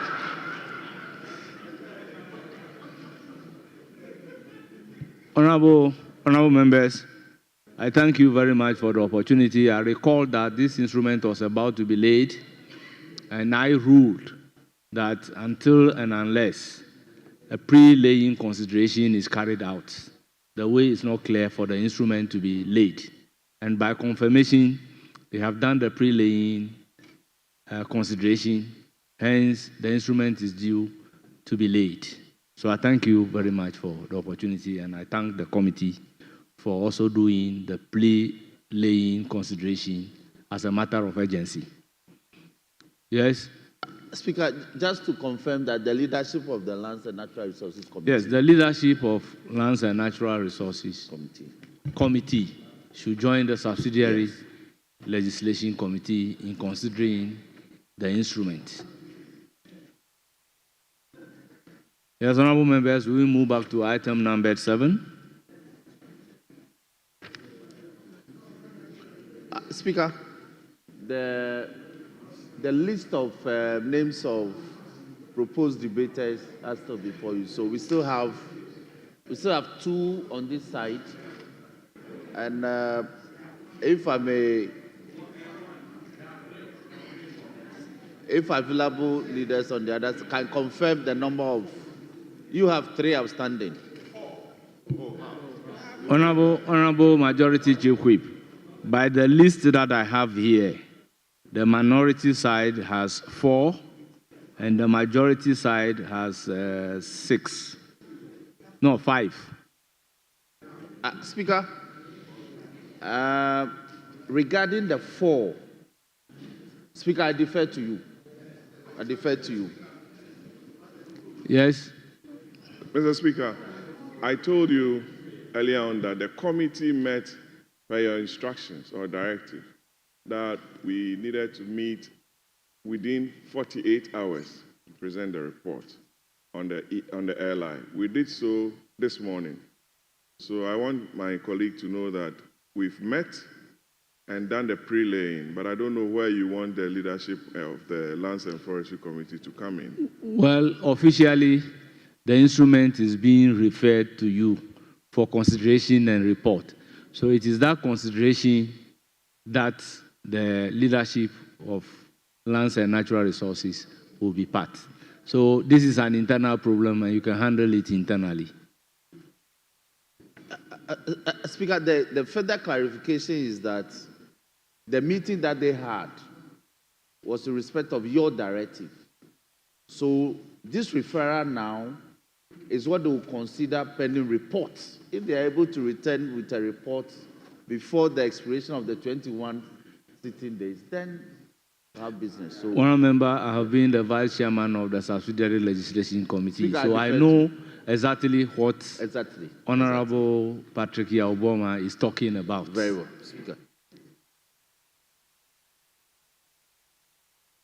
So we are back to item number 7.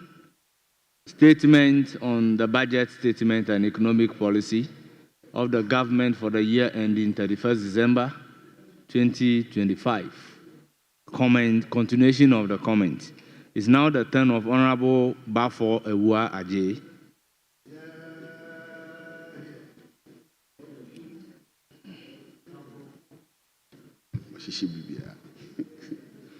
Mr. Speaker,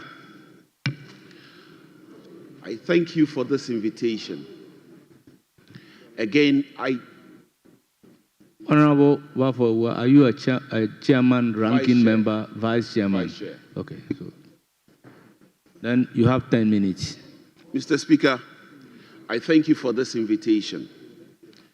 I do not take it for granted at all.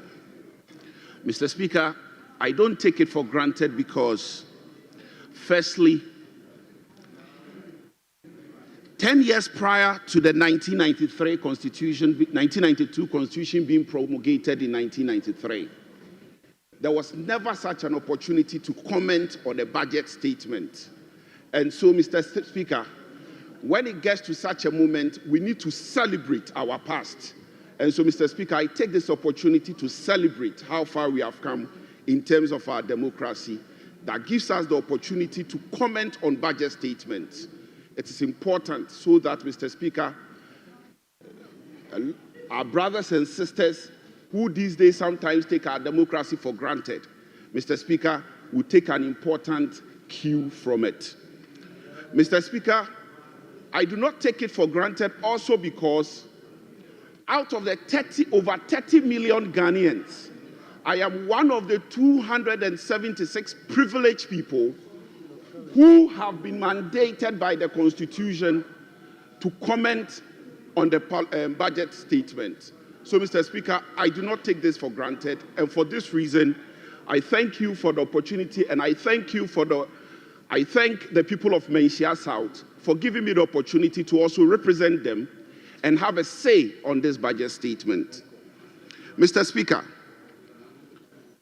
it is important we do not forget that prior to the year 2017, specifically 7th of January, government policy lacked credibility. There was lack of policy credibility, for which reason the government at the time, that is the NDC government, sought refuge in the IMF. Mr. Speaker, when the MPP took over, that policy credibility was restored. And so, Mr. Speaker, if for nothing, we need to celebrate that feat by the MPP for giving government policy credibility. Mr. Speaker,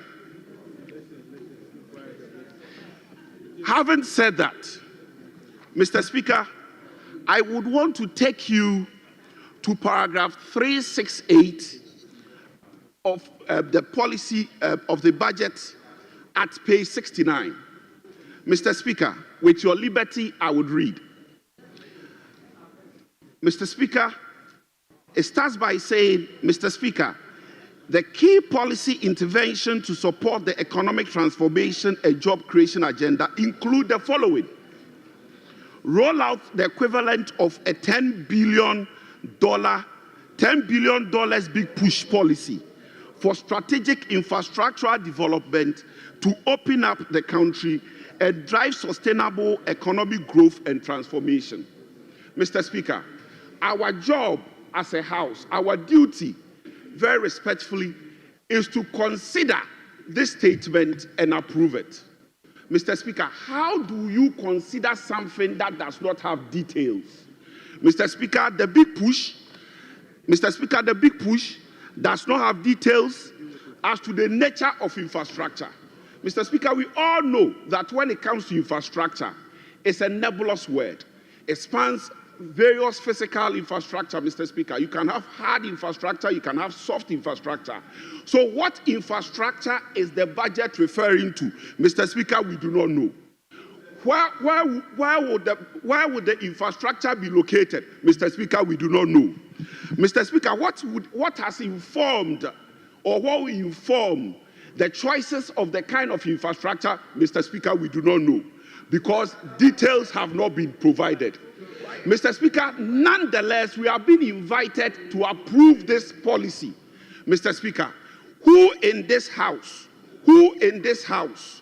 will sign a blank check to a builder who tells him that, give me $10 billion to build you a house, without knowing the location of the house, without knowing the type of house to be built? Mr. Speaker, who in this House? Mr. Speaker, at least the National Cathedral, the location was known. Not that I approve of it, but the location was known. Mr. Speaker, we knew where it was being sited. We knew where the plan, what the plan was. We knew it. But Mr. Speaker, here we are. We are being asked to approve of a policy, the details of which is not known. And so, Mr. Speaker, even in considering it, what are we considering? What are we considering? Mr. Speaker, Mr. Speaker, it is very important that we are guided by history. Mr. Speaker, I am very apprehensive. I am very apprehensive with the figure $10 billion. Because, Mr. Speaker, very respectfully, allow me, Mr. Speaker, grant me the liberty to use the word sexy.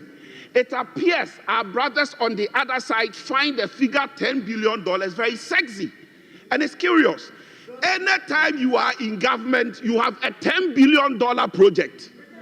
Anytime you are in government, Mr. Speaker, between the first term of the NDC, in the year between 2013 to 2016, Mr. Speaker, that was the Hope City, $10 billion Hope City facility. Mr. Speaker, and it became hopeless.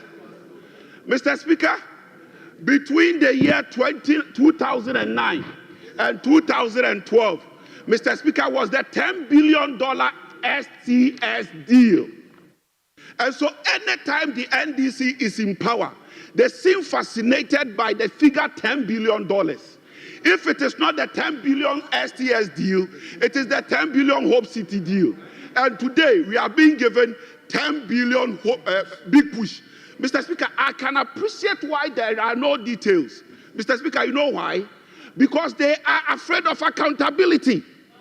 They know that if they give us details, there will be something to hold them to. They are afraid of accountability. Mr. Speaker, when the STS deal failed, when the 10 billion STS deal failed, because they had told us it was a housing project, it was very easy to verify whether or not a house has been built. Mr. Speaker, it was easy to hold them accountable and determine that indeed it has failed.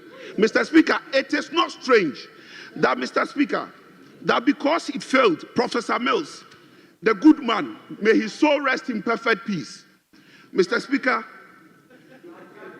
in 2012, January 2012, in an interview to Reuters, Mr. Speaker stated as follows: "We have some difficulties with the STS project, and as a president, I am eating a humble pie to say that we are looking for alternatives."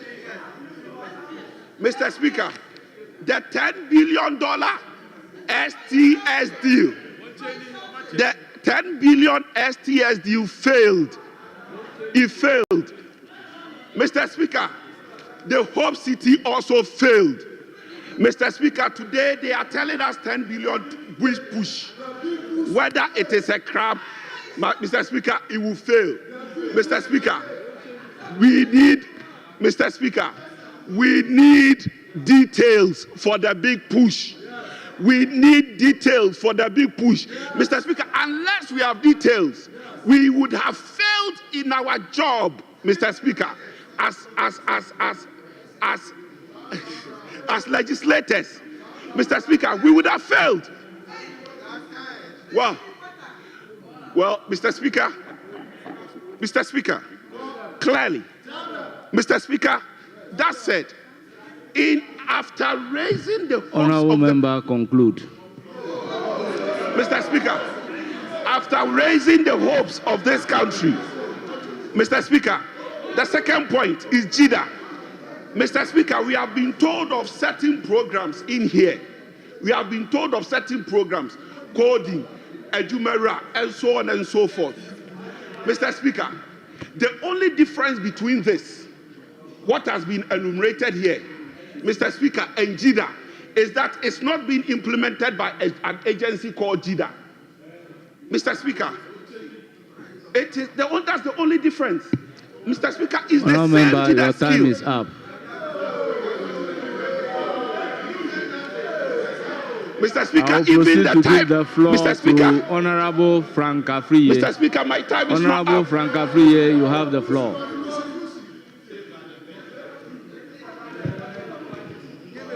Yes. Speaker. Honourable. Mr. Speaker, thank you. This is a very important debate, and looking behind the Majority Chief Whip, I cannot even find the Minister of Finance or his deputy in the chamber to take notes and comments from members. Neither do I find officials from the Ministry of Finance.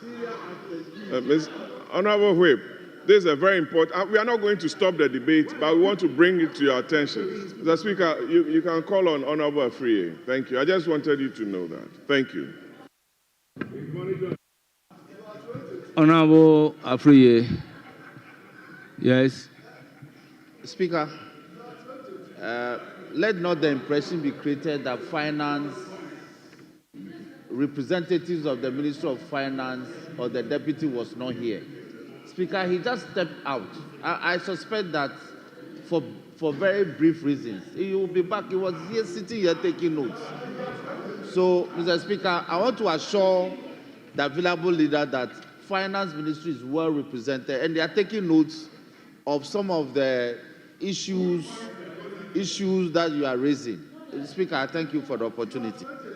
Honourable Majority Leader, I noticed that.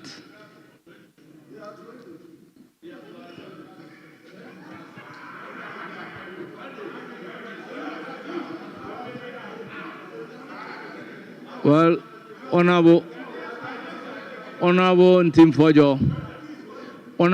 Fojo, I think yesterday we came into an agreement. Your people are ready to criticize the budget. We are concluding tomorrow. So if you don't want the opportunity to be given to them, you can raise the issue and accordingly we would adjourn till tomorrow. Thank you, Mr. Speaker. This House is a house of rules. And just one would have expected that the government, having a majority they claim to be over 183, would have taken interest in the comments arising out of the budget statement and economic policy of the first year of their government. Mr. Speaker, as we speak, the Finance Minister is not here. Deputy Finance Minister is not here. No Cabinet Minister is present. As we speak, even among their leadership, only one is present. Among their backbench, only 22 are present. Clearly, they have demonstrated that this budget we are debating that they themselves presented is not even a priority to them. They have abandoned their own budgets. They are not showing any interest in their own budgets. And so, Mr. Speaker, Honourable Member, turn to page 4 and 5 of the order paper. Page 4 and 5 of the order paper. The order paper, turn to page 4 and 5. So, Mr. Speaker, I don't have a copy here. I'll be glad to have a copy and speak to it. But whilst I'm waiting for it, Mr. Speaker, this is a clear advice to the government. Is that not they order cannot paper? only boast. They Honourable cannot Ntim only Fojo, boast. is I'm that waiting not for the order hard paper? copy. I'm waiting for the hard copy. When it comes, I will speak to it. But is that not the hard copy? For some reason, mine is not scrolling up, Mr. Speaker. I'll be grateful when I get a hard copy. But whilst waiting, Mr. Speaker, this House must be reminded that we have 276 members of Parliament in this House. 183 are majority. And out of that 183, only 22 are present. No Cabinet Minister is present. Only one leader on their side is present, clearly abandoning their economic policy. How do you expect Ghanaians to take interest in your budget when you yourself have abandoned your budget? Mr. Speaker, Honorable that member, must be corrected. will you read I page thank 4 and 5? Mr. Speaker, I rest my case. Will you read page 4 and 5? Honorable member, this is a directive from the Speaker. Will you read page 4 and 5 of today's order paper? Mr. Speaker, I have not put any tangible application before you for your ruling.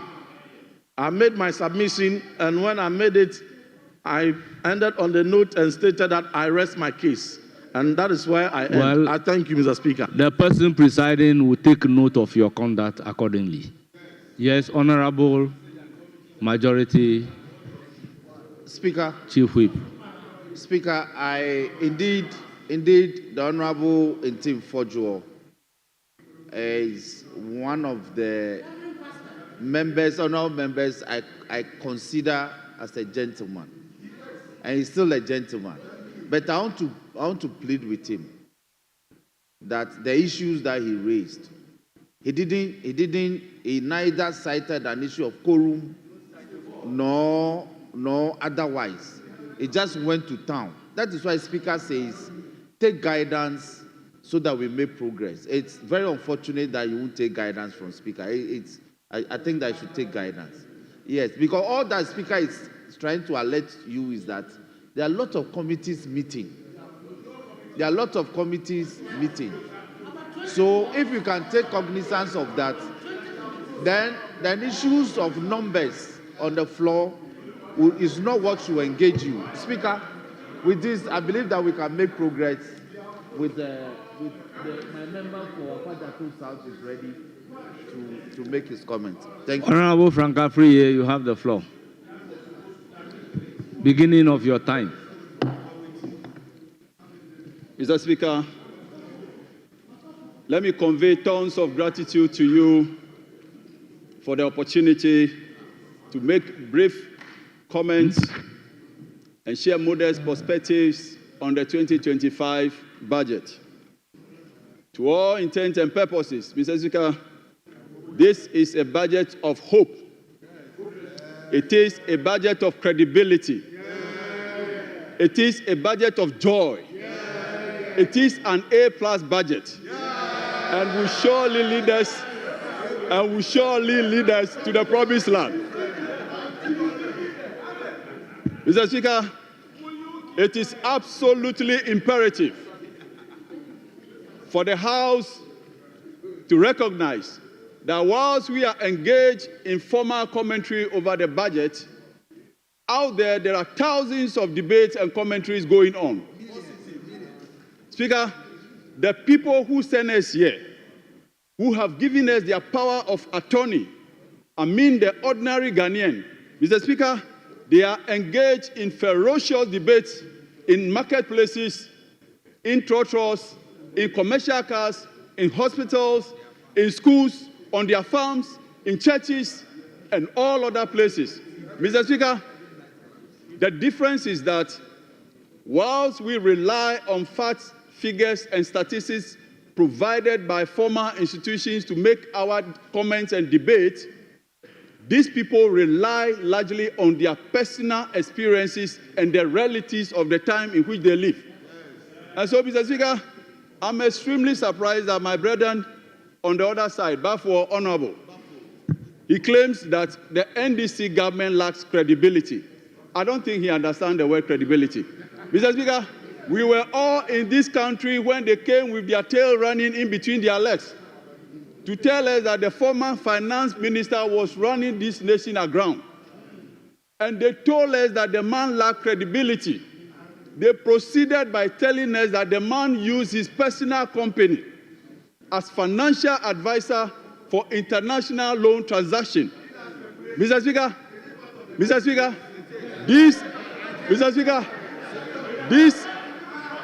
we are dealing, Mr. Speaker,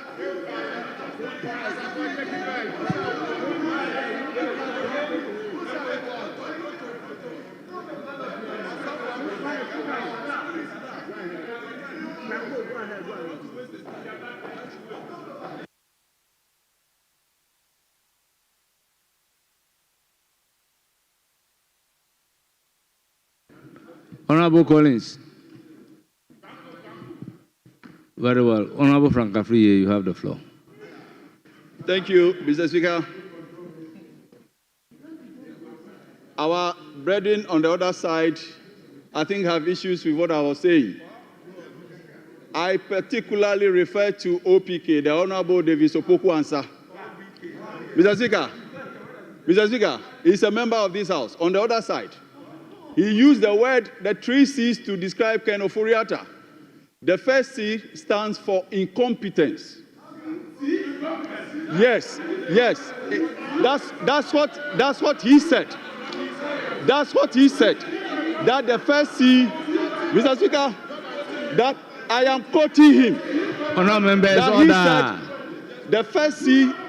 I recognize Honourable Patrick Yabuama. Please, you can resume your seat. Mr. Speaker, the Honorable Davis Opoku-Ansah is not in the chamber.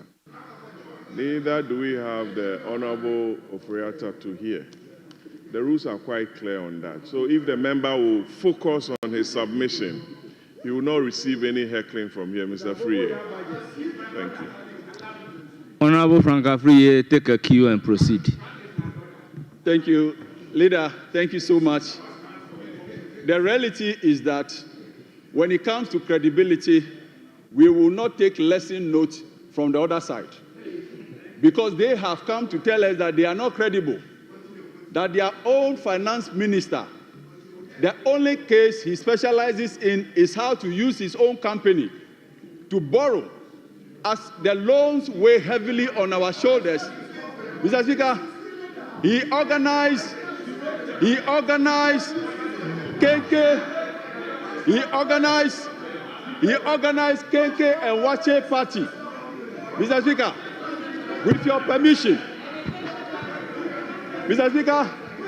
permission, I hope to sing the song that he normally dances to, and that's Sydney's song.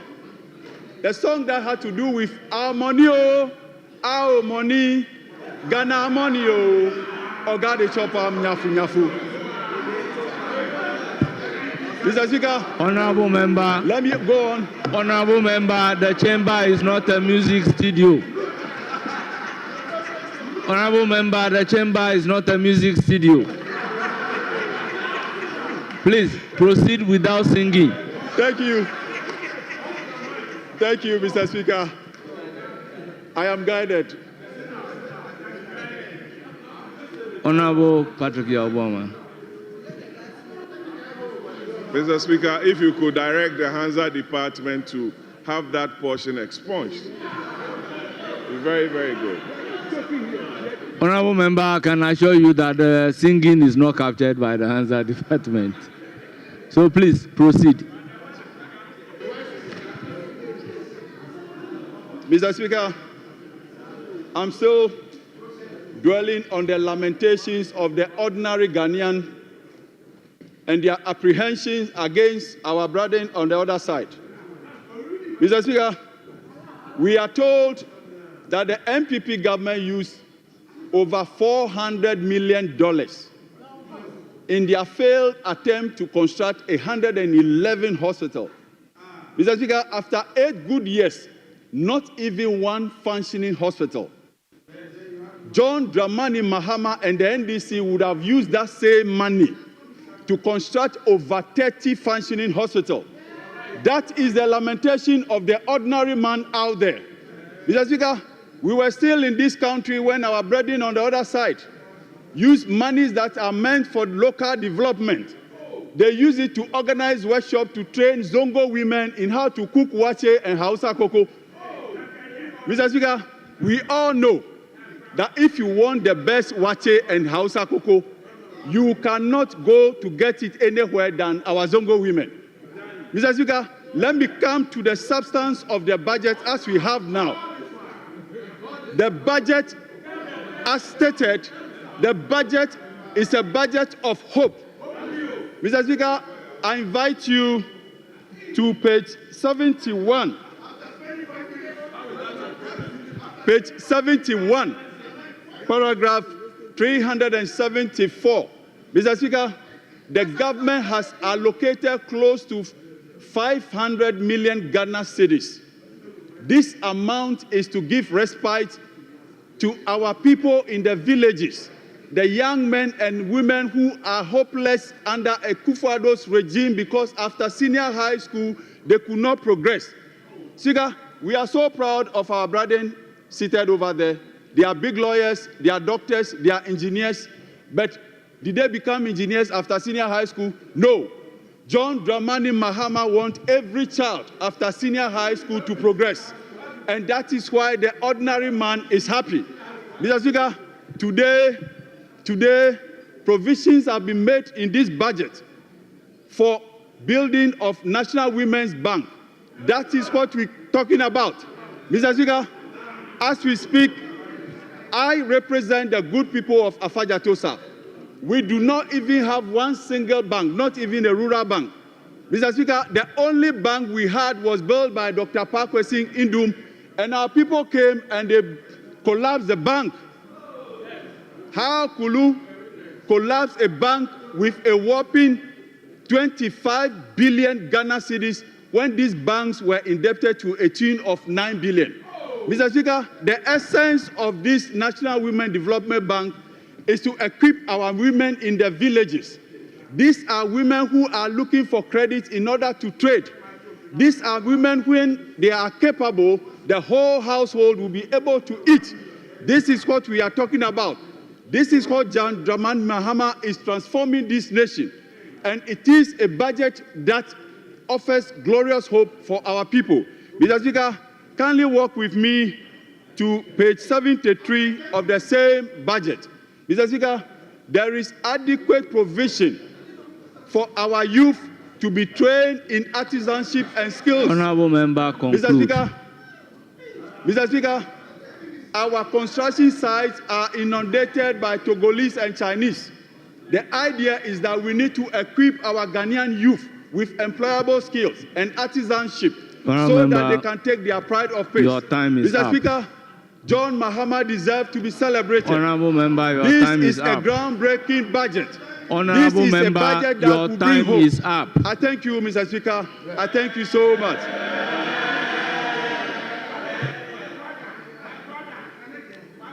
Honorable members, it's now the turn of Honorable Shirley Che. Mr. Speaker, I wanted to find Honorable out. Shirley Che, you have the floor. Mr. Speaker, I wanted to find out if the timekeepers were different. Mr. Speaker, do we have different timekeepers? No, I just wanted to know, with the greatest of respect, whether we had different timekeepers.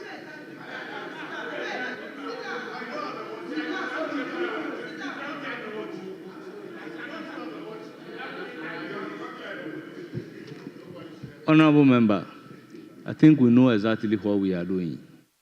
If you watch carefully, you realize that when the clerk turned to me and make his hand like this, it means he's left with 1 minute. His hand like this, it means it's left with 2 minutes. So I operate by the direction from the clerk. So I don't have any other timekeeper apart from the clerks. Mr. Speaker, I take your guidance. Honorable Shirley Che.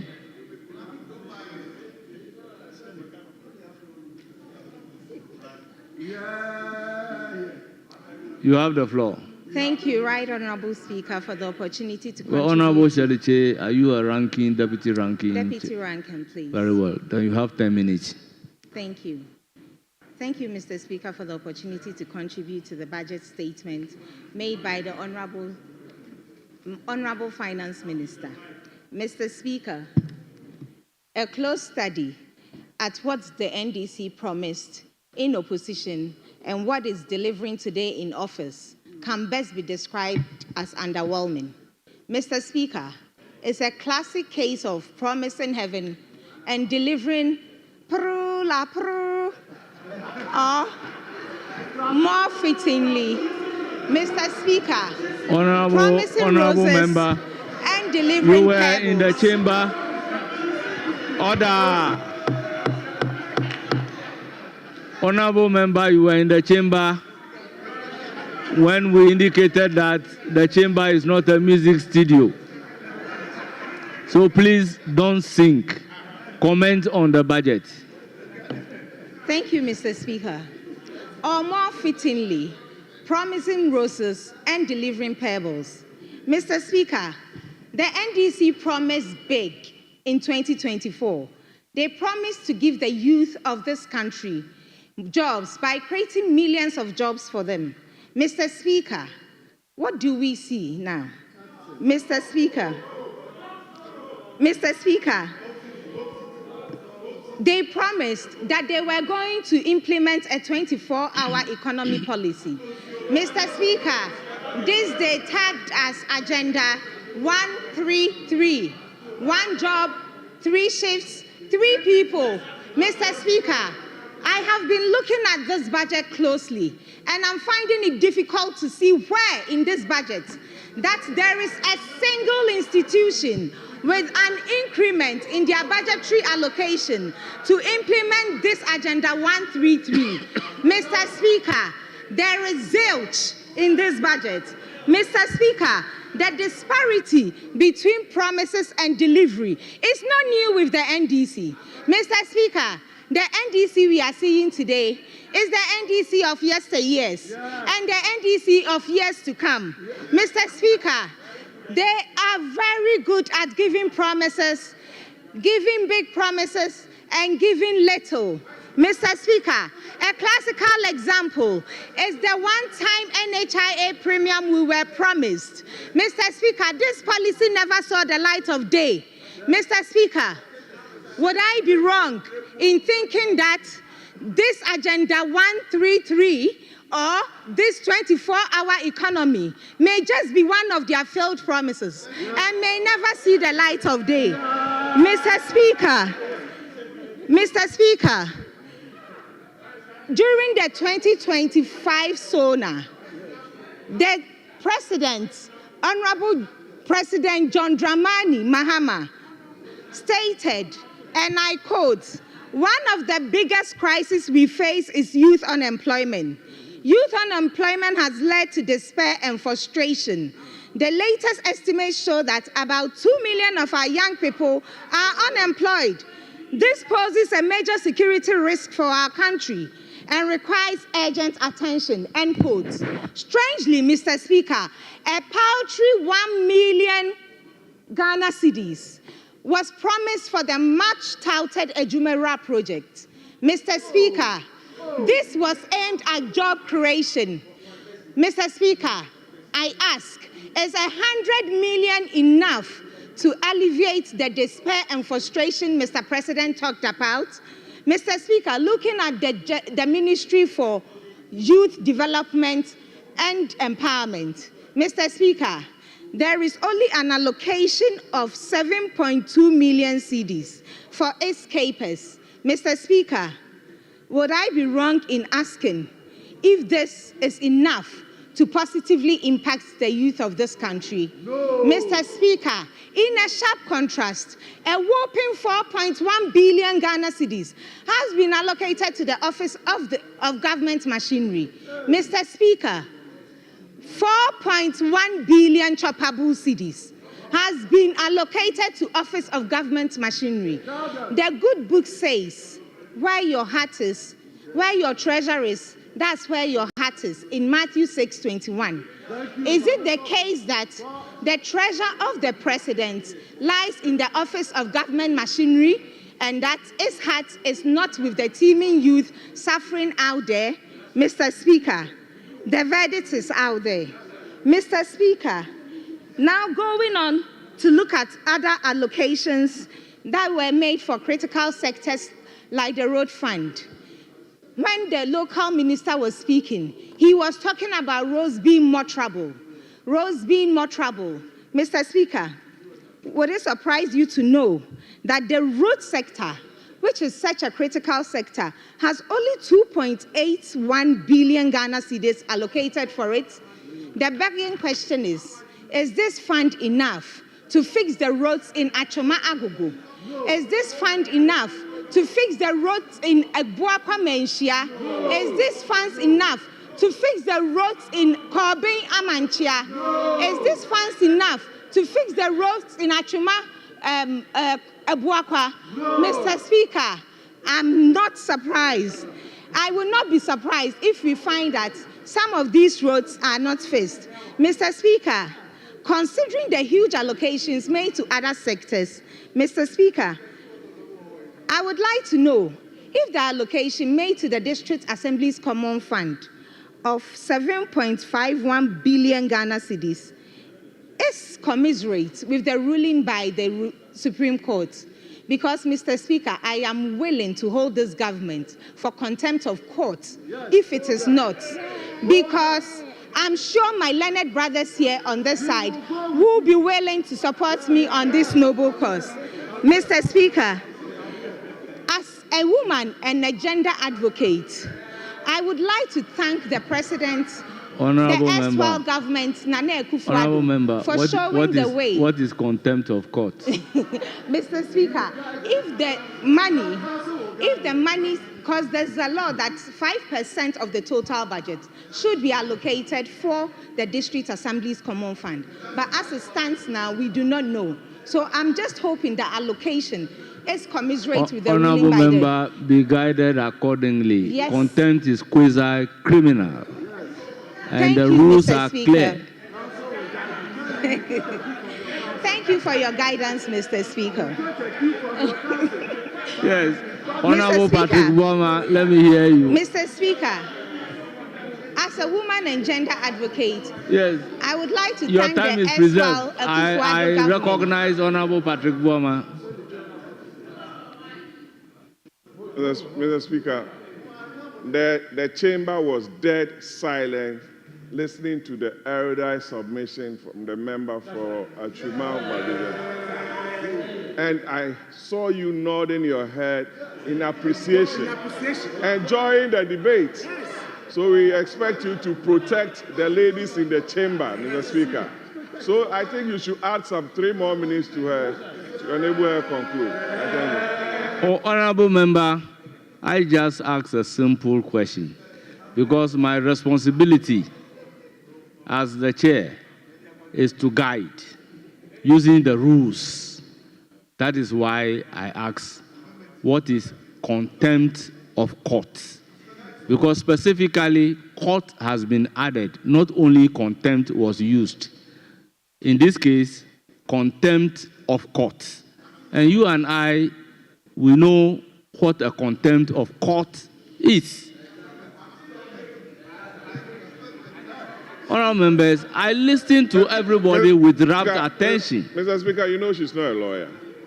And you know the implications of some of this. So these are misnomers that is why that can be dealt with, Mr. Speaker. That is why if you are going to use a legal language, if you are not a lawyer, you must be very careful. Honorable member, take a cue. Yes, Honorable Richard Achampong.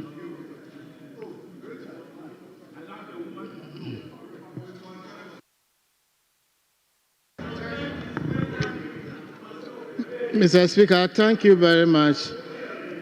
Mr. Speaker, this is a house of record. I refer my colleague to page 138 of the budget. You can also refer to Appendix 3C. An amount of 7.576 billion Ghana cedis has been allocated to DACF. So if you don't know the computation of total revenue, let me teach you. Because this is the basis of which she said there will be a contempt of court. Honorable Richard Achampong, with all due respect, under what order are you coming? Order 122. Order 122 specifically, which one allows you to do what you are doing? 3. Mr. Speaker, I may refer the House.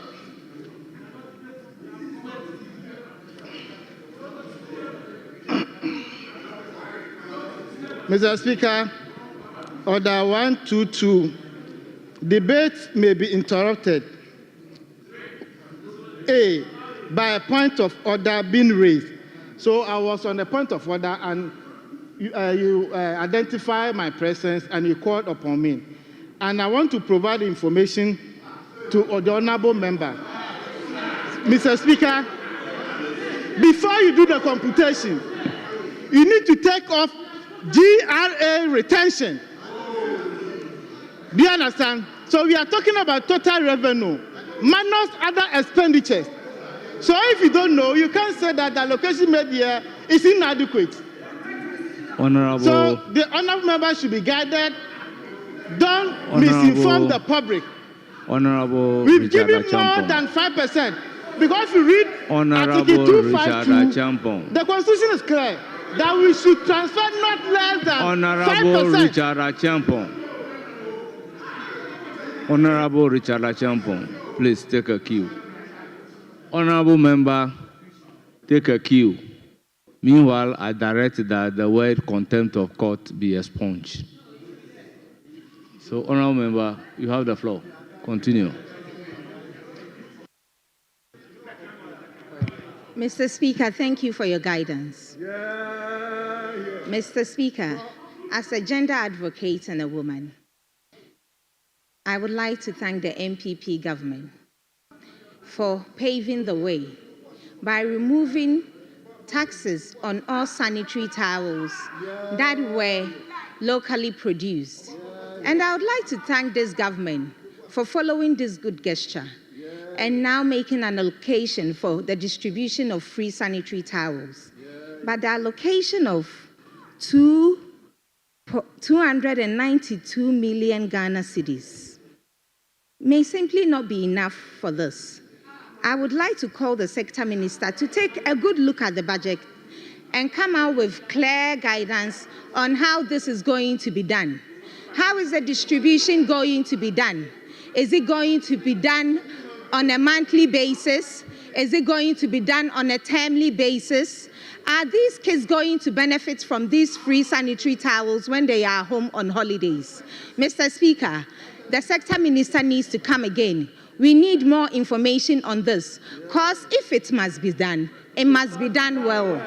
Mr. Speaker, I would also like to thank the 8th Parliament and the erstwhile Akufo-Addo government for passing the affirmative bill into law.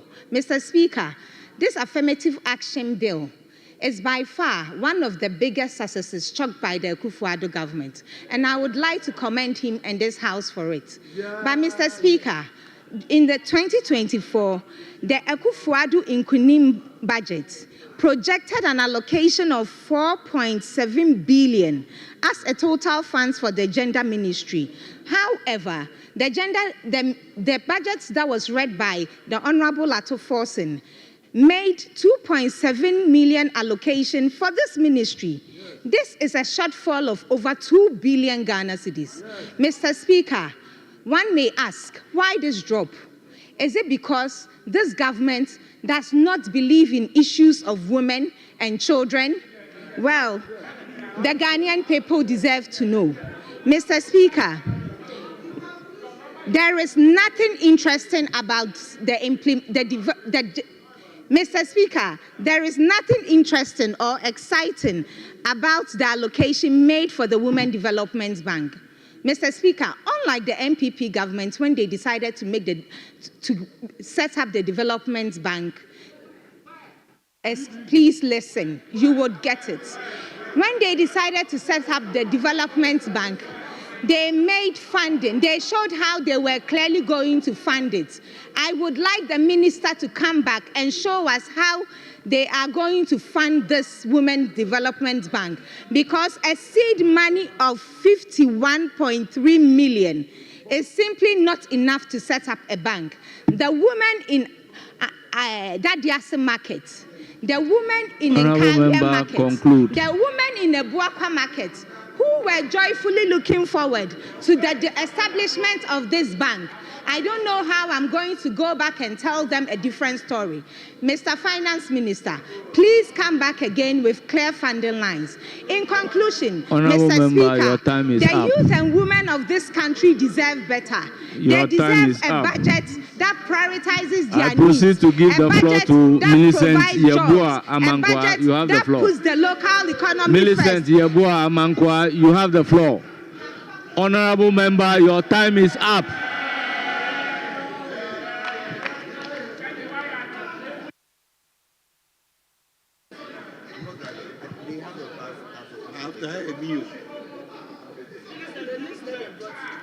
Thank you, Mr. Speaker. Master, sit down. Oh, Doc. Honorable Amankwa, hold it.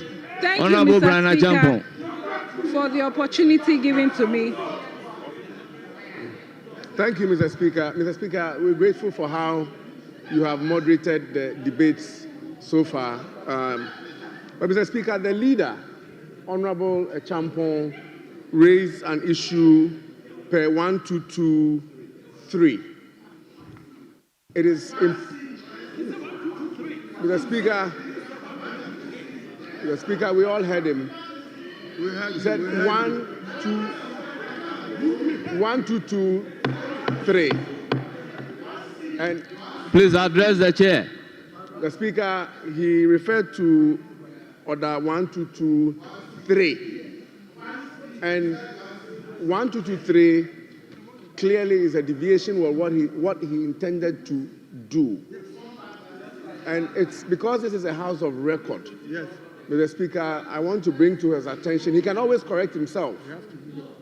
He can always correct himself, but to quote 1223 in reference to a correction, a point of information, I think that it is not good for our debate. Thank you, Mr. Speaker.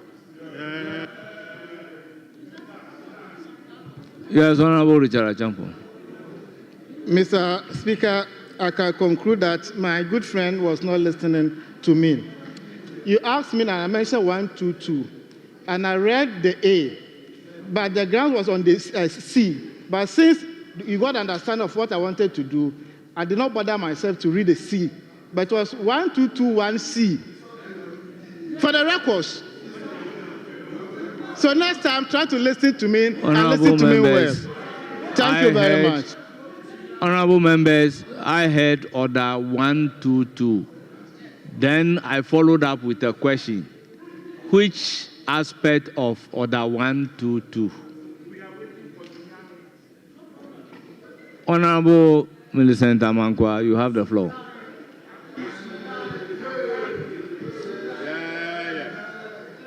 Thank you, Mr. Speaker, for giving me the opportunity to add my voice to the debate statement and the economic policy of the government of Ghana for the 2025 fiscal year by the Honorable Minister for Finance, Honorable Forestry, under the leadership of His Excellency John Dramani Mahama.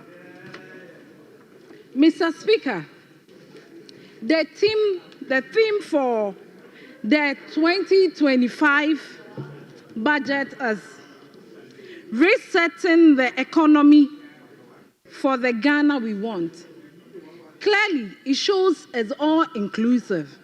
Mr. Speaker, yesterday I was seated here in this chamber, and the Honorable MP for Pusiga, Hajia, she was around, and Mr. Speaker, she spoke extensively about the support allocation for women and the youth. Today, I am surprised, Mr. Speaker.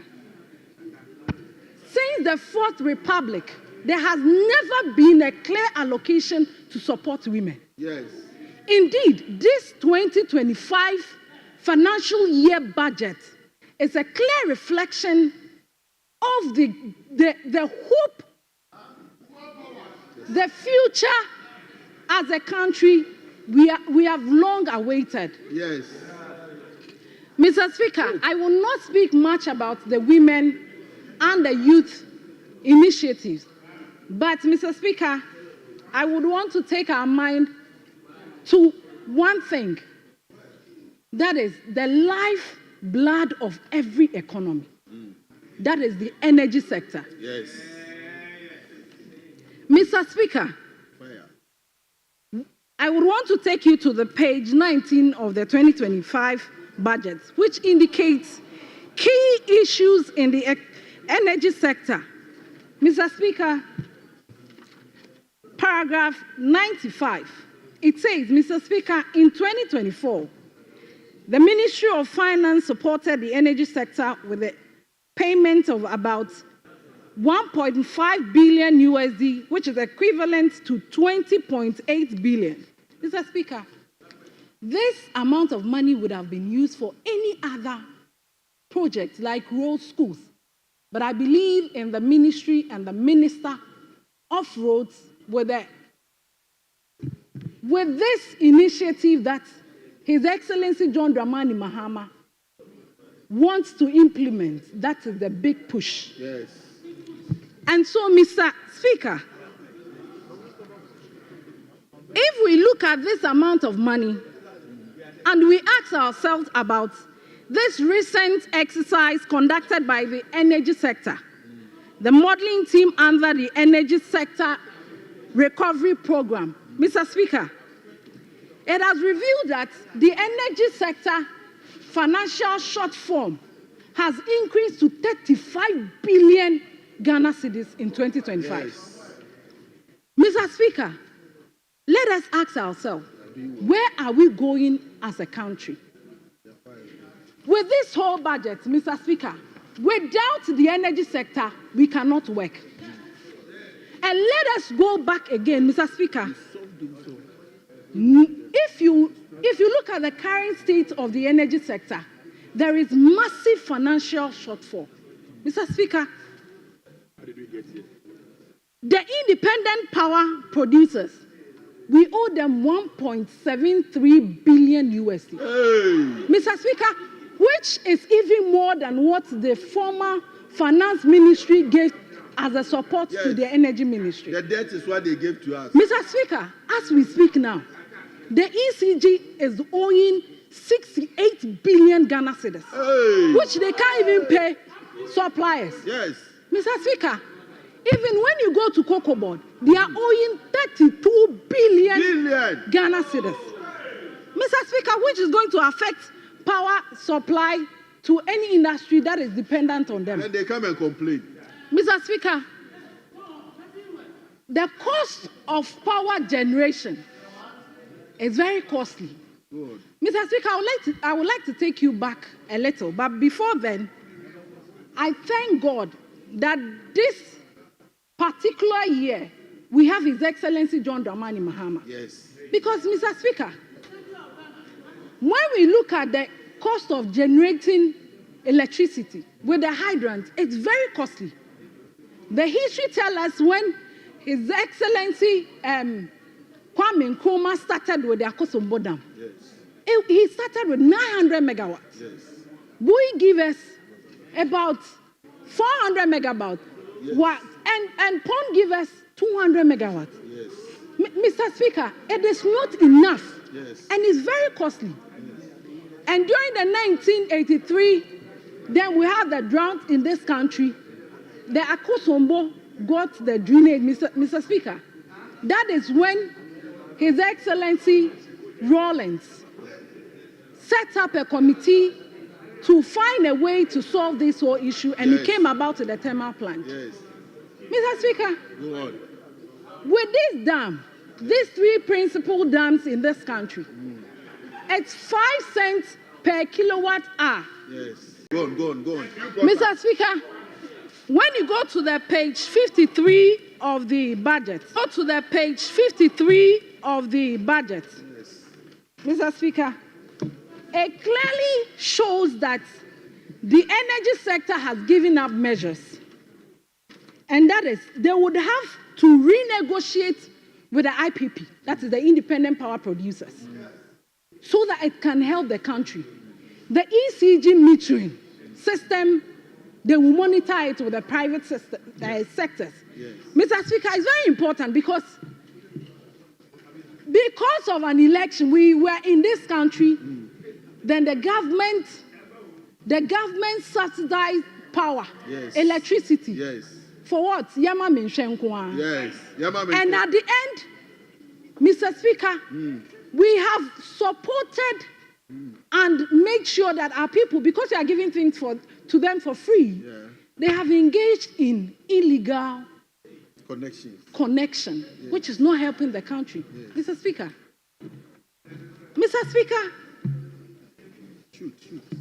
I would want you, Mr. Speaker, I would want you to listen to the point that, Mr. Speaker, this budget, indeed, I believe in the Minister for Finance, the Minister of Energy, and the leadership of the 9th Parliament, led by the Honorable Mahama Yariga, that at the end of the day, with the women in the majority side, that we have recognized the good deeds in this budget.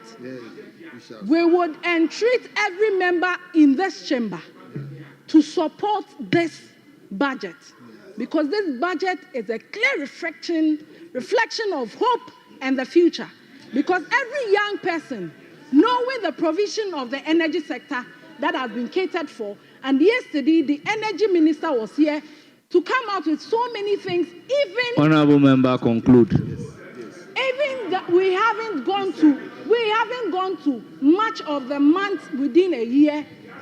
Look at what he laid out yesterday.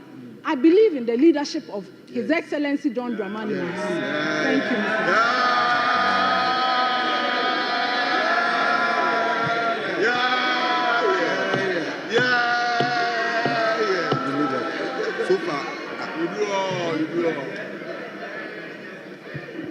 Honourable members, it's now the turn of Honourable Amankwa Menu. You have the floor. Thank you very much, Mr. Speaker. Thank you for the opportunity to comment on the budget as presented by His Excellency the President through the Finance Minister to this House.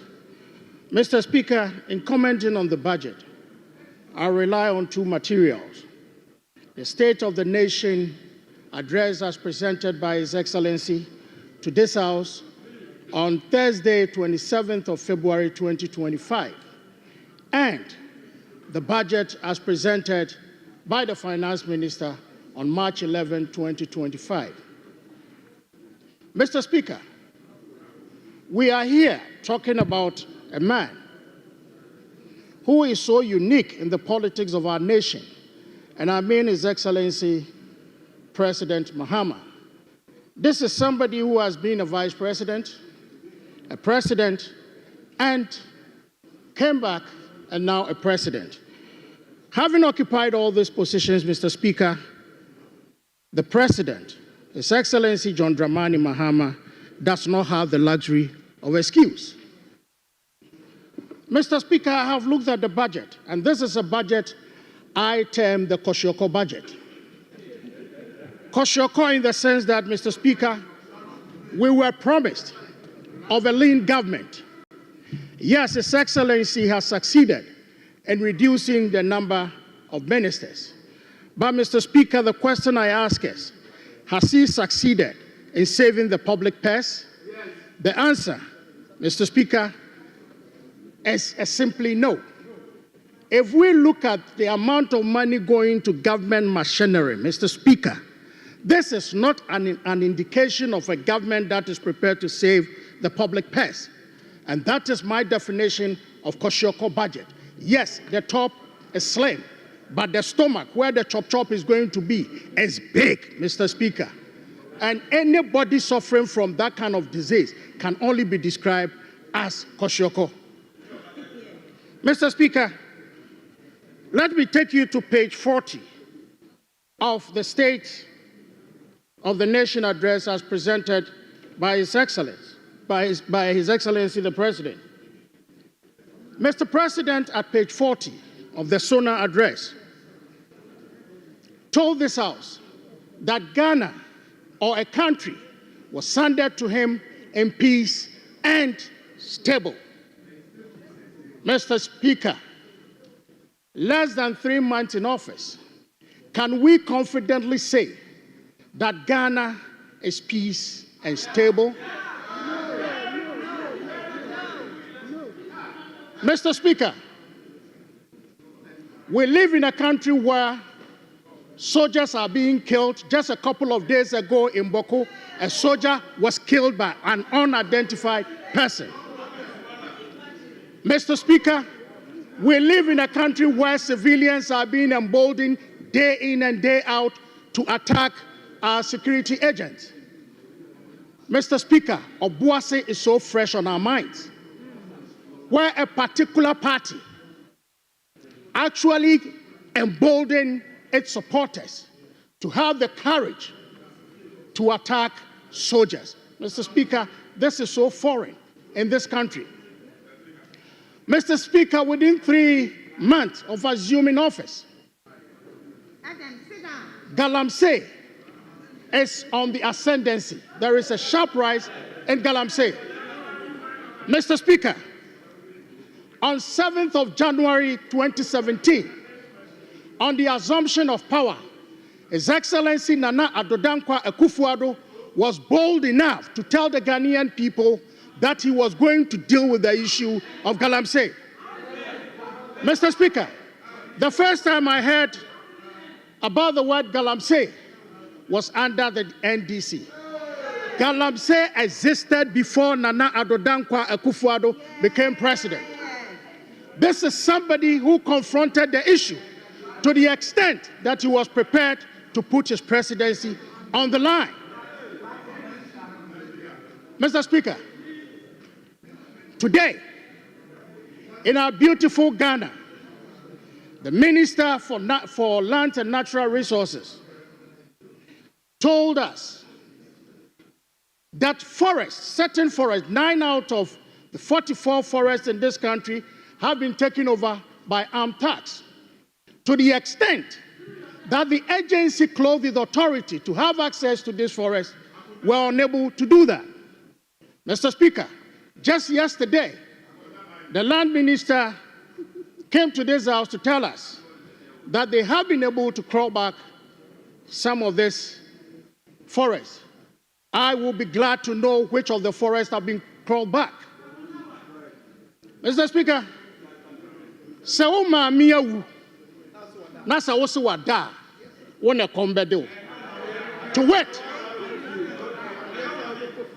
wait, Mr. Speaker, if your mother is dead and you are bold enough to tell us that she's asleep during dinner time, you'll be the one to go hungry.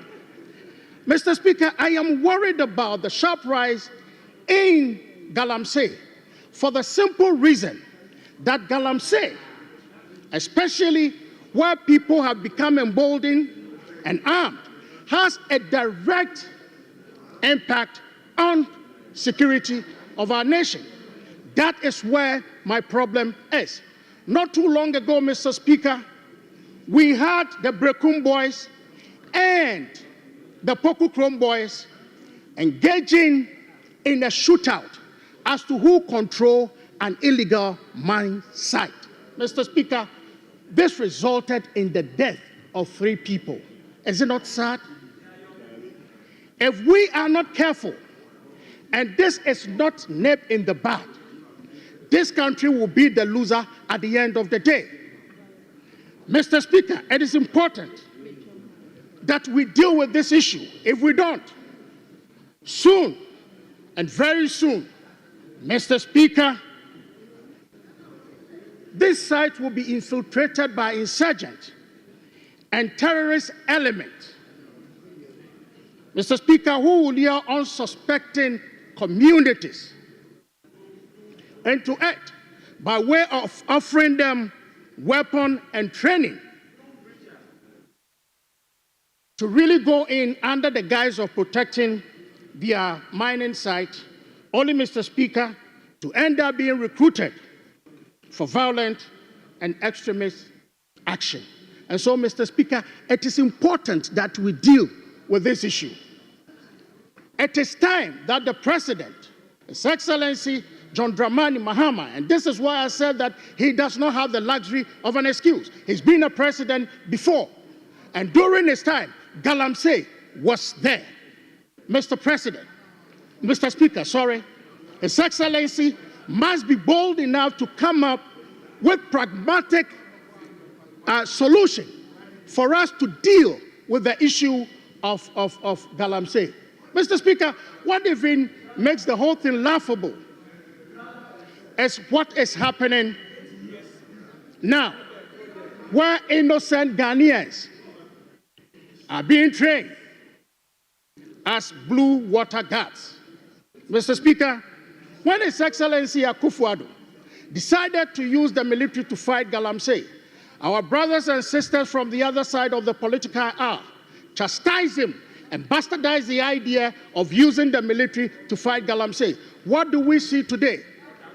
Innocent young Ghanaians are being trained to form what we call blue water guards. Mr. Speaker, the question I ask, to what extent are these innocent Ghanaians going to be trained? Are they going to be armed?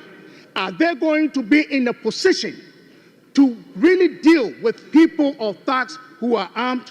Mr. Speaker, the blue water guards cannot be an avenue for providing employment for full soldiers. No, we are putting the lives of these young ones at risk. They are Ghanaians. We cannot take delight in dressing them up in white t-shirt over Adidas slacks to go there, parade them as blue water guards. Mr. Speaker, we use military. Yes, we did not get the results that we all wanted. Are we saying that these younger ones, are we saying that these younger ones are the ones to give us the results we want? Mr. Speaker, the President, again, in page 42 of SONA, talked about the healthcare needs of the military. And here, Mr. Speaker, I come in with something so dear to my heart. Mr. Speaker, 10 minutes. Your time is 10 up. minutes. Your time is up. I'll proceed to give the floor to Dr. Sebastian Sandari.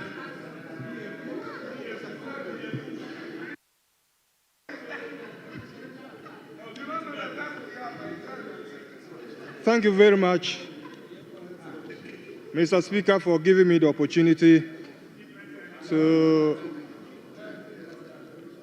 join colleagues to make brief comments on the 2025 budget statement and economic policy. And Mr. Speaker,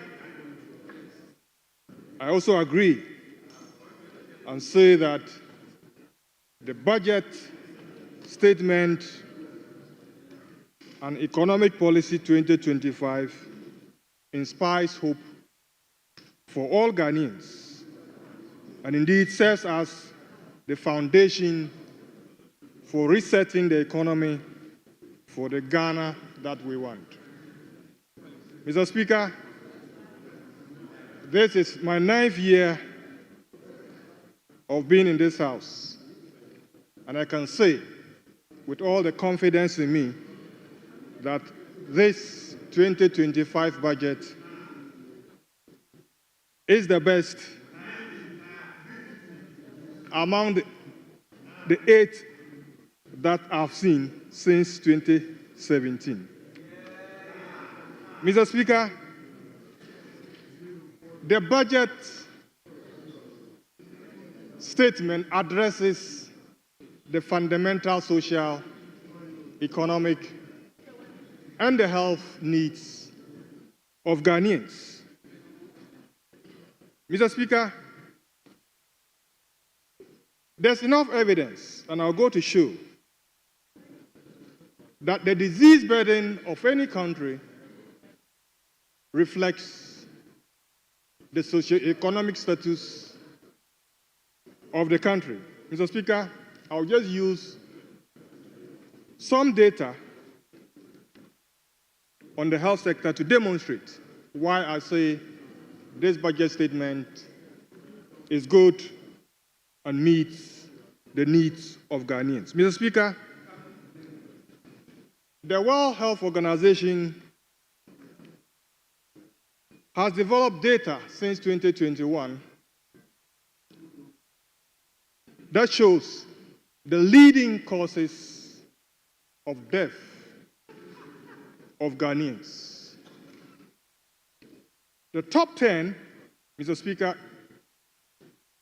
would show that stroke is number 1, followed by tuberculosis, lower respiratory infection, ischemic heart diseases, malaria, HIV, road injury, preterm birth complications, COVID-19, and kidney diseases.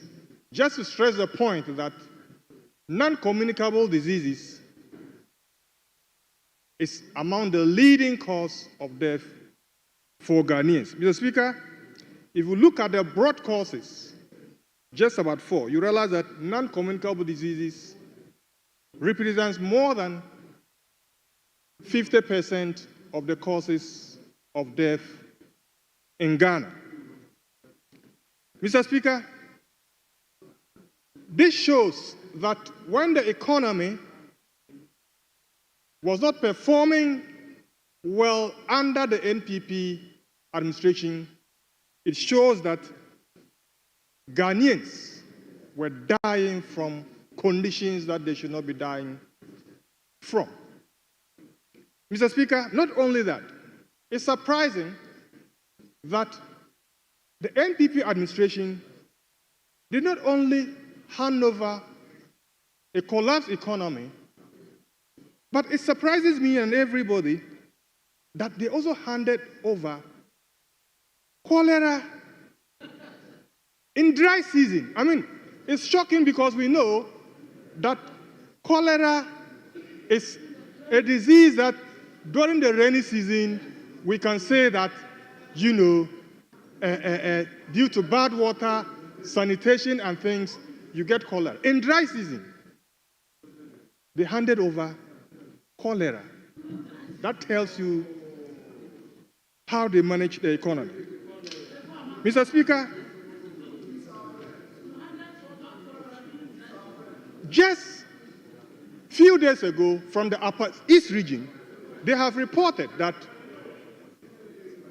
143 pregnant women died within 4 years. Mr. Speaker, this is just one region. Within 4 years, meaning from 2020 to 2024, 143 pregnant women lost their lives. Mr. Speaker, I say this to demonstrate a point. Ghana Health Service data from the Upper East region. Mr. Speaker, this is to lay a foundation to demonstrate the kind of economy that His Excellency John Dramani Mahama inherited. And to tell you that His Excellency, the policies that he developed were evidence-based. He looked at the disease burden of this country based on the bad socio-economic status of this country, then informed the NDC manifesto and the policies that we find in the budget statement. Mr. Speaker, people are wondering why we have policies like the Big Push, 24-hour economy, Women's Development Bank, Agriculture for Jobs, the LEAP implementation improvement, quality education, rapid infrastructure, free sanitation paths.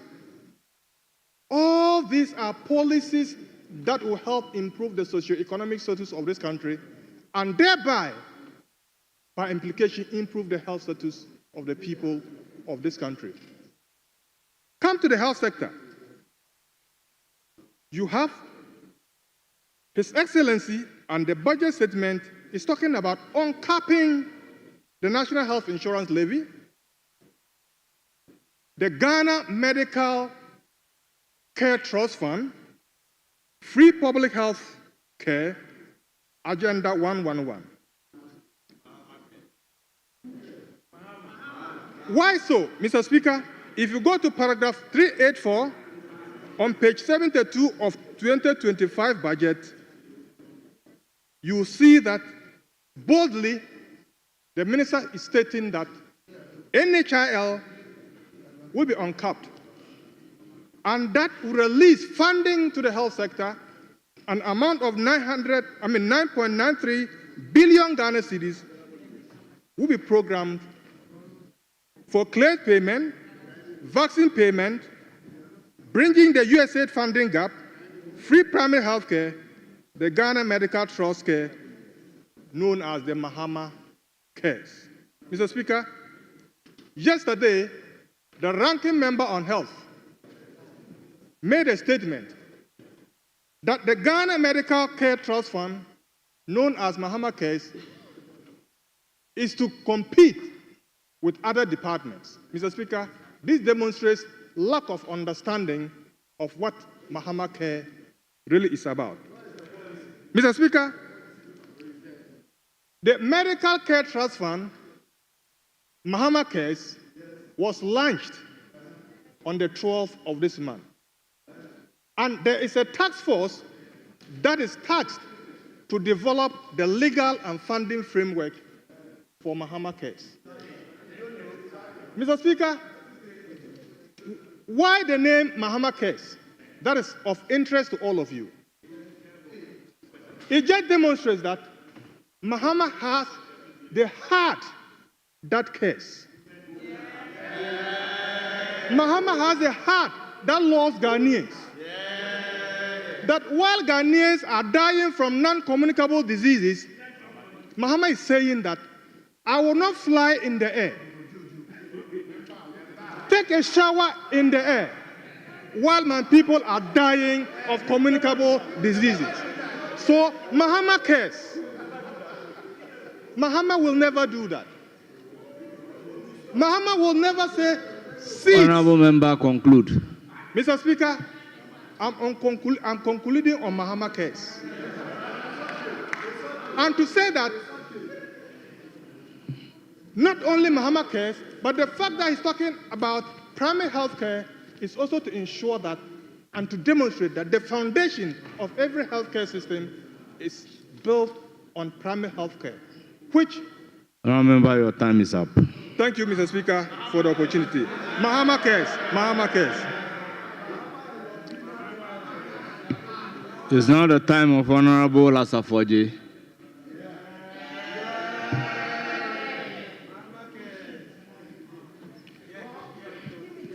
Thank you, Mr. Speaker. I am grateful. Honorable Asafoji, are you a chairperson ranking or you are deputy ranking? Which committee?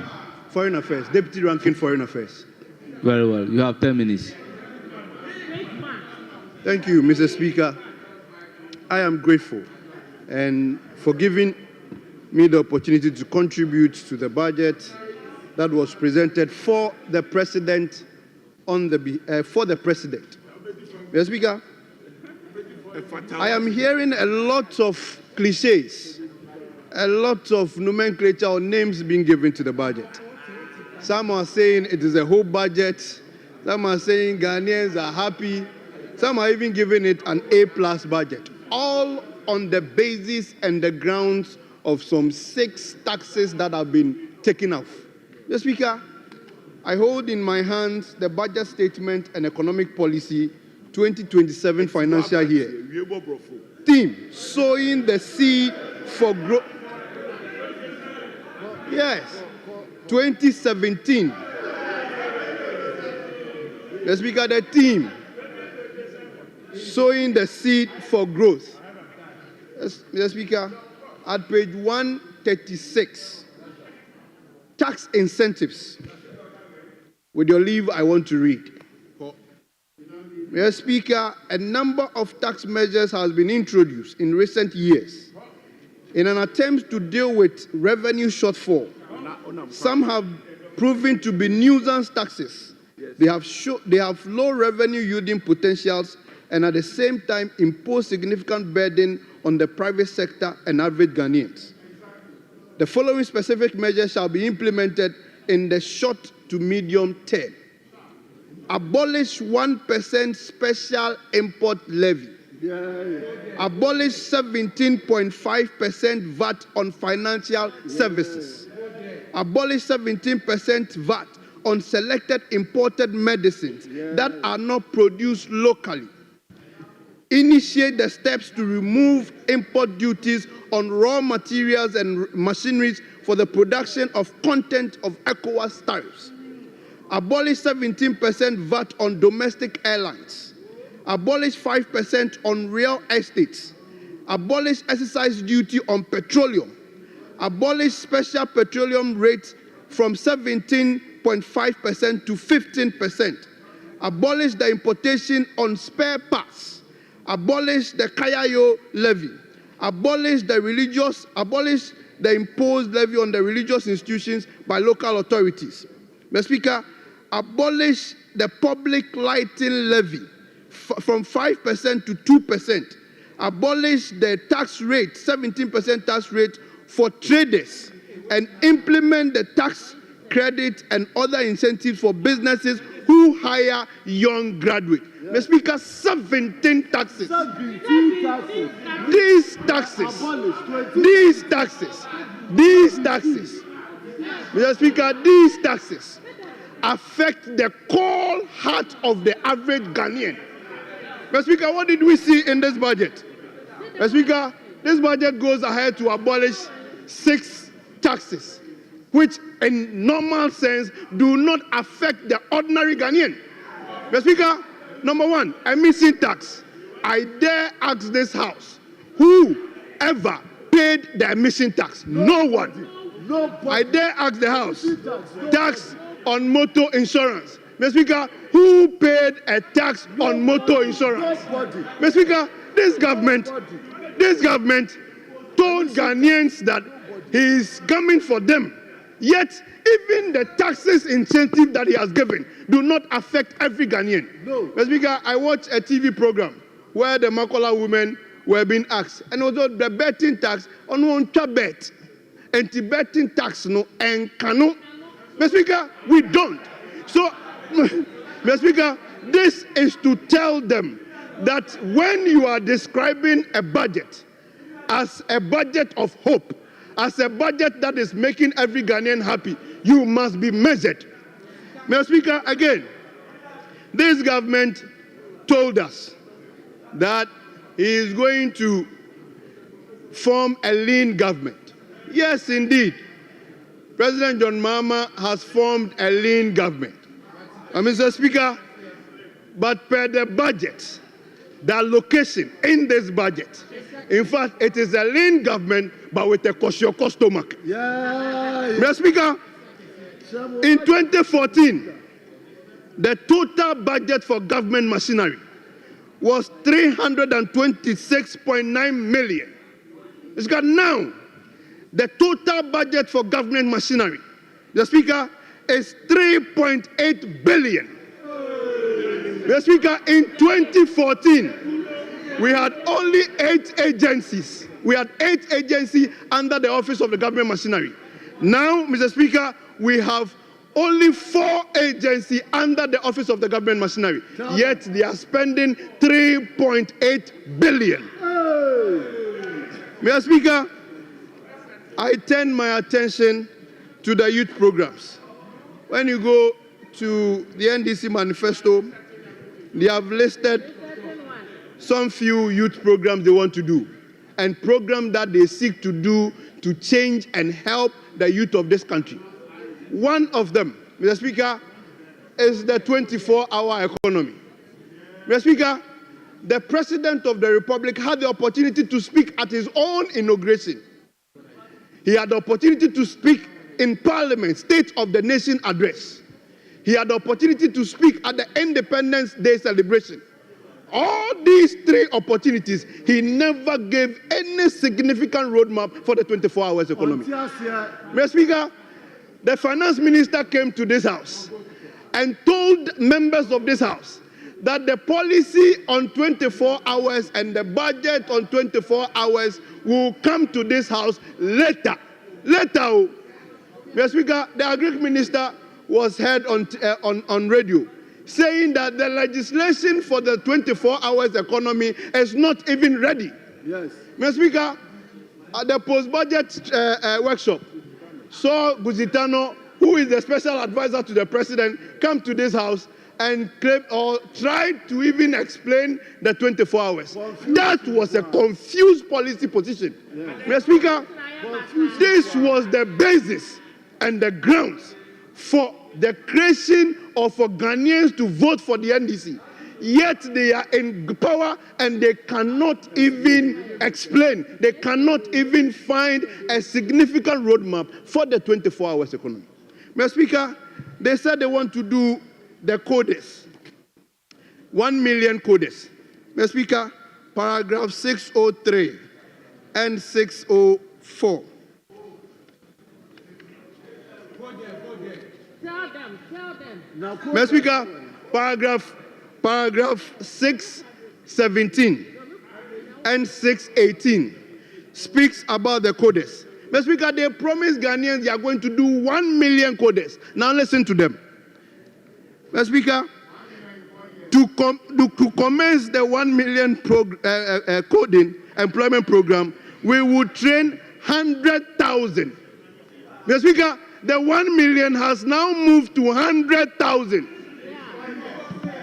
1 million coders has now reduced to 100,000. Mr. Speaker, they will claim that the 1 million is for commencement. Mr. Speaker, if you have 4 years to rule and your first year you have 1 million to train and you are training 100,000, Mr. Speaker, if you should do 100,000 every year, you end up training only 400,000. You cannot train the 100,000. Mr. Speaker, but what is interesting is that the training of this 100,000 is going to begin or is going to start at the Youth Digital Village, which is 70% completed by the NPP government, Nana Addo Dankwa Akufo-Addo government. And the government, 70% completed. And the government is earmarking 300 million for the 70% project that is almost completed. As we can, what is scary is that the 1 million coders program is not even under the youth ministry that they claim to create with the CI1 2025. Mr. Speaker, it is under the communication ministry. You know what is scary? It is scary because we have seen John Mahama before using the same JIDA model to hoodwink Ghanaians. We've seen them before, and that is important. Mr. Speaker, I move. Honourable Member, conclude. Mr. Speaker, I move to talk about the net freeze on employment. Mr. Speaker, if yes, it is in the budget, page 478, it is clear the net freeze on employment. The government that is promising to create jobs is now freezing employment on the public sector. Mr. Speaker, it is important that we note that the women's bank, your time is up. I proceed to give the floor to Honorable Titus Bayo. Honorable Professor Titus Bayo, you have the floor. Thank you. Sit down and listen to him. Thank you very much, Mr. Speaker, for the opportunity to make a statement in support of the budget. Mr. Speaker, the budget presented to us under the theme Resetting the Economy for the Ghana we want. Mr. Speaker, in my opinion, as has been alluded to, is a budget of hope. Not only that, I also see it as a budget of revelation. This budget has revealed to us the true state of our country, the sorry state of our country. Mr. Speaker, when you hand over a country that is lamentable and you come to repeat and reveal that truth and you call that lamentation, it's unfortunate. So I see it as a budget of revelation and that of hope. Mr. Speaker, the content of this budget has made us recognize at least two things. One is that one of the cardinal sins committed by the previous administration to this country is the capping of the NHIF. Yes. Mr. Speaker, that for us to contribute money in forms of levies for our health care and someone to place a cap on it, I consider that as a very grave offense to the people of Ghana. In fact, it is wickedness to the sick, to the poor, and the dying that money they have contributed, you will decide to cap it. Mr. Chairman, Mr. Speaker, the second serious thing I see is the domestic debt exchange program. Mr. Speaker, as far as I'm concerned, that singular act has left a huge scar on the conscience of the nation, where pensioners had their hard-earned money being taken, being given haircuts, that you cannot access even your own money to buy medications. Thankfully, the savior of the nation has arrived. His Excellency John Dramani Mahama, the man who promises and delivers, the honest and sincere leader, the empathetic leader, the one who is in sync with the times, the one who lives with the people and feels our pain, has come to undo the sins that these people have committed to this nation. For the first time, we see in this country a budget that is making a significant stride towards the attainment of the Abuja Declaration. Our total health budget for expenditure projected for health is around 9.3%, much higher than what was in the previous budget. Mr. Speaker, we also realized that they had promised us Agenda 111, and it has become like an albatross around the neck of the next government. In this project, per their own estimation, as of 2027, if they had won power, 30% of Agenda 111 project cannot even be completed. Yet they are on the streets shouting that the next administration should complete all Agenda 111 projects. That is a deception that this budget has revealed. But the good news is that this budget of hope is uncapping the NHIF and is making available 9.9 billion Ghana cedis to finance our health sector. This will close the funding gap from the USAID. It will help support the free primary health care and the famous Mahama Care program, which they do not want to hear, but it's going to take care of our chronic conditions that we are worried about. This budget is a budget of hope, Mr. Speaker, because it offers no academic fee, and 499.8 million cedis has been budgeted for that. Mr. Speaker, from today, the young girl in Kocha Primary, the young girl in Sentu Primary, or in Bilo JSS is giving hope that she will no longer miss lessons because she's expecting her menses and cannot get sanitary pad. She is going to get free sanitary pad. The students in our senior high school who otherwise during their menses are worried are going to get free distribution of sanitary pad properly budgeted for, and that is why it's a budget of hope. They were telling us that we will cancel nursing training allowance, and we have budgeted for it, and they are worried. 480 million. So nursing training students are assured that when they go to school, they will get support. So, Mr. Speaker, LEAP, the Livelihood Empowerment Against Poverty, is one significant intervention. This is the group that always asks that what are the social interventions of the NDC. Yet, we have increased LEAP by 30.8%. In real terms, 50,000 more Ghanaian households are going to benefit from LEAP. And I can go back to my constituency and tell those who are suffering in villages in Suke, in Bangon, in Hapa, that 50,000 more, of which some of them were beneficiaries, are going to get benefit from LEAP. Including their constituents. Including their very constituents. Mr. Speaker, the amount has been enhanced, and people will go home with something that can sustain their household. If you don't want this, what else do you want? Is it a haircut? Certainly not. We want this. Mr. Speaker, the assemblymen, in fact, that is my favorite part, and I'll be concluding on that. my 27 assemblymen in Lambuse today are smiling that their sacrifices has been recognized by a leader who cares, and that he has budgeted 100 million Ghana cedis to take care of the allowances of assemblymen. So when someone knocks on your door at dawn as an assemblyman, that their child has a fever, that somebody is convulsing, and you need to get fuel on your own to take them to the next clinic, these assemblymen are being compensated. If this is not a leader who cares, who else is a leader who cares? Is it the one who flies and bathes in the air when we are suffering? Certainly not. So I am very confident that this House is going to support His Excellency to pass this budget.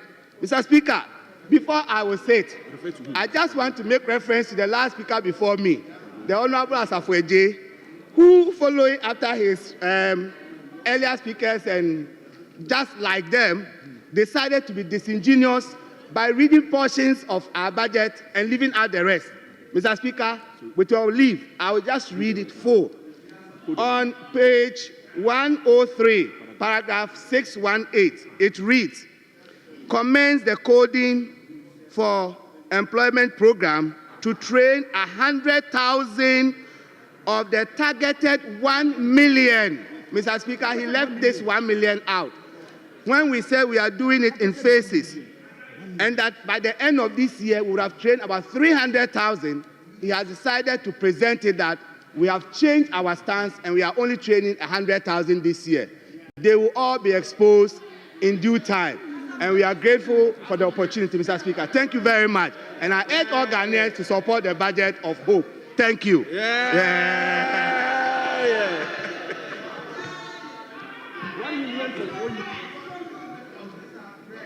Honorable Deputy Whip, any indication?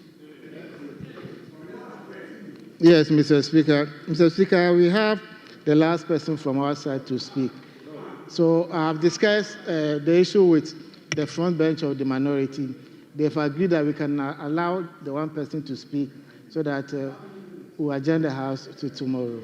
Honorable Deputy Minority Leader, is that the agreement? Yes, Mr. Speaker, 5 minutes will be okay. Very well. I then give the floor to Honorable Bachman. Honorable Bachman, you have the floor. Thank you, Mr. Speaker.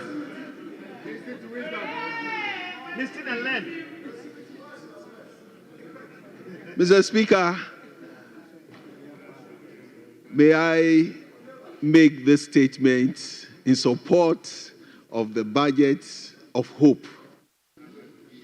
Respectfully, it is said that every good policy is that which all component units contribute to it. And that is what makes this budget a unique one, because to precede the coming out of the budget was the economic dialogue, where all component units were made to contribute to it. And it is that reason why everybody, the trotro drivers, the market women, everybody, lawyers, doctors, are all saying that this budget is a budget of hope. Mr. Speaker, to ensure good governance, 3 things stand out: pragmatism, honesty, and meritocracy. Looking at the budget as was presented, you could see that it is out of honesty. This is what we have as a nation, and this is what we present. This is what we can have as ministries and as agencies. It is not shrouded in flamboyant speeches. The Minister for Finance came and said that we have this money and we have allocated them, same, to the various ministries and departments. Mr. Speaker, this budget is in consonance with the manifesto of the NDC and also the State of the Nation's address as brought before this Honorable House by His Excellency John Dramani Mahama. Why do I say so? Because, Mr. Speaker, women empowerment is something that is on the hearts of the NDC and His Excellency John Dramani Mahama. First, with the appointment of the first ever female vice president for the Republic of Ghana. Aside that, going into the budget, respectfully, you will see that allocations were made for the Women's Development Bank. Allocations were made for our school girls, our ladies, who some of them are lured because they do not even have these sanitary pads. But we have made allocations for them. The apprenticeship that is introduced, the ladies are going to enjoy from it. Everything, if you look at all the facets of the budget as was presented before this Honorable House, His Excellency John Dramani Mahama thinks about women. And respectfully, going by that, looking at the law, the affirmative action, I want to quote it very well. Don't worry. The Affirmative Action Gender Equality Act of 2024. His Excellency John Dramani Mahama has complied with the provisions in that act.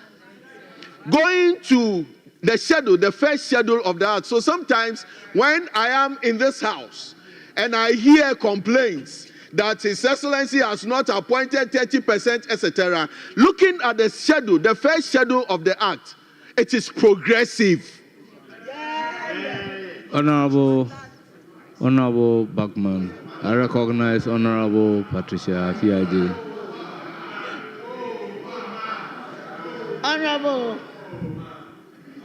Honorable Speaker, I don't want our colleague to mislead us. If he wants to quote the law, the affirmative action law, he must quote it rightly. There's nothing about equality in that law. The word is equity. So equity is what the word. So I would like to say I rose on the point of correction. Thank you. Speaker, thank you very much. Honorable member, take note. The bill came to this house with equality, but this house, after deliberation, changed the equality to equity. I'm very grateful, Mr. Speaker, and thank you, Mama Pat, for the attention. So I'm guided. Mr. Speaker, I would want to say that looking at the generality of the law, of the budget as was presented, from cover to cover, you have nothing to say than to say that this is a budget of hope. This is a budget where the good people of Kwesimintim constituency buy into rates and are praising His Excellency John Dramani Mahama that they did not make a mistake for voting for NDC for the past 28 years. We appreciate His Excellency John Dramani Mahama, and we believe that this is a budget that can be actuated. It is practicable. It is something that can be implemented. Thank you very much, Mr. Speaker, for the opportunity. Yeah.